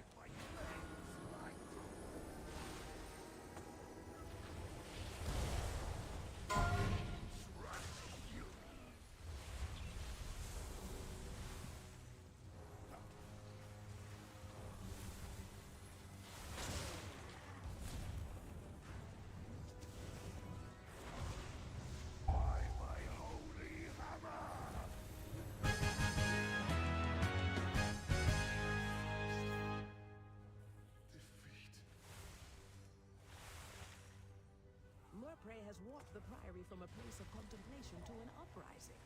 Why?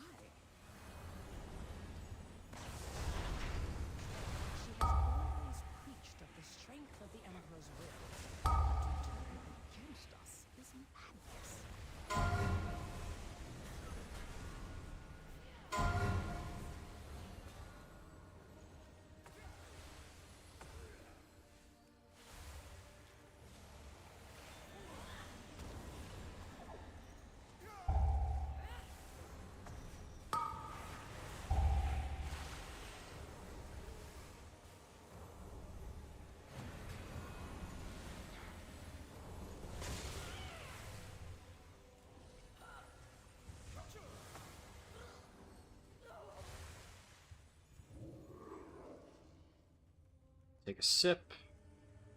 Belladar is the crucible. It burns away weakness. Its blinding light. Oh, we're not LOSing. Okay. We Arathi lacked. An army of the risen. The Arathi will defeat the Nubians, conquer Khazar, and subjugate the world. No, such heresy. They defile the sacred flame by animating the dead. They are no better than the Comis.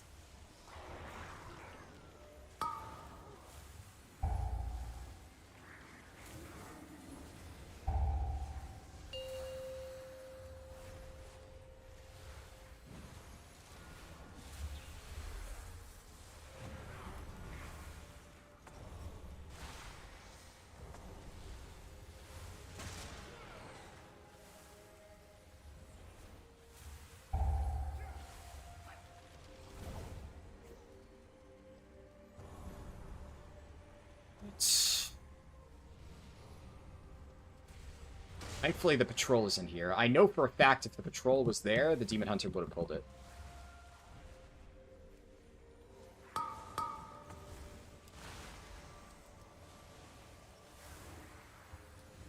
Jesus, he was getting fucking shredded by that for some reason.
Insane, dude.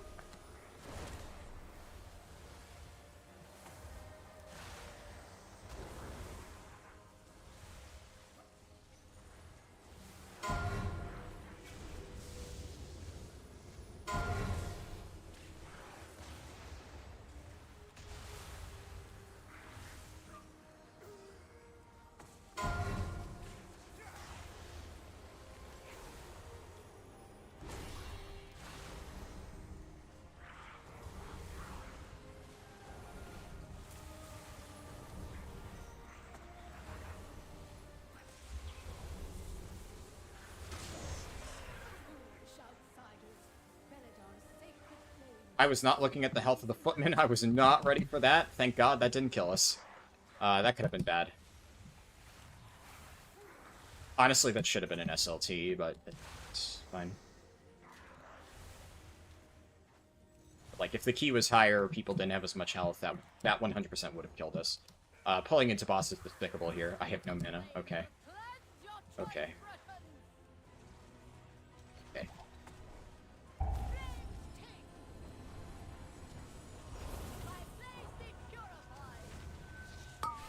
4, 3, 2, 1.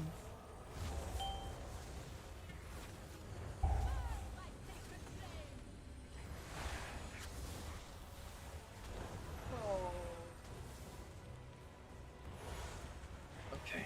Alright, that's fine. I just have to be really good at conserving. Regen some mana. Attacking. 4, 3, 2, 1.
4, 3, 2, 1.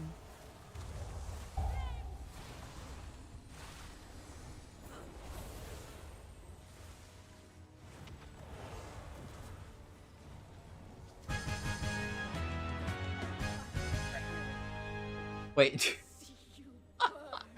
So I got Algari Dungeon Healer. It is done. And... No longer steer our faith Oh, nice. I got a warband thing. I got Algari Dungeon Healer, and I know for a fact I have Algari Dungeon Damage Dealer because of Fire Mage. The only one I don't have is Algari Dungeon Tank, I think. Or if that's like the triple threat thing.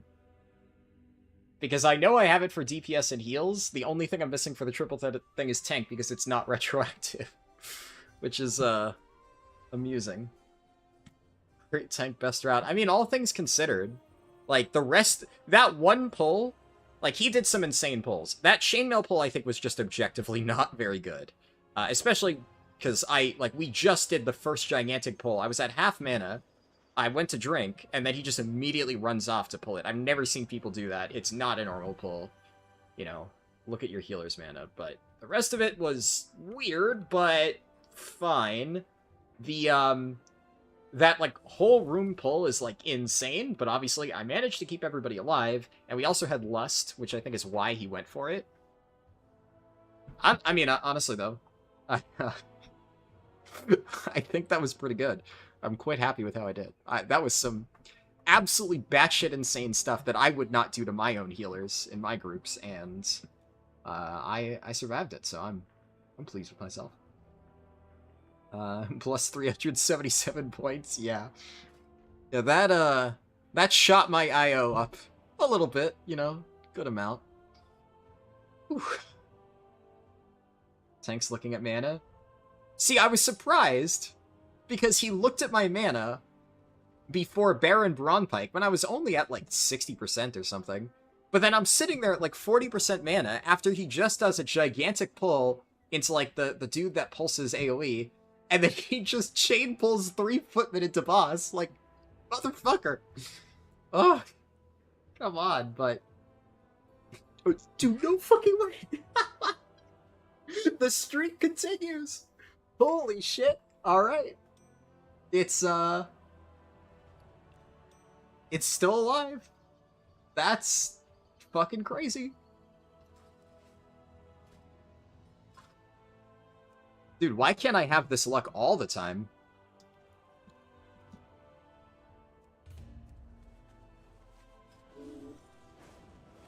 That is some wild shit.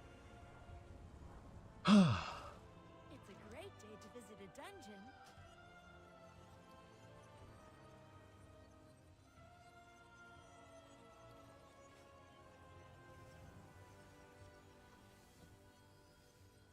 Don't forget to repair your gear. One more time. I'm actually, I'm fairly certain that even if I don't get a 12 Theater of Pain, by the end of this is probably going to be my second highest IO character. Because my Prot Warrior is, I think, my second highest. My Monk might be higher. What's my Prot Warrior's IO? I have it on my spreadsheet. Actually, I'm already higher than my Prot Warrior. My Prot Warrior is 2631. That's so dumb. My Monk is 2646. Okay, yeah, so my Shaman is actually already my second highest IO character. That's fucking wild, dude.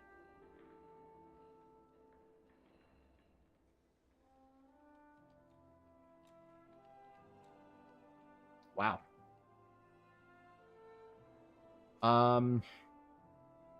Cool.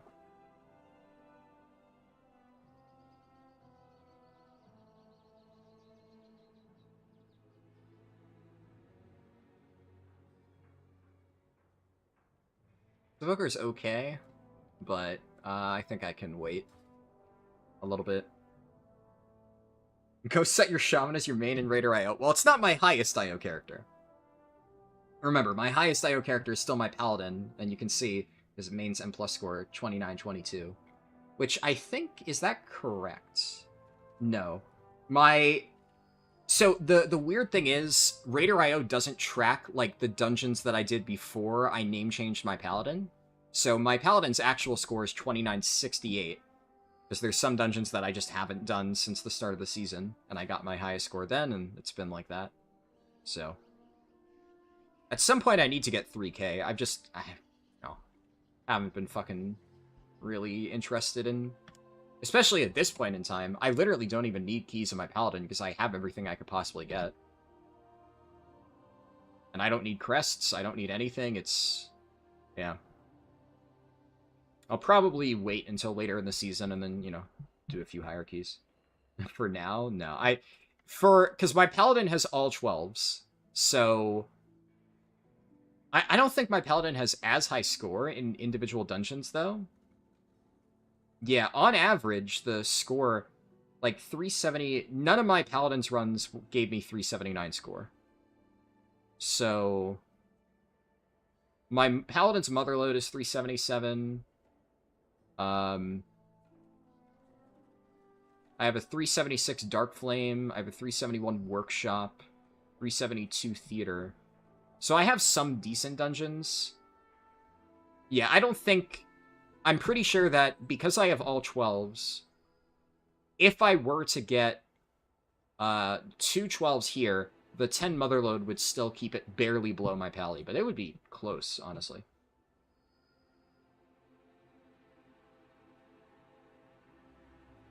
Changing to heals next X-Pack? Nah, I love tanking too much. What I might do, honestly, the end result of this is I might start playing some of my alts a little bit more than I have in the past. I did play my Resto Shaman last season, so this is a character I played, you know, on and off. But, we'll see. I mean, maybe I join, like, you know, a weekend guilds on a healer or something to get more practice on that. Because I don't really have that much practice with raid healing. That's not something I've done a lot, so that could be an interesting learning experience. Also, I have a lot of crests now because of all the 12s. I don't really want to upgrade anything. Realistically, I should craft some stuff, but I don't want to craft anything right now. I'll figure that out after we're done, but it's nice to know that I'll be able to craft, like, 1 or 2 things. I'll probably be close to, like, 180 crests by the time we're done. We'll see. While I wait for, you know, people to pop into the queue, I am going to go grab more coffee, so I'll be here real quick. This is only my second cup of coffee of the stream. Normally I have to drink more, but I've been so, like, filled with adrenaline doing this that I haven't really needed coffee so much. But refill at some point.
a little bit longer than I expected to make coffee. My timing turned out to be really good. My dad ordered food, and the food got there literally as I was making coffee. So I came back with coffee, a burger, and fries. Pretty productive trip. What's the add-on that I use for checking currency? What add-on? What do you mean?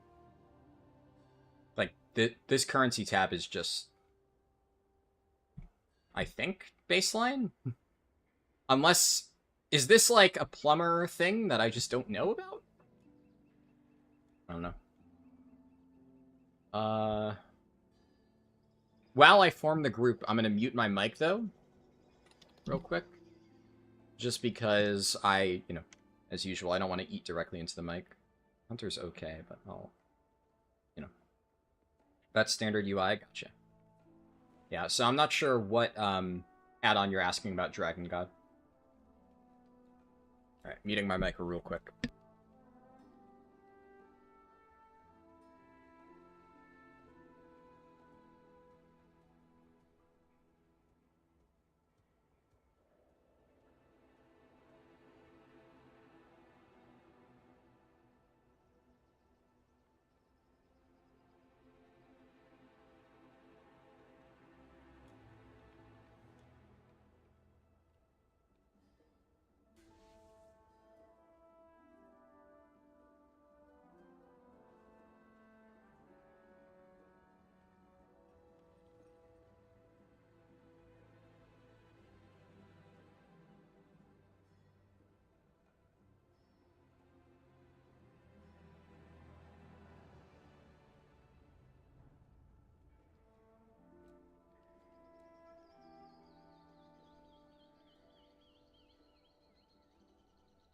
Don't give myself indigestion or heartburn.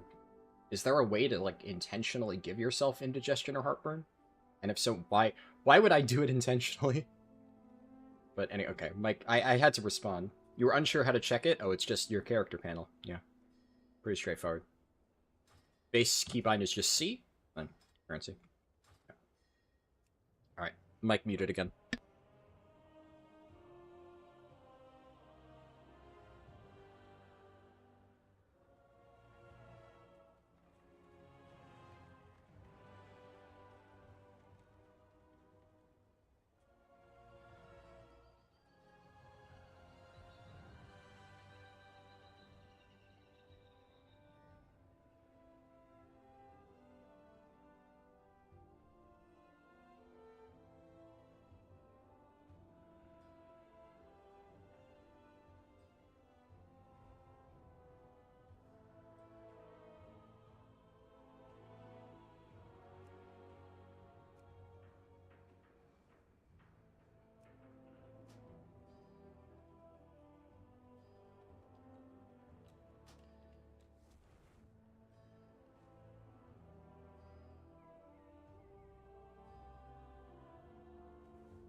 Alright, and the burger and fries are done.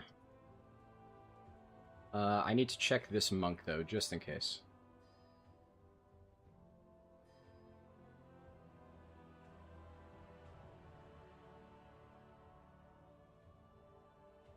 Okay.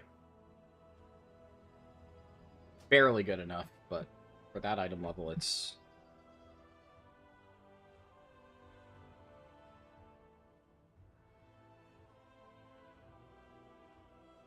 They should definitely be... I don't know what the fuck they're doing wrong, but they should be doing more damage. Probably good enough for Dark Flame, though.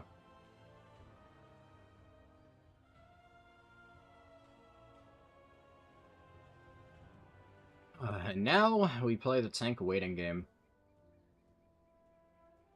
Fun stuff.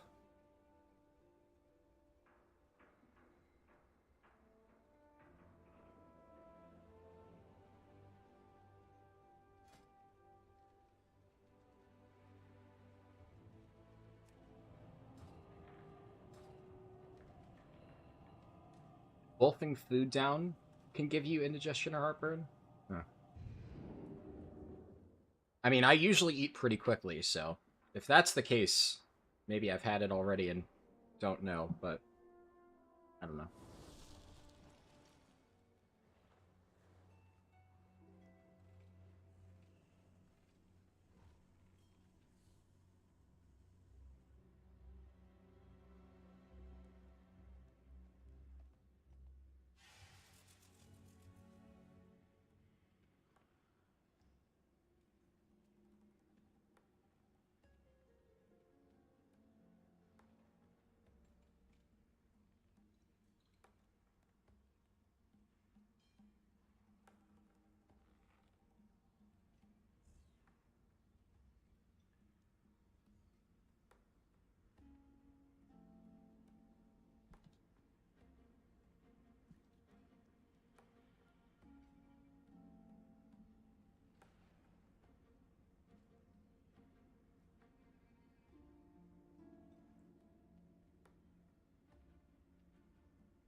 Oh, boy.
I am currently furiously arguing with one of the Mistweavers in my guild about WoD Classic, which, as many of you know, I am extremely excited for. And I will fight anybody to the death who says that WoD Classic will not be good.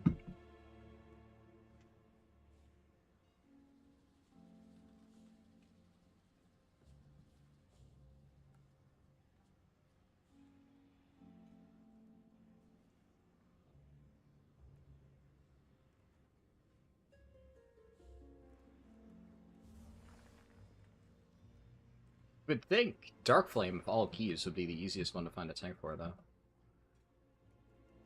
It's pretty free.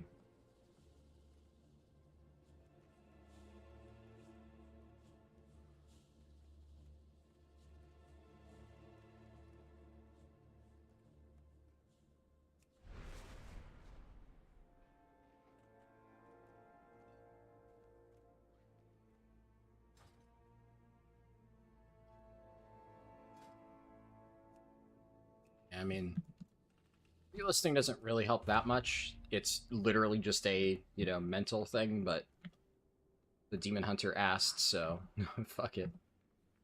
If he thinks it'll help, I'll make him feel cozier. You like WoD classes? WoD, so, look, garrisons and, like, the rep/world content early on were the only bad things about WoD. Like, obviously, well, and that being said, I don't like garrisons. A lot of people will tell you that they really enjoyed garrisons, so even that one is kind of like, you know, subject to opinion. I think the general sentiment is that they were kind of shit. My personal opinion is I did not like garrisons. The lack of any real world content was also a pretty big problem for WoD. It had really great leveling zones, but all of the reps were like... It is the most bare-bones reps they have ever added in this game. For, like, main expansion reputations. Nothing even comes close. They had zero content. They, I'm guessing, just were unfinished. It's... I'm sure if I told you what the reps were, you probably wouldn't even remember the names. You basically didn't interact with it at all. So there was, like, basically nothing to do. Now, that is obviously a bit of a problem. But outside of that, I mean, the raids were really good. The class design, for many specs, is the best that it has literally ever been in the history of WoW. Brewmaster and Blood DK peaked in WoD, and I will die on that hill. Anybody who tries to fight me on that, I will absolutely throw hands. The spec... Blood DK right now is pretty fucking good, and in my opinion, right now, Sandlane Blood DK is the closest it's ever been to WoD. I would even say it's a toss-up at this point. I do really enjoy Sandlane Blood DK, it's really good. But it's still... I don't know, Breath of Sindragosa Blood, it's so fucking good, man. It's so good.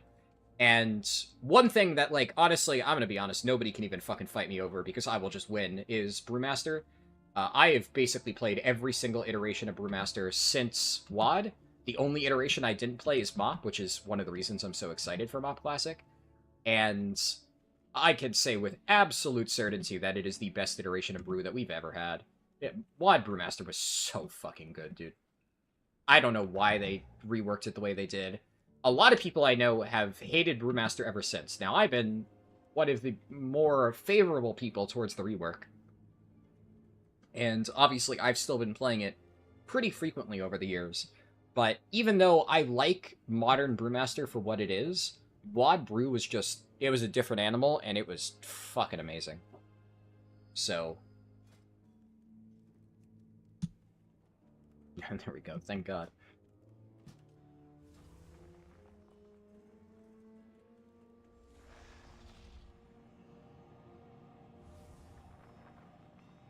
You're a little nervous about housing sapping Midnight of resources.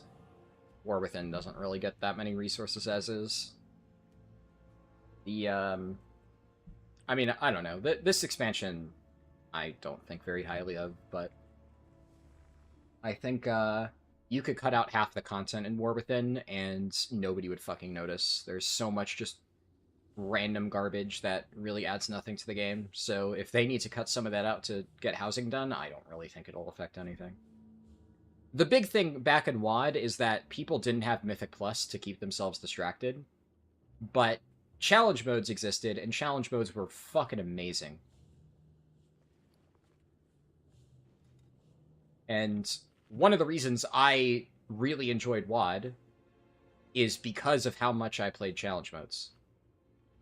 It was really, really fun. And what I'm hoping, I've said this for MoP as well, I'm really hoping that people try out challenge modes and then realize, holy shit, this is awesome.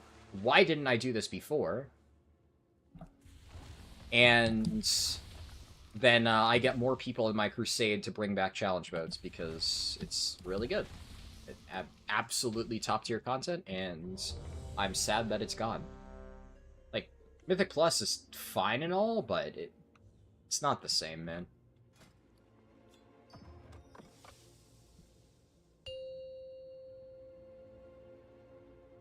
They're gonna skip WoD Classic and go straight to Legion. 4, 3, Nah. 2, Nah. 1.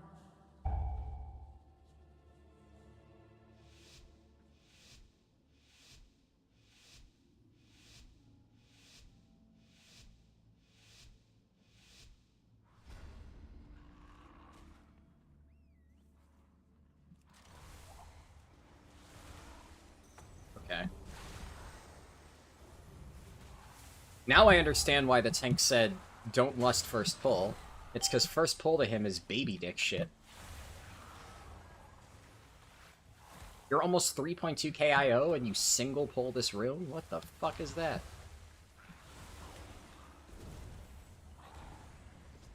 You want your garrisons? Yeah, there you go. I mean, some people like garrisons. So the main thing that I don't understand why people think they're not going to do WoD Classic, like, take out the argument of whether or not you think it would be good. I think it'll be good. But you want to say that you think that WoD Classic would suck? Go for it. But, like, one of the things that, you know, the Mistweaver in my guild said is that, well, WoD Classic wouldn't align with what Blizzard's trying to do with Classic. And it's like, what do you think Blizzard's trying to do with Classic? Blizzard's goal with Classic is to make as much money as they fucking possibly can, putting in minimal efforts. They do not give a fuck about, you know, the spirit of the game. That's just marketing nonsense. Blizzard likes Classic because they can do absolutely fucking nothing, re-release an expansion, charge people, like, a ridiculous amount of money for a digital deluxe bundle, and retail players will pay for it because they just want their fucking mounts, even if they don't actually play. Blizzard does not give a fuck if people like WoD or not. If they can slap a mount on it and make $40 for every single person, they're gonna release WoD Classic. It's not that much development effort to get it running. So, like,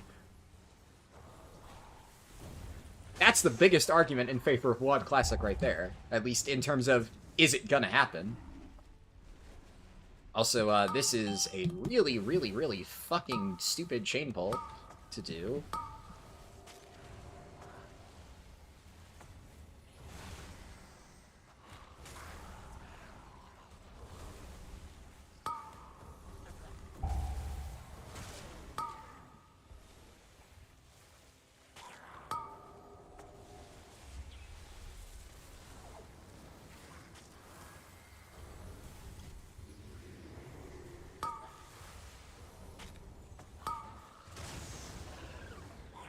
Probably focus. I'm kind of like, admittedly, I'm a little bit in like, I'm not super concerned because it's Darkflame, but this is also like the dumbest fucking, you know, way to do the entryway of Darkflame that I've ever seen in my life, so I think I need to focus and just be prepared for anything with this fucking tank.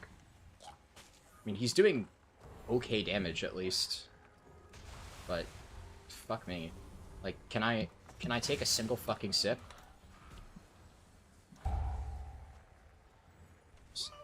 Just so he doesn't fucking chain into the boss. Like, be fine until then, but Jesus fucking Christ, dude. Like, you're playing with the Resto Shaman. You need to, like, he can chain pull a little bit, but you can't chain pull the entirety of the first fucking room of Darkflame. Fuck off.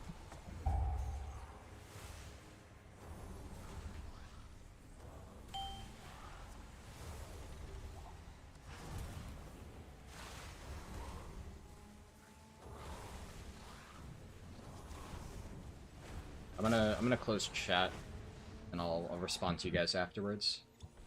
I hit the wrong thing. They rip flask, whatever. Like, literally, all I need to do is start sitting. Oh, that, and of course that puts me in combat. Fuck me. We're fine. I have enough.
This guy is getting fucking blasted.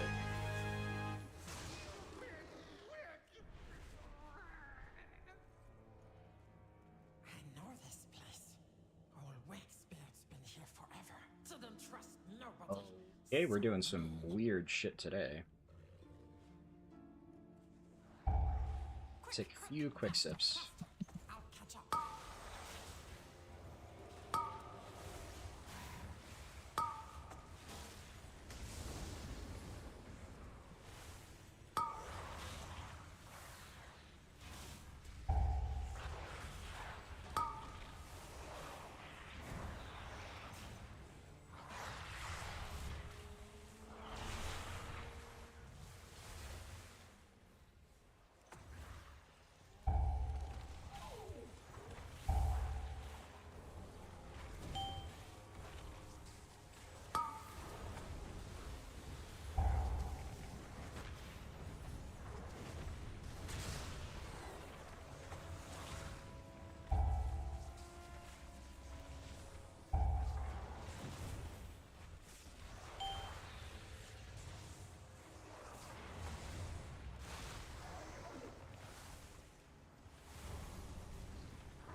I don't think I've ever seen anybody pull the entirety of the first room, but sure, I guess.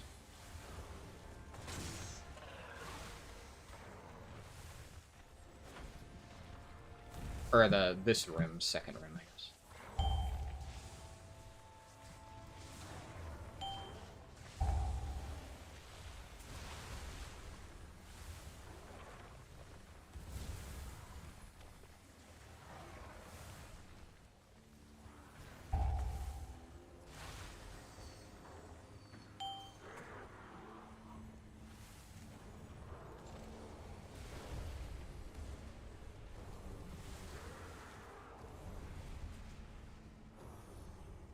Fire bat.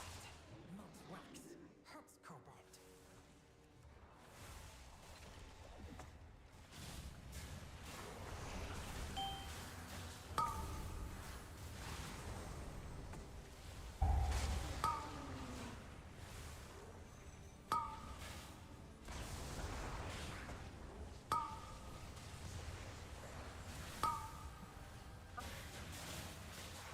Did my stun not go off?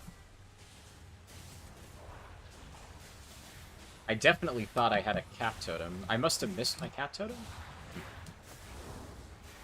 The stun DR might have been also extremely high. I just recast it faster than I expected.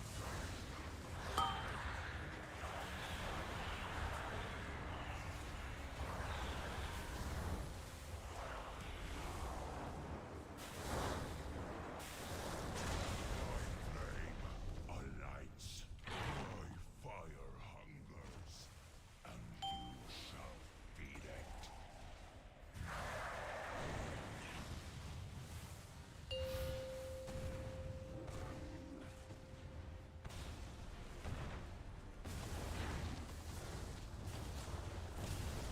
Candles light.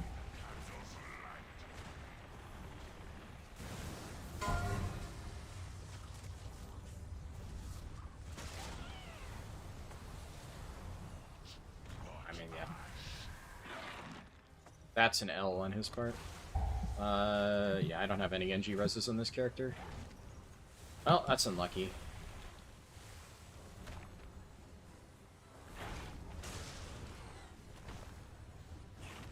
Fine.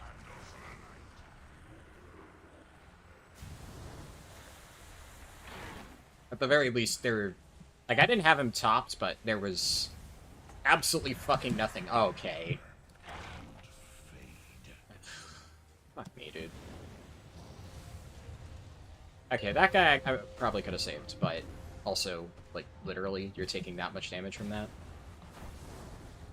I didn't take that much damage from that. I didn't even fucking press Astral Shift. Fucking hell. Well, that's awkward.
You get what you deserve, I guess. I admittedly was a little bit more lax because I figured it's Dark Flame, I don't need to wait for, like, the best DPS. And the two that I was a little bit iffy on, ended up being fucking dog shit, so...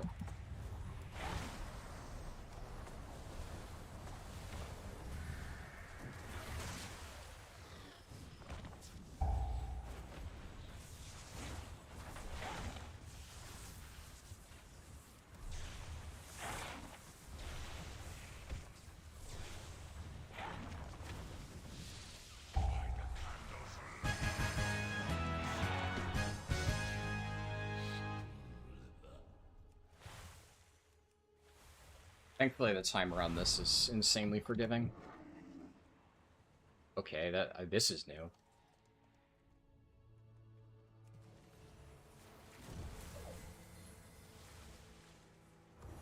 This tank is like the most fucking backwards Dark Flame route I've literally ever seen. Like, nobody fucking does this. We're not gonna stun them? Okay. Like, Jesus Christ. Especially, like, you're a fucking Prot Warrior, dude. You literally can walk into the room, heroic leap into the middle, press Spell Reflection, they all insta-target you because it's the first cast, and you do, like, insane damage. This guy is fucking dog shit. Like, man, this guy's a testament to, like, you can be completely shit at your class, and you can still get fucking 14s done. Oh my god.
Alright.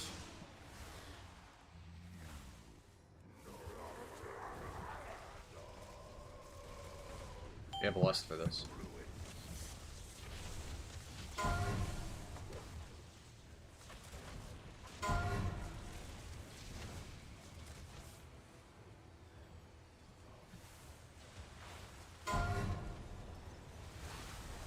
Jesus.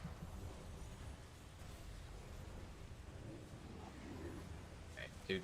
Demon Hunter. Okay, he got it. It's fine.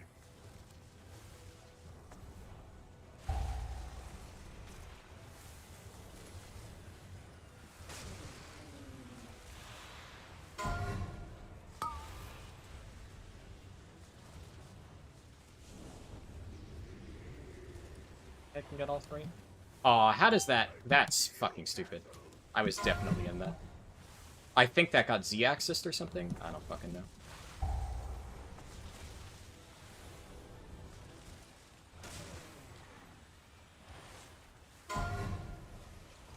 He missed somehow? A weird one. I can't split the difference there, unfortunately. No, that's not gonna reach.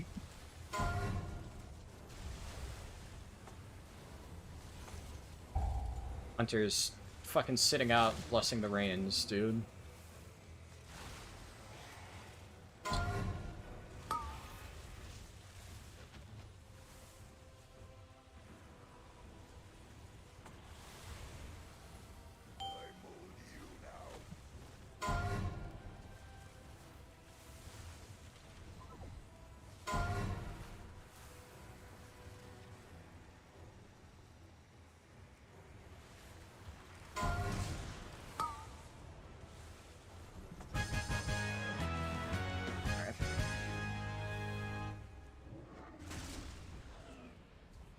Candle King, we can be free. But first, the darkness. I'm out of range of totemic projection. Time to flee. Flee to freedom. We can use Big Candle Cup to escape.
Kinda need to get a new candle.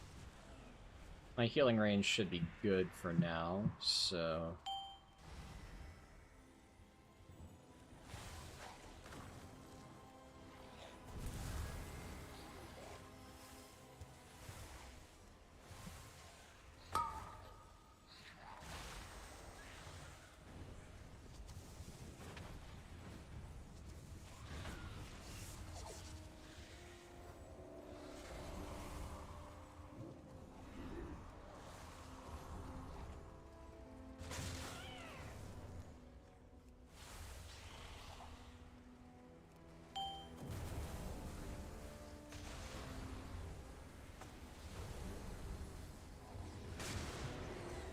Jesus fucking Christ, dude.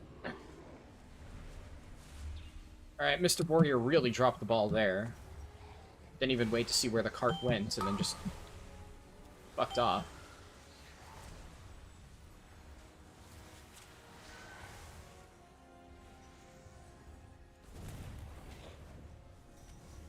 This has definitely been the worst handling of a cartway or cart fucking whole section. I don't know. This section of the dungeon. The warrior tank has done a fucking shit-ass job with it, so, you know, keeping in with his performance throughout the rest of the dungeon, I guess. Whatever. Fucking 8-ish minutes to do the final boss, so should be fine. Some dynamite and let's wait for me.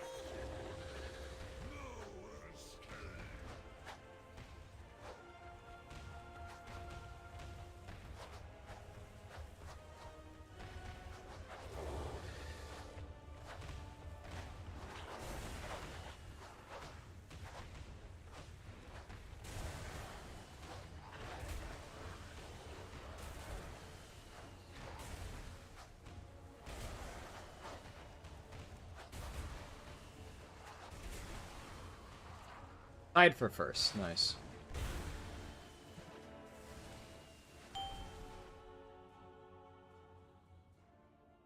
Oh, my head.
Please run out, Mr. Monk.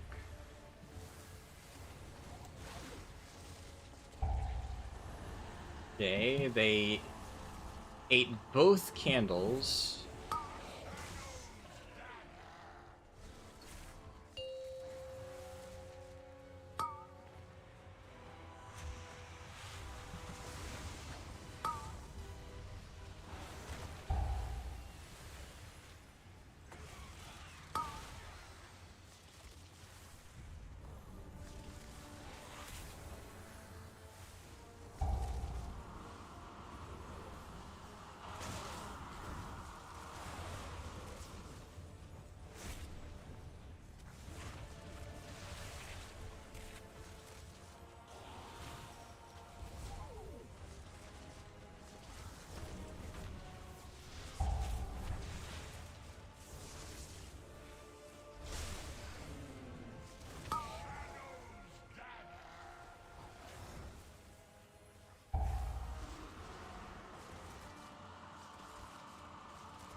Jesus Christ.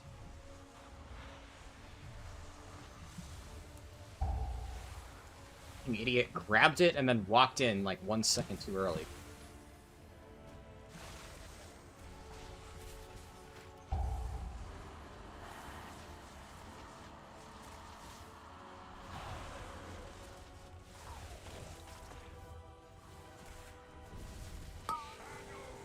Ironic that Dark Flame ends up being the worst out of all the 12s I've done so far. The easiest dungeon, and yet somehow people fuck it up. It's fucking crazy, dude.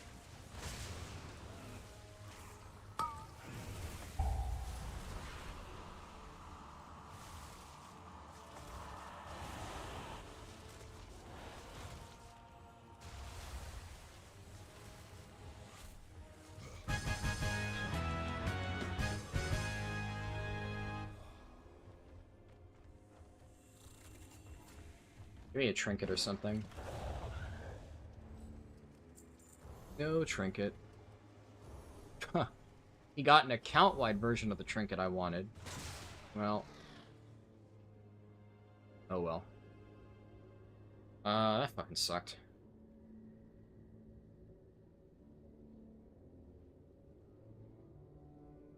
Ravager?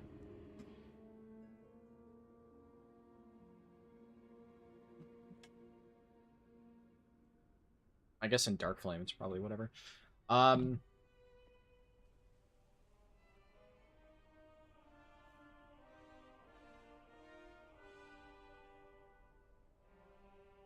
Seconds. I got messaged.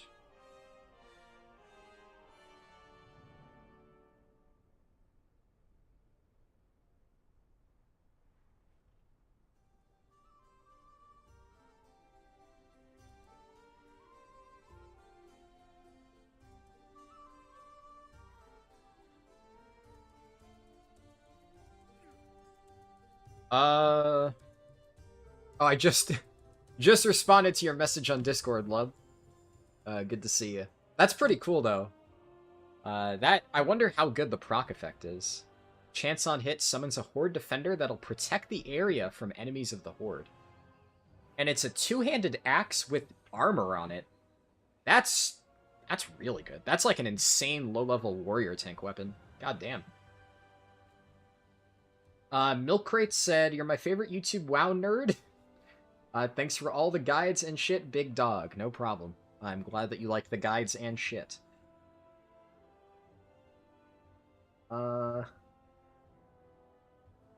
Last thing you paid for in Classic was to copy your character to BC and retain your Classic version. I think it was insane that they made people pay for that. That was so fucking greedy.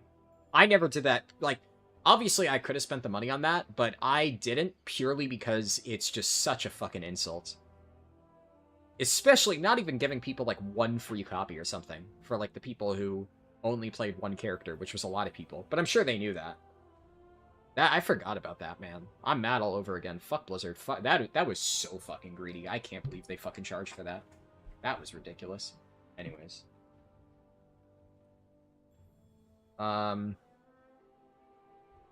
Yeah. It's funny reading chat now, and Chori's like, oh, he's gonna be doing a skip. No, he didn't. That tank's route was just fucking trash.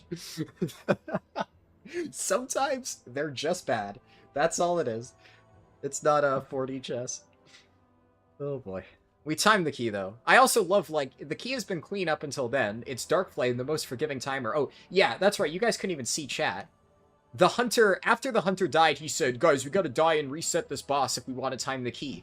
And that's why I think all I said is, no, LOL. Because I'm just like, what the fuck are you on about? Like, we gotta die or reset. Like, that wasn't clean, but we had fucking 7 minutes on the timer. Like, fucking die and reset. Dumb fuck. Oh, God, that was... Yeah, that group fucking sucked dick. At least the Demon Hunter DPS was, you know... His damage was not, like, god tier, but... He stayed alive, and that's really all I can ask for. So... Fuck me. The Collector said, WoD had the greatest raids. I don't know if I'd say the greatest raids. Blackrock Foundry was very good, though. Blackrock Foundry is up there. High Mall I actually quite liked more than I think most people do, but I wouldn't even rate it, like, insanely highly. It was good, but it wasn't, like, amazing. And Hellfire Citadel, I think is okay. Hellfire Citadel and High Mall, I think, had... They were both good raids, like, don't get me wrong. If we're looking at, like, all WoW raids of all time, they're, like, definitely, you know, above average, and probably... I would put Blackrock Foundry, like, towards the top. I would put both High Mall and HFC, like, probably at, like, the 70 percentile, give or take. Maybe a little tiny bit higher. They're good, but I feel like both of those raids have, like, a few pretty good bosses, and then some really shit bosses. So, but yeah, Blackrock Foundry, for sure, is... That, I think, if you wanted to say Blackrock Foundry was one of the best raids of all time, yes. Another thing that I think is fair to say about WoD is the consistency of the raids is really good. It had 3 raids, and all 3 of those raids were, like, above average at worst. And the big thing about WoD, to me, is just the class design was amazing. So it had overall pretty good raids, and some of the best class design we've ever had in WoW. Those combinations made raiding in general feel really good. Because, like, there have been some raids, like... Shadowlands and BFA had some solid raids, but, you know, here and there. Generally, the experience of raiding in those expansions is not that great, because the class design felt abysmal. So, yeah. They have a dedicated team working on housing already? Yeah, I would imagine. And you would play WoD just for Blackrock Foundry? Yeah, for sure. You're about to put Crusader on it? Yeah, money well spent for sure. You only like Hellfire because you got the mounts? It is a pretty cool mount. Hey, don't get me wrong, I don't dislike Hellfire Citadel, but I don't really like it either. Hellfire Citadel was... Yeah, that was like the first raid I ever really did like Mythic Prog in. Because I technically killed some Mythic Siege of Orgrimmar bosses at the very end, but I was getting, like, basically half-carried. I was running with, like, my friend Paul's group, and, you know, they were really good. And I progged, like, the first few bosses of Mythic HFC. I technically got more Mythic boss kills, but those ones I also kind of got carried by Paul. And it's why when Legion came out, I told Paul I wasn't going to play with him for a little bit while I kind of figured my own shit out. And I wanted to, like, earn a Mythic raid spot on my own, and not kind of, like, follow him around and get into raids by merit of him being, like, one of the best healers in the game. So, you know, I mean, I did that, and that's when I really started to learn how to do Mythic Prog. But, yeah, I mean, BRF and HFC definitely holds, like, a place in my heart because of that. It's when I really got into it. I think, like... I started tanking in Siege of Orgrimmar for the first time. I played a Hunter up until Throne of Thunder.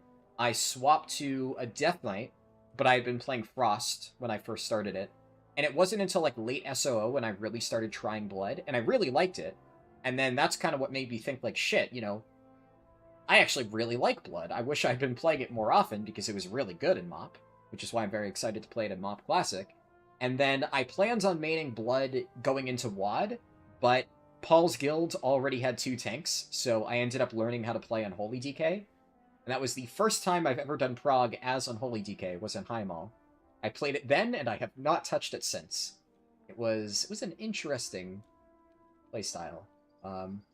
Really not for me, but I tried to learn it nonetheless. And then that guild imploded, so I played the rest of Highmaul on Blood, and then I was in a Pug heroic run, and I saw a Brewmaster monk dual-wielding Blade Fist. And for anybody who doesn't somehow know what that appearance looked like, I gotta show it because it's like so iconic. It was a mythic Blade Fist too. So in a heroic Pug, I was fighting heroic, what's his face?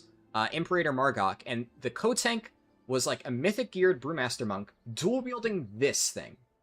And I didn't even know that there was I didn't realize Brewmaster could dual-wield at that point. I thought they used staves. And watching that dude walk around with 2 of these, that was like the coolest shit that I had ever seen. I'm like, that is so cool, I want to do that too. And I hadn't played Brewmaster up until that point. And basically, immediately after that raid, I created a Brewmaster, Taran monk named Rahan, which I still have one of my alt Brewmasters named that, because it was the first monk that I made. And I leveled that up to max so fucking quickly, just so I could be able to play Brew. And then I main swapped when Blackrock Foundry came out. I didn't really have a dedicated guild at that point, because I was still in high school, so like raid times were really difficult for me. But I was pugging my way through Heroic Blackrock Foundry on my Brewmaster, and it was some of the most fun I had, literally up until that point, the most fun I had ever had in World of Warcraft. I was like, holy shit, this is such a fun spec. Made me fall in love with Brew instantly, made me fall in love with tanking instantly, and that raid playing Brewmaster Monk is like literally what got me to become like a tank main for years to come. I fucking love WoD Brewmaster. It's so good. And then I played a mix of Brew and Blood for the rest of the expansion, and then Paul got me to start tanking for his challenge mode team, and then I started learning that a bit more. And that is when, like, when I was forced to start tanking challenge modes and doing Paul's, like, crazy strats, that's when I really learned how to tank. And I'd like to think by the end of WoD I was already pretty good. Definitely took a while to get there. I was not super great when I was first starting, but you learn fast. Because quite literally, like, some of the rank 1 challenge mode times in the world were done by Paul's team, and I don't remember why, but, like, his tank couldn't do carries or something, so he wanted to teach me how to do it. But I'm running with people who are used to playing with, like, the rank 1 challenge mode tank in the world, and they're trying to teach me their strats, and I was, like, kind of a semi-brand new tank who was basically dog shit at first, but, like I said, by the end of it, I learned a lot, that's for sure. Anyways, we have 1 dungeon left to go, and then we're done with Resto Shaman Keystone Hero, and then some. It's close to fucking Resto Shaman Keystone Legend at this point, which I did not expect. I did not look at my key when it ended. If this is Theater of Pain, I'm gonna lose my fucking shit. It is... Ah, we were so close. That's fine. You can't be that perfect. Damn. Yeah. The fact that 7 out of 8 dungeons I managed to roll back to back to back with no duplicates is wild. So now, for the last dungeon, I'm gonna have to join some pugs and heal some randoms in a +10 theater. I'm not gonna go for a +12. Theoretically, I might be able to get into it, but, like, if I'm joining a +12 and they see that my highest score is a 5 for theater, that might be sus to some people, so I'm not gonna bother. Not to mention, you know, I don't have control over the group. I did those 12s, but I was very picky on who I invited, and outside of that last run, overall, it was pretty good, so. Finish this off with a pug +10 Theater of Pain. But overall, this has been the most successful Keystone Hero challenge I've done so far. Outside of, like, the Prot Warrior one was also ridiculously clean, but that's a spec that I basically main, so, like, it hardly counts. But considering... That's funny, I have... Oh, Maso, huh? Yeah, I don't...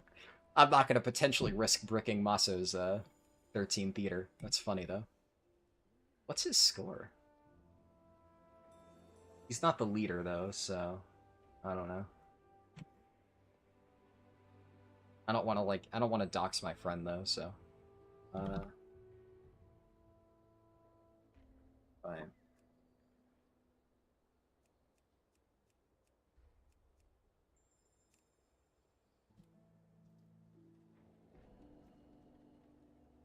You know, I'll search 10 to 12.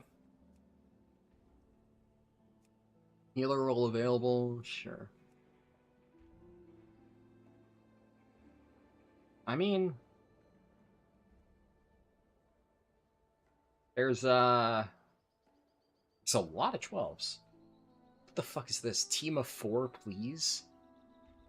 Fucking weak-ass behavior is that, begging in your title for 4 people to carry you? Get the fuck out of there. That is 100%. You know what? Now I'm curious. You got me thinking. I'm gonna check this dude's logs. This screams, I paid for carries, and now I'm trying to randomly get somebody to carry my 12 that I got after buying one. I have to sate my curiosity.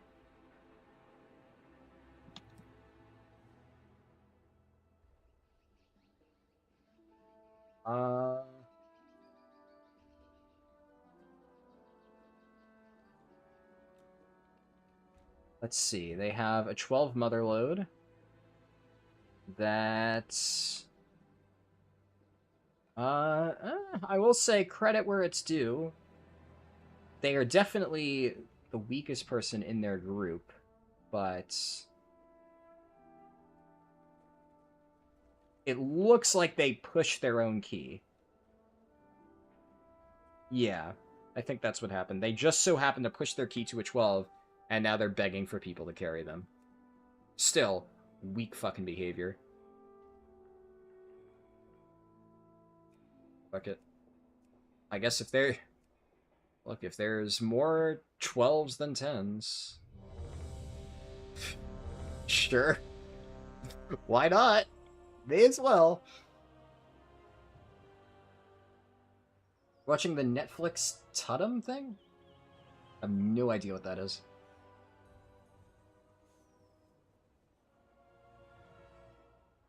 Alright. Guess we're ending it with a 12, too. Damn. Wait, at this point, in for a penny, in for a pound.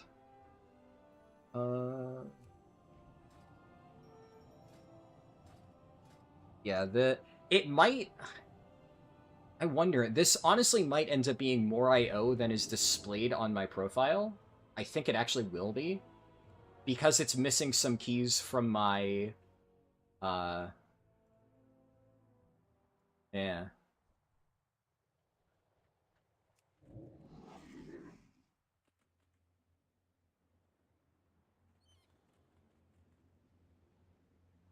They tried to do a game show kind of thing? Huh.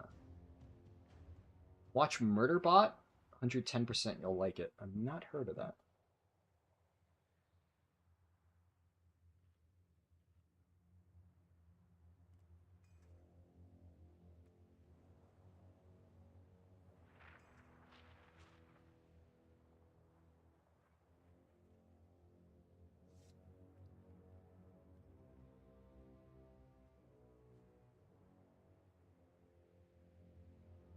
Sounds interesting.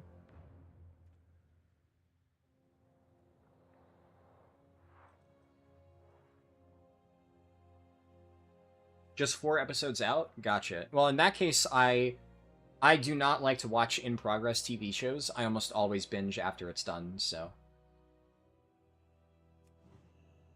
Try to remember to look back at it later. Oh, it's on Apple TV? That makes sense. Yeah, I've watched Severance and... What was the other show on Apple TV I watched? I forget. But yeah, there's a lot of good stuff in there.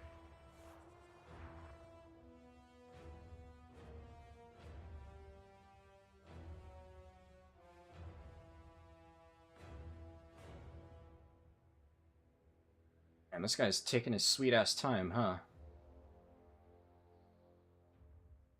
Netflix ain't looking so hot? Yeah. Yeah, I don't know, it's...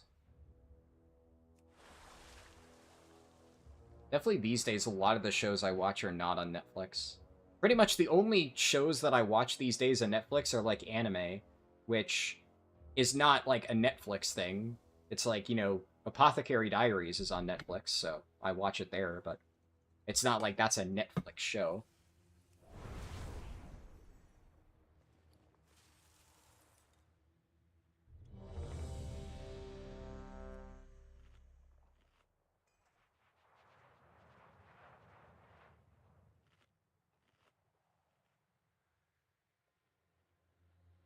You ain't paying for any streaming service? Fair enough. Look, I'm not gonna judge. 5, 4, 3, 2, 1. Let's see how they do this first poll. I'm gonna close chat, though, because I don't know what to expect, so I'm gonna play it safe here. Stealthing. It seems these upstarts think they can compete with the best combatants in I'll believe it when I see it! Either way, this should prove entertaining. Bring in the challengers!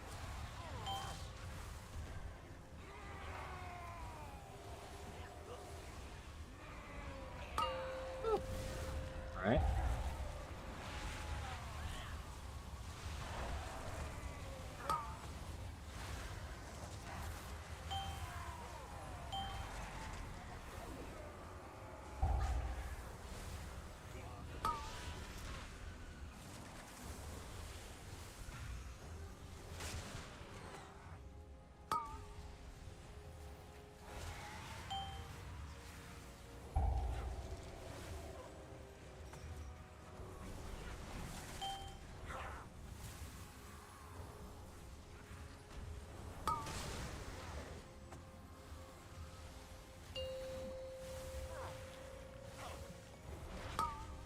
Be against the wall here.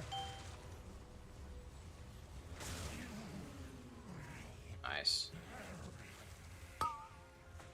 Nice.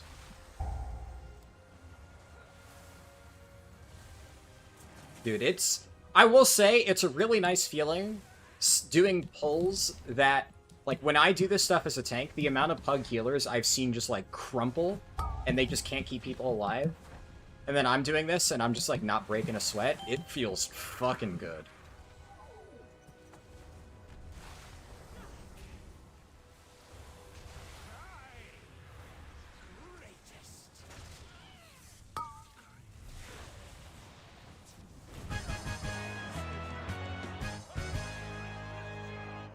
What a disappointment! How unexpected! It seems our little pups have some fight after all! Now that the preliminaries are over, the real trials can begin!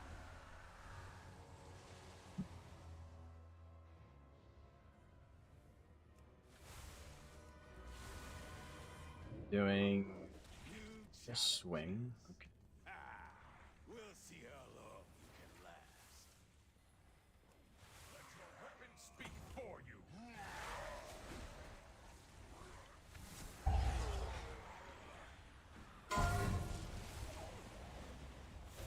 Can't cast anything.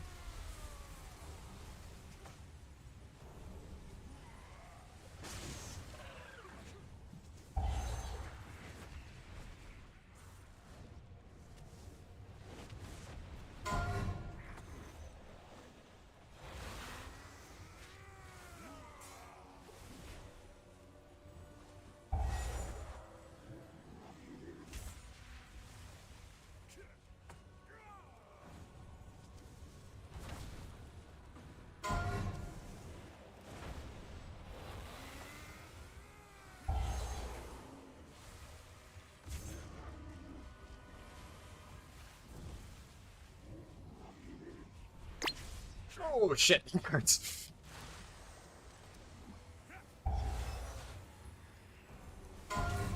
Thought I could jump that.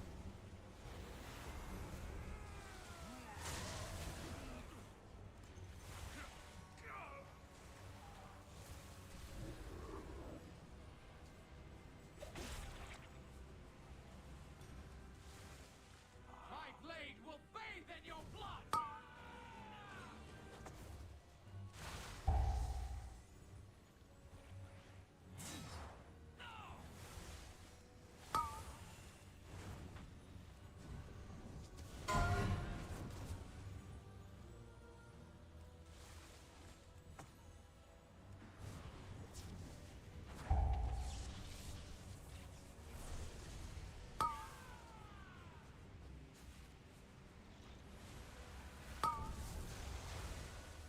Like, they didn't even see me do the safe spot. Like, you know, you can do that too. Ah, fuck, I... fucked up. Face planted the pillar.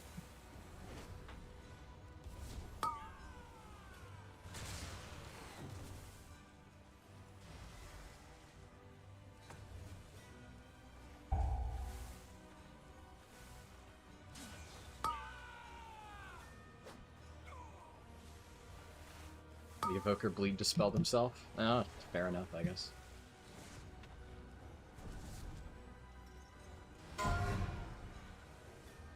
Nice, I got it again.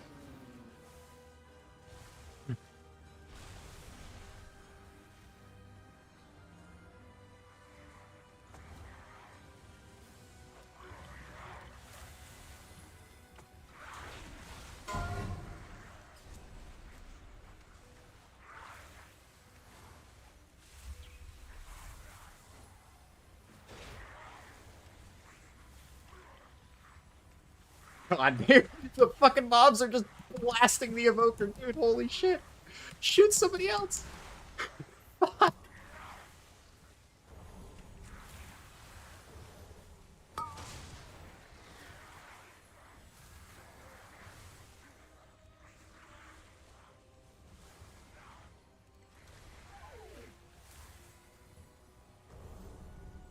Oh, I see what he's doing.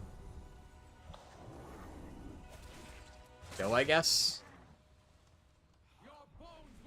Just fucking do it, dude.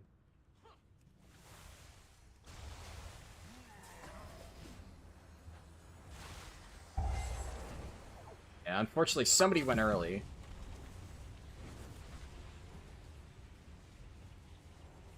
Okay. Yeah, admittedly, this is why I never try to do that skip in a pug. I mean, it's just never fucking works. Basically, the way that that went out in chat, because you guys can't see chat, the warrior said, wait for me, if you die, or if you get aggro, die and we'll res you. And then he just kind of sat there doing nothing, which I guess the rogue got confused. And then as the rogue started running, he said, leader do a pull 5. But then by that point you could see the rogue was already going, so I started chasing him. And nobody else followed, so, you know, fucked it. But again, I mean, it's a stupid fucking skip. I never do this. This is not a fucking plus 15 or whatever the fuck people are doing these days. 20s. It's fine.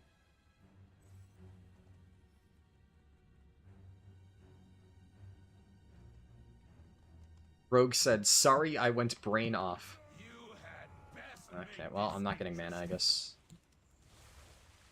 I had a second to drink, but I kind of got distracted by what the rogue typed. Honestly.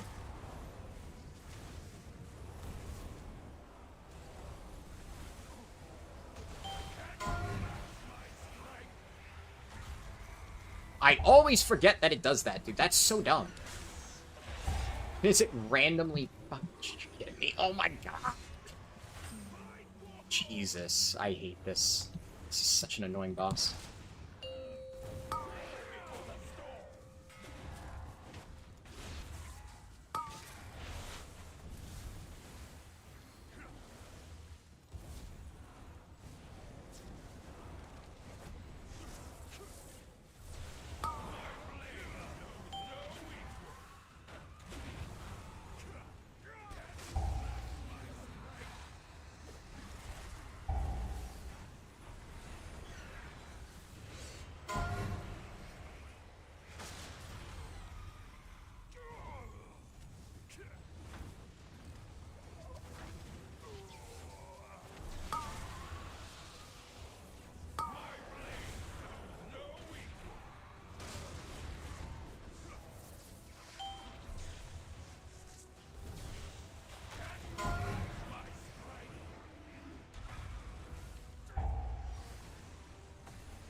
Alright, that was Our challenges have a little bit close there.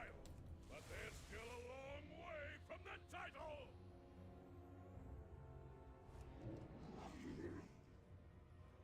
Where are we going? I guess we should go here, because that's a decent lust boss. But also less the big trash pull, but I don't really think that would be necessary.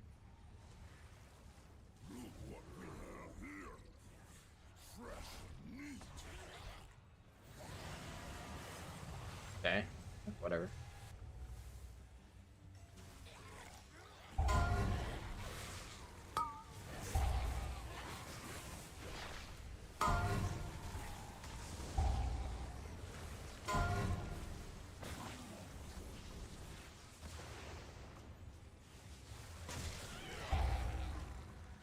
Okay. I think I LOS'd one of those casts.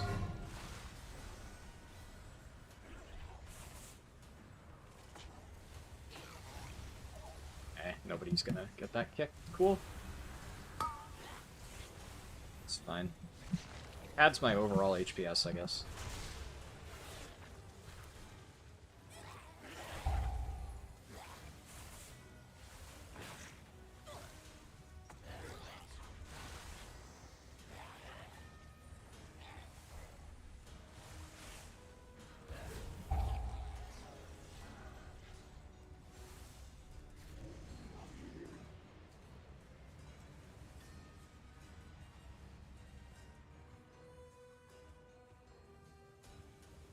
We could definitely do this, just...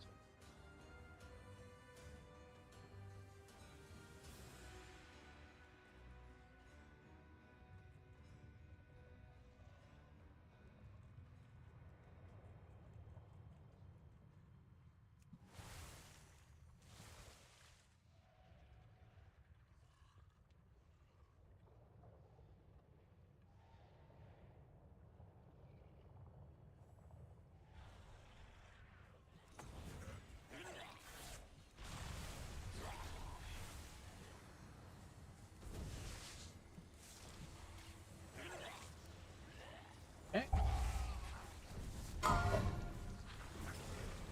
If we're gonna pull this, we should...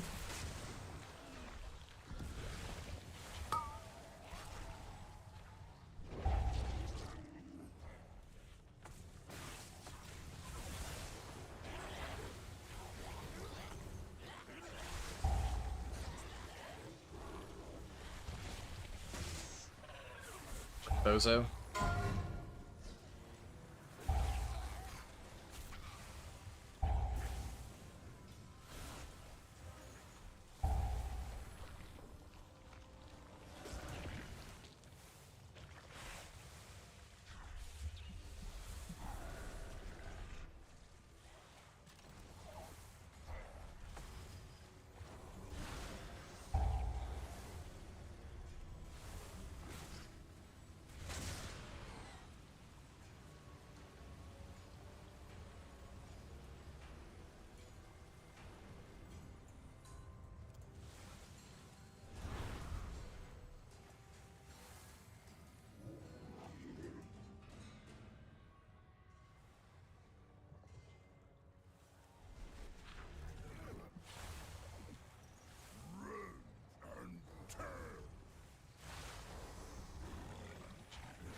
I don't know what the fuck he was doing.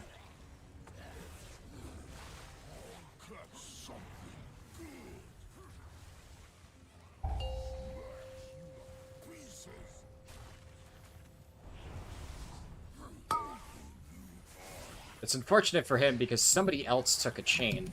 So I was about to heal the person who got hit, but they only got like a fraction, and then he got hit by the second chain. And his health fucking dropped. He took that shit unmitigated, I think. Which, I mean, I guess if you're gonna get hit by the chain, you probably aren't expecting it, but then, you know, just fucking play better. Or if you think that you can't move in time, Press Obsidian Scales, renewing Blaze.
This boss hits a lot harder than I would have expected, I'm gonna be honest. It's like, this is like a fucking sleeper tank fight. But, Jesus Christ, as a healer, everybody's getting fucking shredded.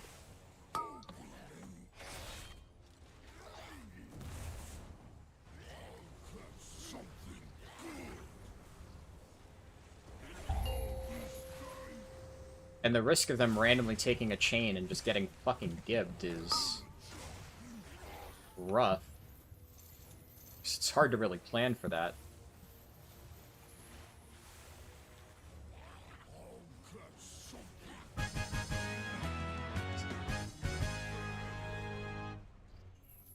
Another trial down. Looks like we might have some real contenders here.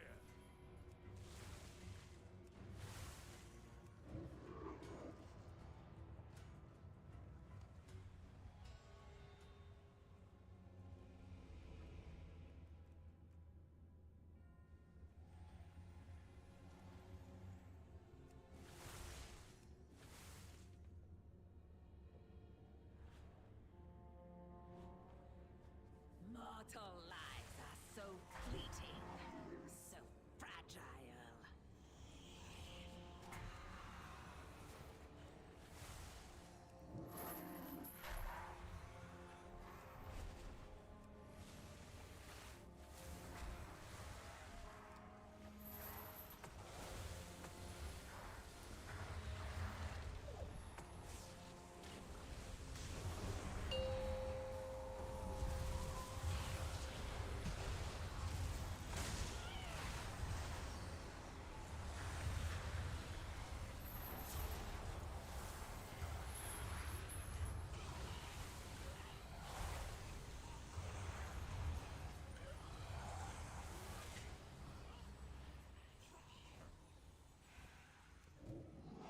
I was a little bit sketchy there. I don't know why.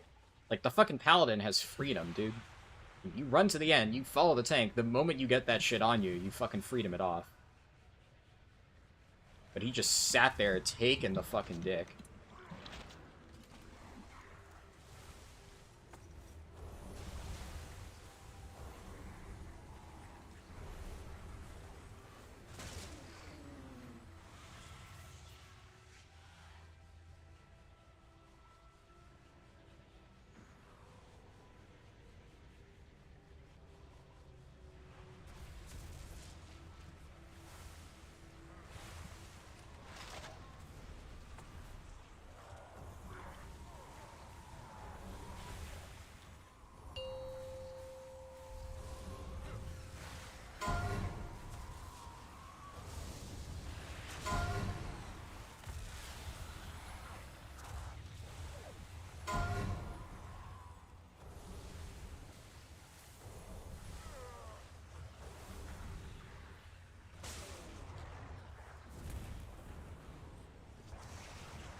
Yeah, I'm not... There's a talent that lets me decurse, but I'm not running it. I didn't really think about that. It's fine.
This one should be pretty easy. I think it does like a lot of damage, but there's nothing really unexpected here. Ordretha is what I'm really scared of. Because that boss is... That boss is fucking tough.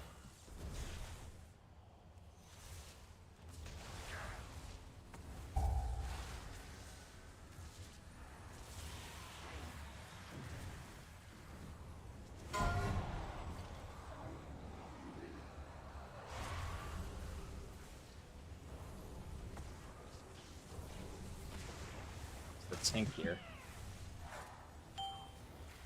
Tank doesn't realize that he can still do the thing from a distance. All right.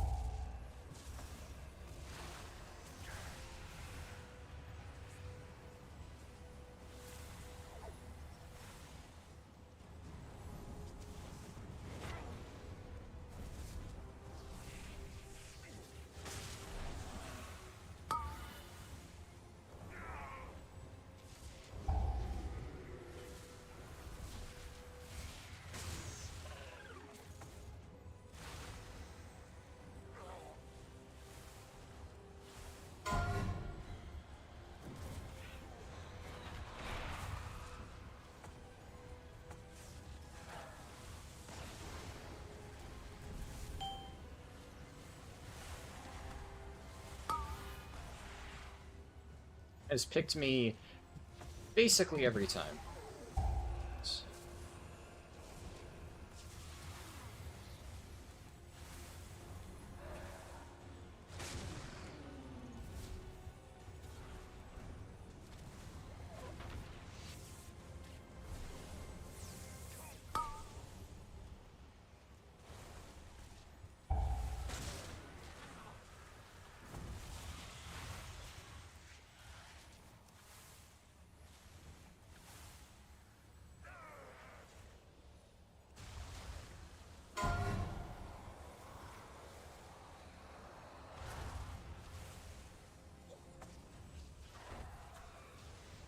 Come on, why is the... Dude, the fucking tank is not in melee. Fuck off. You don't need to fucking kill those.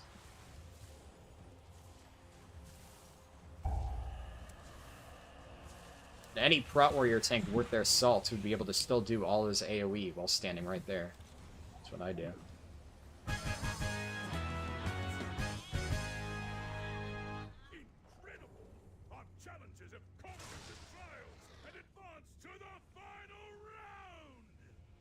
I feel like we might be short 1%, but I can't remember. I forget what the cutoff point is. I know we have the guys at the start, obviously, but I feel like that might be a little bit short. Also, the damage in this group is really terrible. Like, really fucking terrible.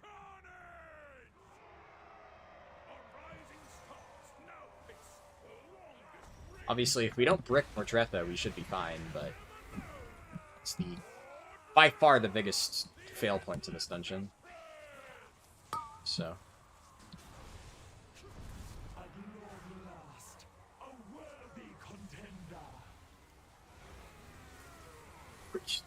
Jesus, dude. Are you fucking kidding me?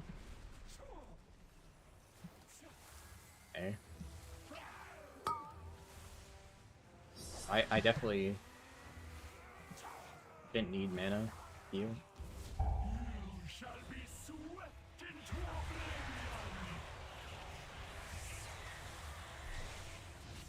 Death itself demands your souls.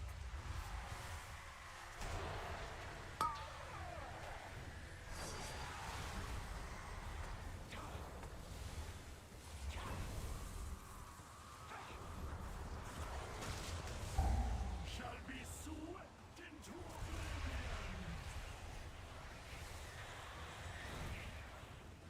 Played probably a little bit too fast on loose with that, but works, it works. Death itself demands your souls.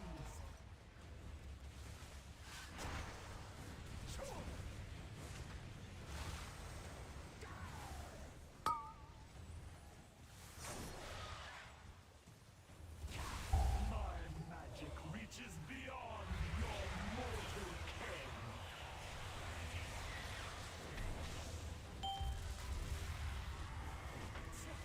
Dude, how?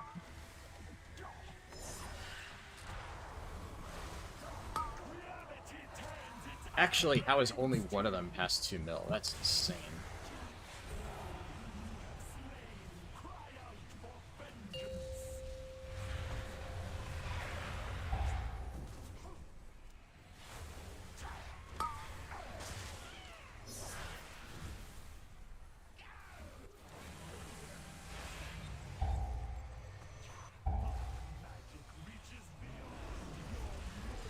Yep. And that guy has been fucking floor paw all dungeon. I knew that was gonna happen. The moment I saw it was not a super nice overlap, I was like, oh yeah, he is so fucking dead.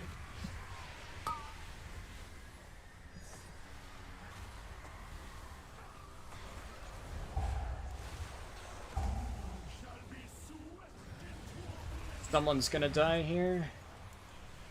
Okay, not bad.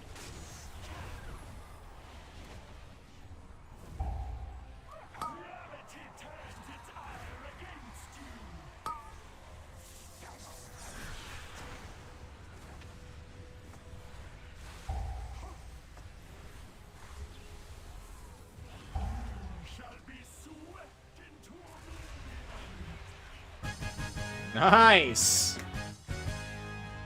Ah. The Enterprising Healer.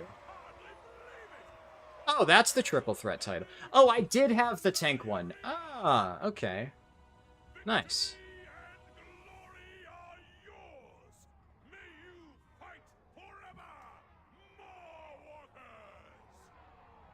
I like how the Paladin just linked... The Paladin linked his Enterprising Damage Dealer achievement. It's like, brother, I just got the fucking the re-roll one. But, you know, fucking grats, whatever, sure.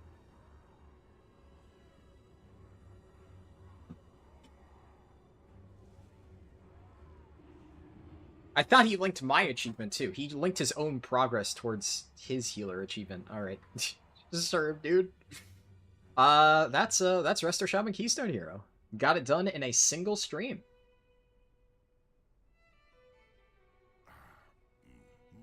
Good shit.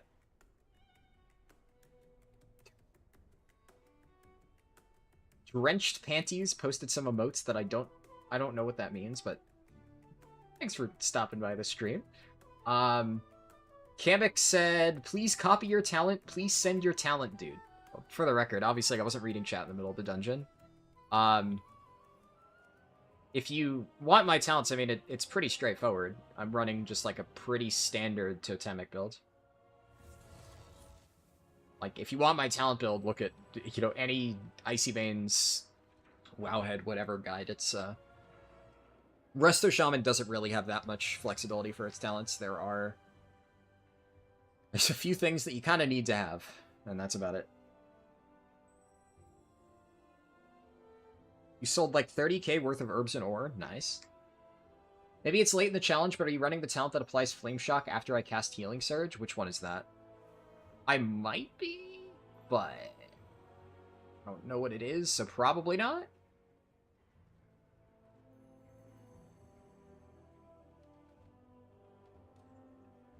It was too easy, do 3k. I mean, unironically, I'm very close to 3k now. Like, that's fucking crazy. 7 out of 8 of them we just did on a plus 12. Yeah, you know, the goal was only all 10s, but fuck it. Apparently I'm, you know, in an overachiever mood today. Fucking hell. But yeah, I mean, I'm very happy with how that went. This is by far the most successful Keystone Hero challenge I've done. Not only we did it all in a single stream, but all of them 12s. That is... I'm gonna be honest, that really wasn't even that hard. Like, I was stressed out towards the beginning, but like, by the end, in that Theater of Pain, I'm in payphone mode, 100%. Now, some of the harder ones we did do first. Like, starting off with the 12th Floodgate was... Ooh, did crazy things to my mental. And I did get some pretty good groups, like the... As insane as... Well, the Priory group was insane, but he also did some demonic pulls. I did have to work my ass off for that one. But, like, the Rookery was so clean. That was, like, an insanely good group. So, it's obviously easier to heal when your group is really good. Check damage taken on the Construct boss. Maybe people are standing in puddles. I mean, they might be. It's entirely possible. Let's see. Where's Gore Chop? Damage taken. No. This guy took a few ticks, but honestly, no. It's just... Honestly, most of it's just the ads. Like... That's, that is the bulk of it. What were the deaths?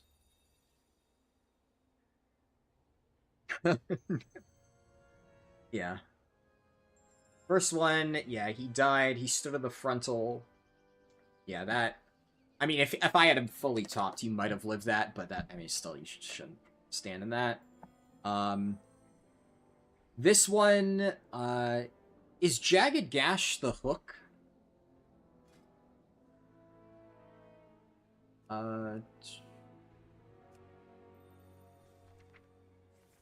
Board Shop.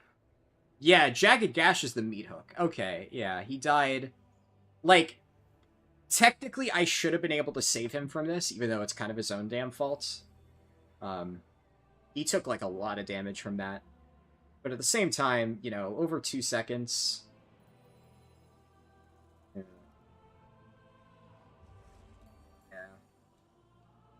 The unfortunate thing is, I tried to hit Nature Swiftness, but I had like 2 seconds left on the cooldown.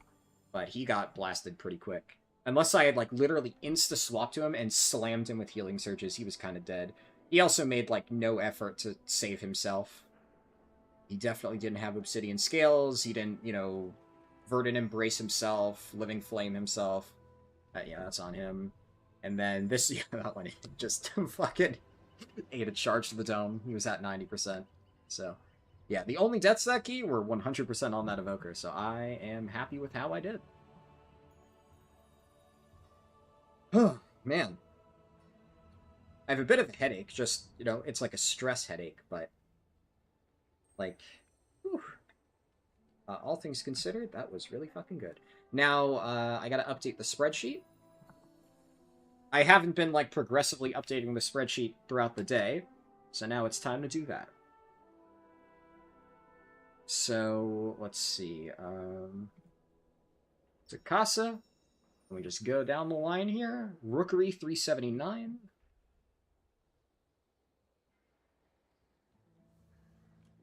Priory, 377. Cinderbrew, 377.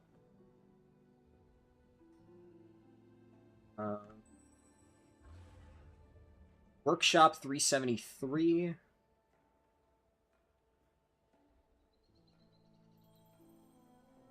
Dark Flame 371. That's crazy that my Dark Flame was actually better than the Theater and Floodgate, even with... Honestly, the Dark Flame was the worst key by far. And yet, it's still higher score than the Theater and Floodgate, just because it's such a forgiving key. Theater, 369. The big thing, though, is the DPS in this key, like... Their overall wasn't horrific, but, like, I don't know, their boss stam was just dog shit. Like, everything died so slowly. Because it was, you know, we barely had any deaths. It was just the Evoker. And we had battle resist for him every time, so it wasn't like he was just chain dead. He just did, like, no fucking damage. What am I? I'm blind. Oh, no, I filled that out. Okay. Floodgate 369. And Motherload was 329. Yeah. Oh, I didn't update... Right. 681. Craft. 667. Is that all I changed? I think? Oh, I didn't update my helmet. Right, my helmet is...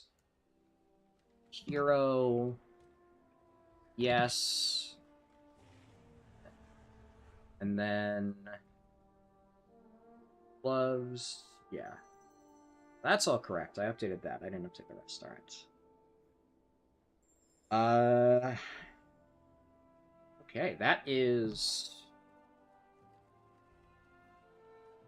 Ended up being a not a super long stream, all things considered. I'm trying to think, do I want to do anything else, but it's late enough. I have a, you know, a little bit of a headache. I'll call it there. Ends on a high note. I'm pretty happy with how that went. Just let me see. Let me just make sure I didn't miss any messages. Bar Scream said, "I swear this pack is the scariest part of the dungeon." Unfortunately, I didn't know what that was in reference to. And yeah, no, I've caught up on YouTube. Nothing there. Cool. Let's see. So, like I said, I'm at some point this week. The plan was either tomorrow or Monday. I was gonna finish leveling in Season of Discovery. And I don't know, it's... So, I'm gonna be honest, I really did not expect to finish Resto Shaman in one day. I fully expected to get, like, a few keys done. The fact that we went 7 keys in a row with no duplicates is what carried this. Like, the 12s were crazy. So much about this was crazy. 12s were crazy. 0 duplicate keys for 7 in a row, so I got to just keep relisting mine and making my own group. That made things infinitely easier. If that had happened on Mage I got, like, 3 duplicate keys. By the time... I only had done 3 10s, and I had rolled 3 duplicate keys by that point in the challenge. Fucking crazy. So, yeah, it's, much easier when you can just keep forming your own group. So, I had fully expected to only get 4, and then I was like, you know, because here's my logic, right? If I've already gotten 4 dungeons done in Resto Shaman, there's not really that much point in finishing it this week. So, I was like, if I get, like, 6 or so done, maybe I finish it. If I get 4, we do sod leveling on Sunday. What I was not prepared for is getting all of them done. Because now, it opens up the interesting possibility of what if I just do Blood Decay tomorrow? Because the thing is, I've already done 2 out of 8 of the keys for Blood Decay. We're already a quarter of the way there. And Blood Decay is going to be, like, super easy. So if I get another class done, and I get an extra vault slot, like, that's really good. That would make this a lot easier in terms of planning ahead. I could definitely do that. Maybe I even do some sod stuff if I have free time. I'm thinking about it. There's actually, like, I would say a 50-50 chance that we just do Blood Decay tomorrow. I'm not going to go any further than that. Keep in mind, just in case you missed when I said it earlier in the stream, I have a poll up right now in the streaming stuff channel on my Discord for what I'm going to do after Blood Decay. Right now, Preservation Evoker is in the lead with 13 votes. The other options are Disc and Guardian. Guardian has 5, Disc has 1, unfortunately. So, Guardian still has a chance, unless a bunch of big Disc Priest enjoyers go and vote it up. It's probably not going to win, but that's okay. We will get around to it eventually, regardless. But no matter which one of those wins, I would not do that this week. The poll has 44 hours left anyways, so there wouldn't be enough time by the time it ends. That is going to be a next week thing, but we've already gotten Blood DK set in stone, so I might do that.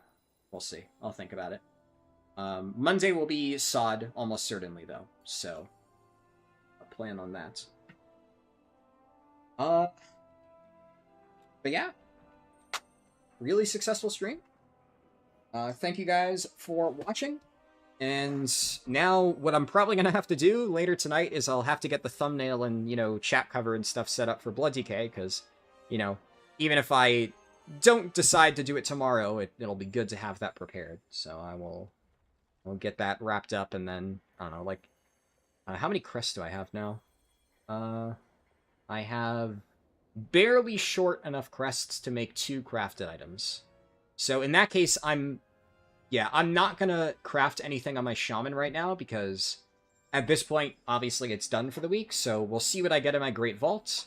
I have a whopping 3 Great Vault slots, which is really nice. Surely I get something good. Fingers crossed. And I can update my sheet for 3 Mythic Vault slots.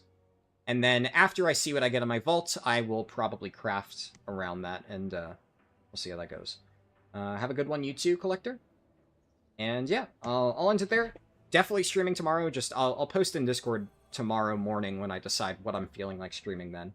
But yeah, thanks for watching. I will see you guys later.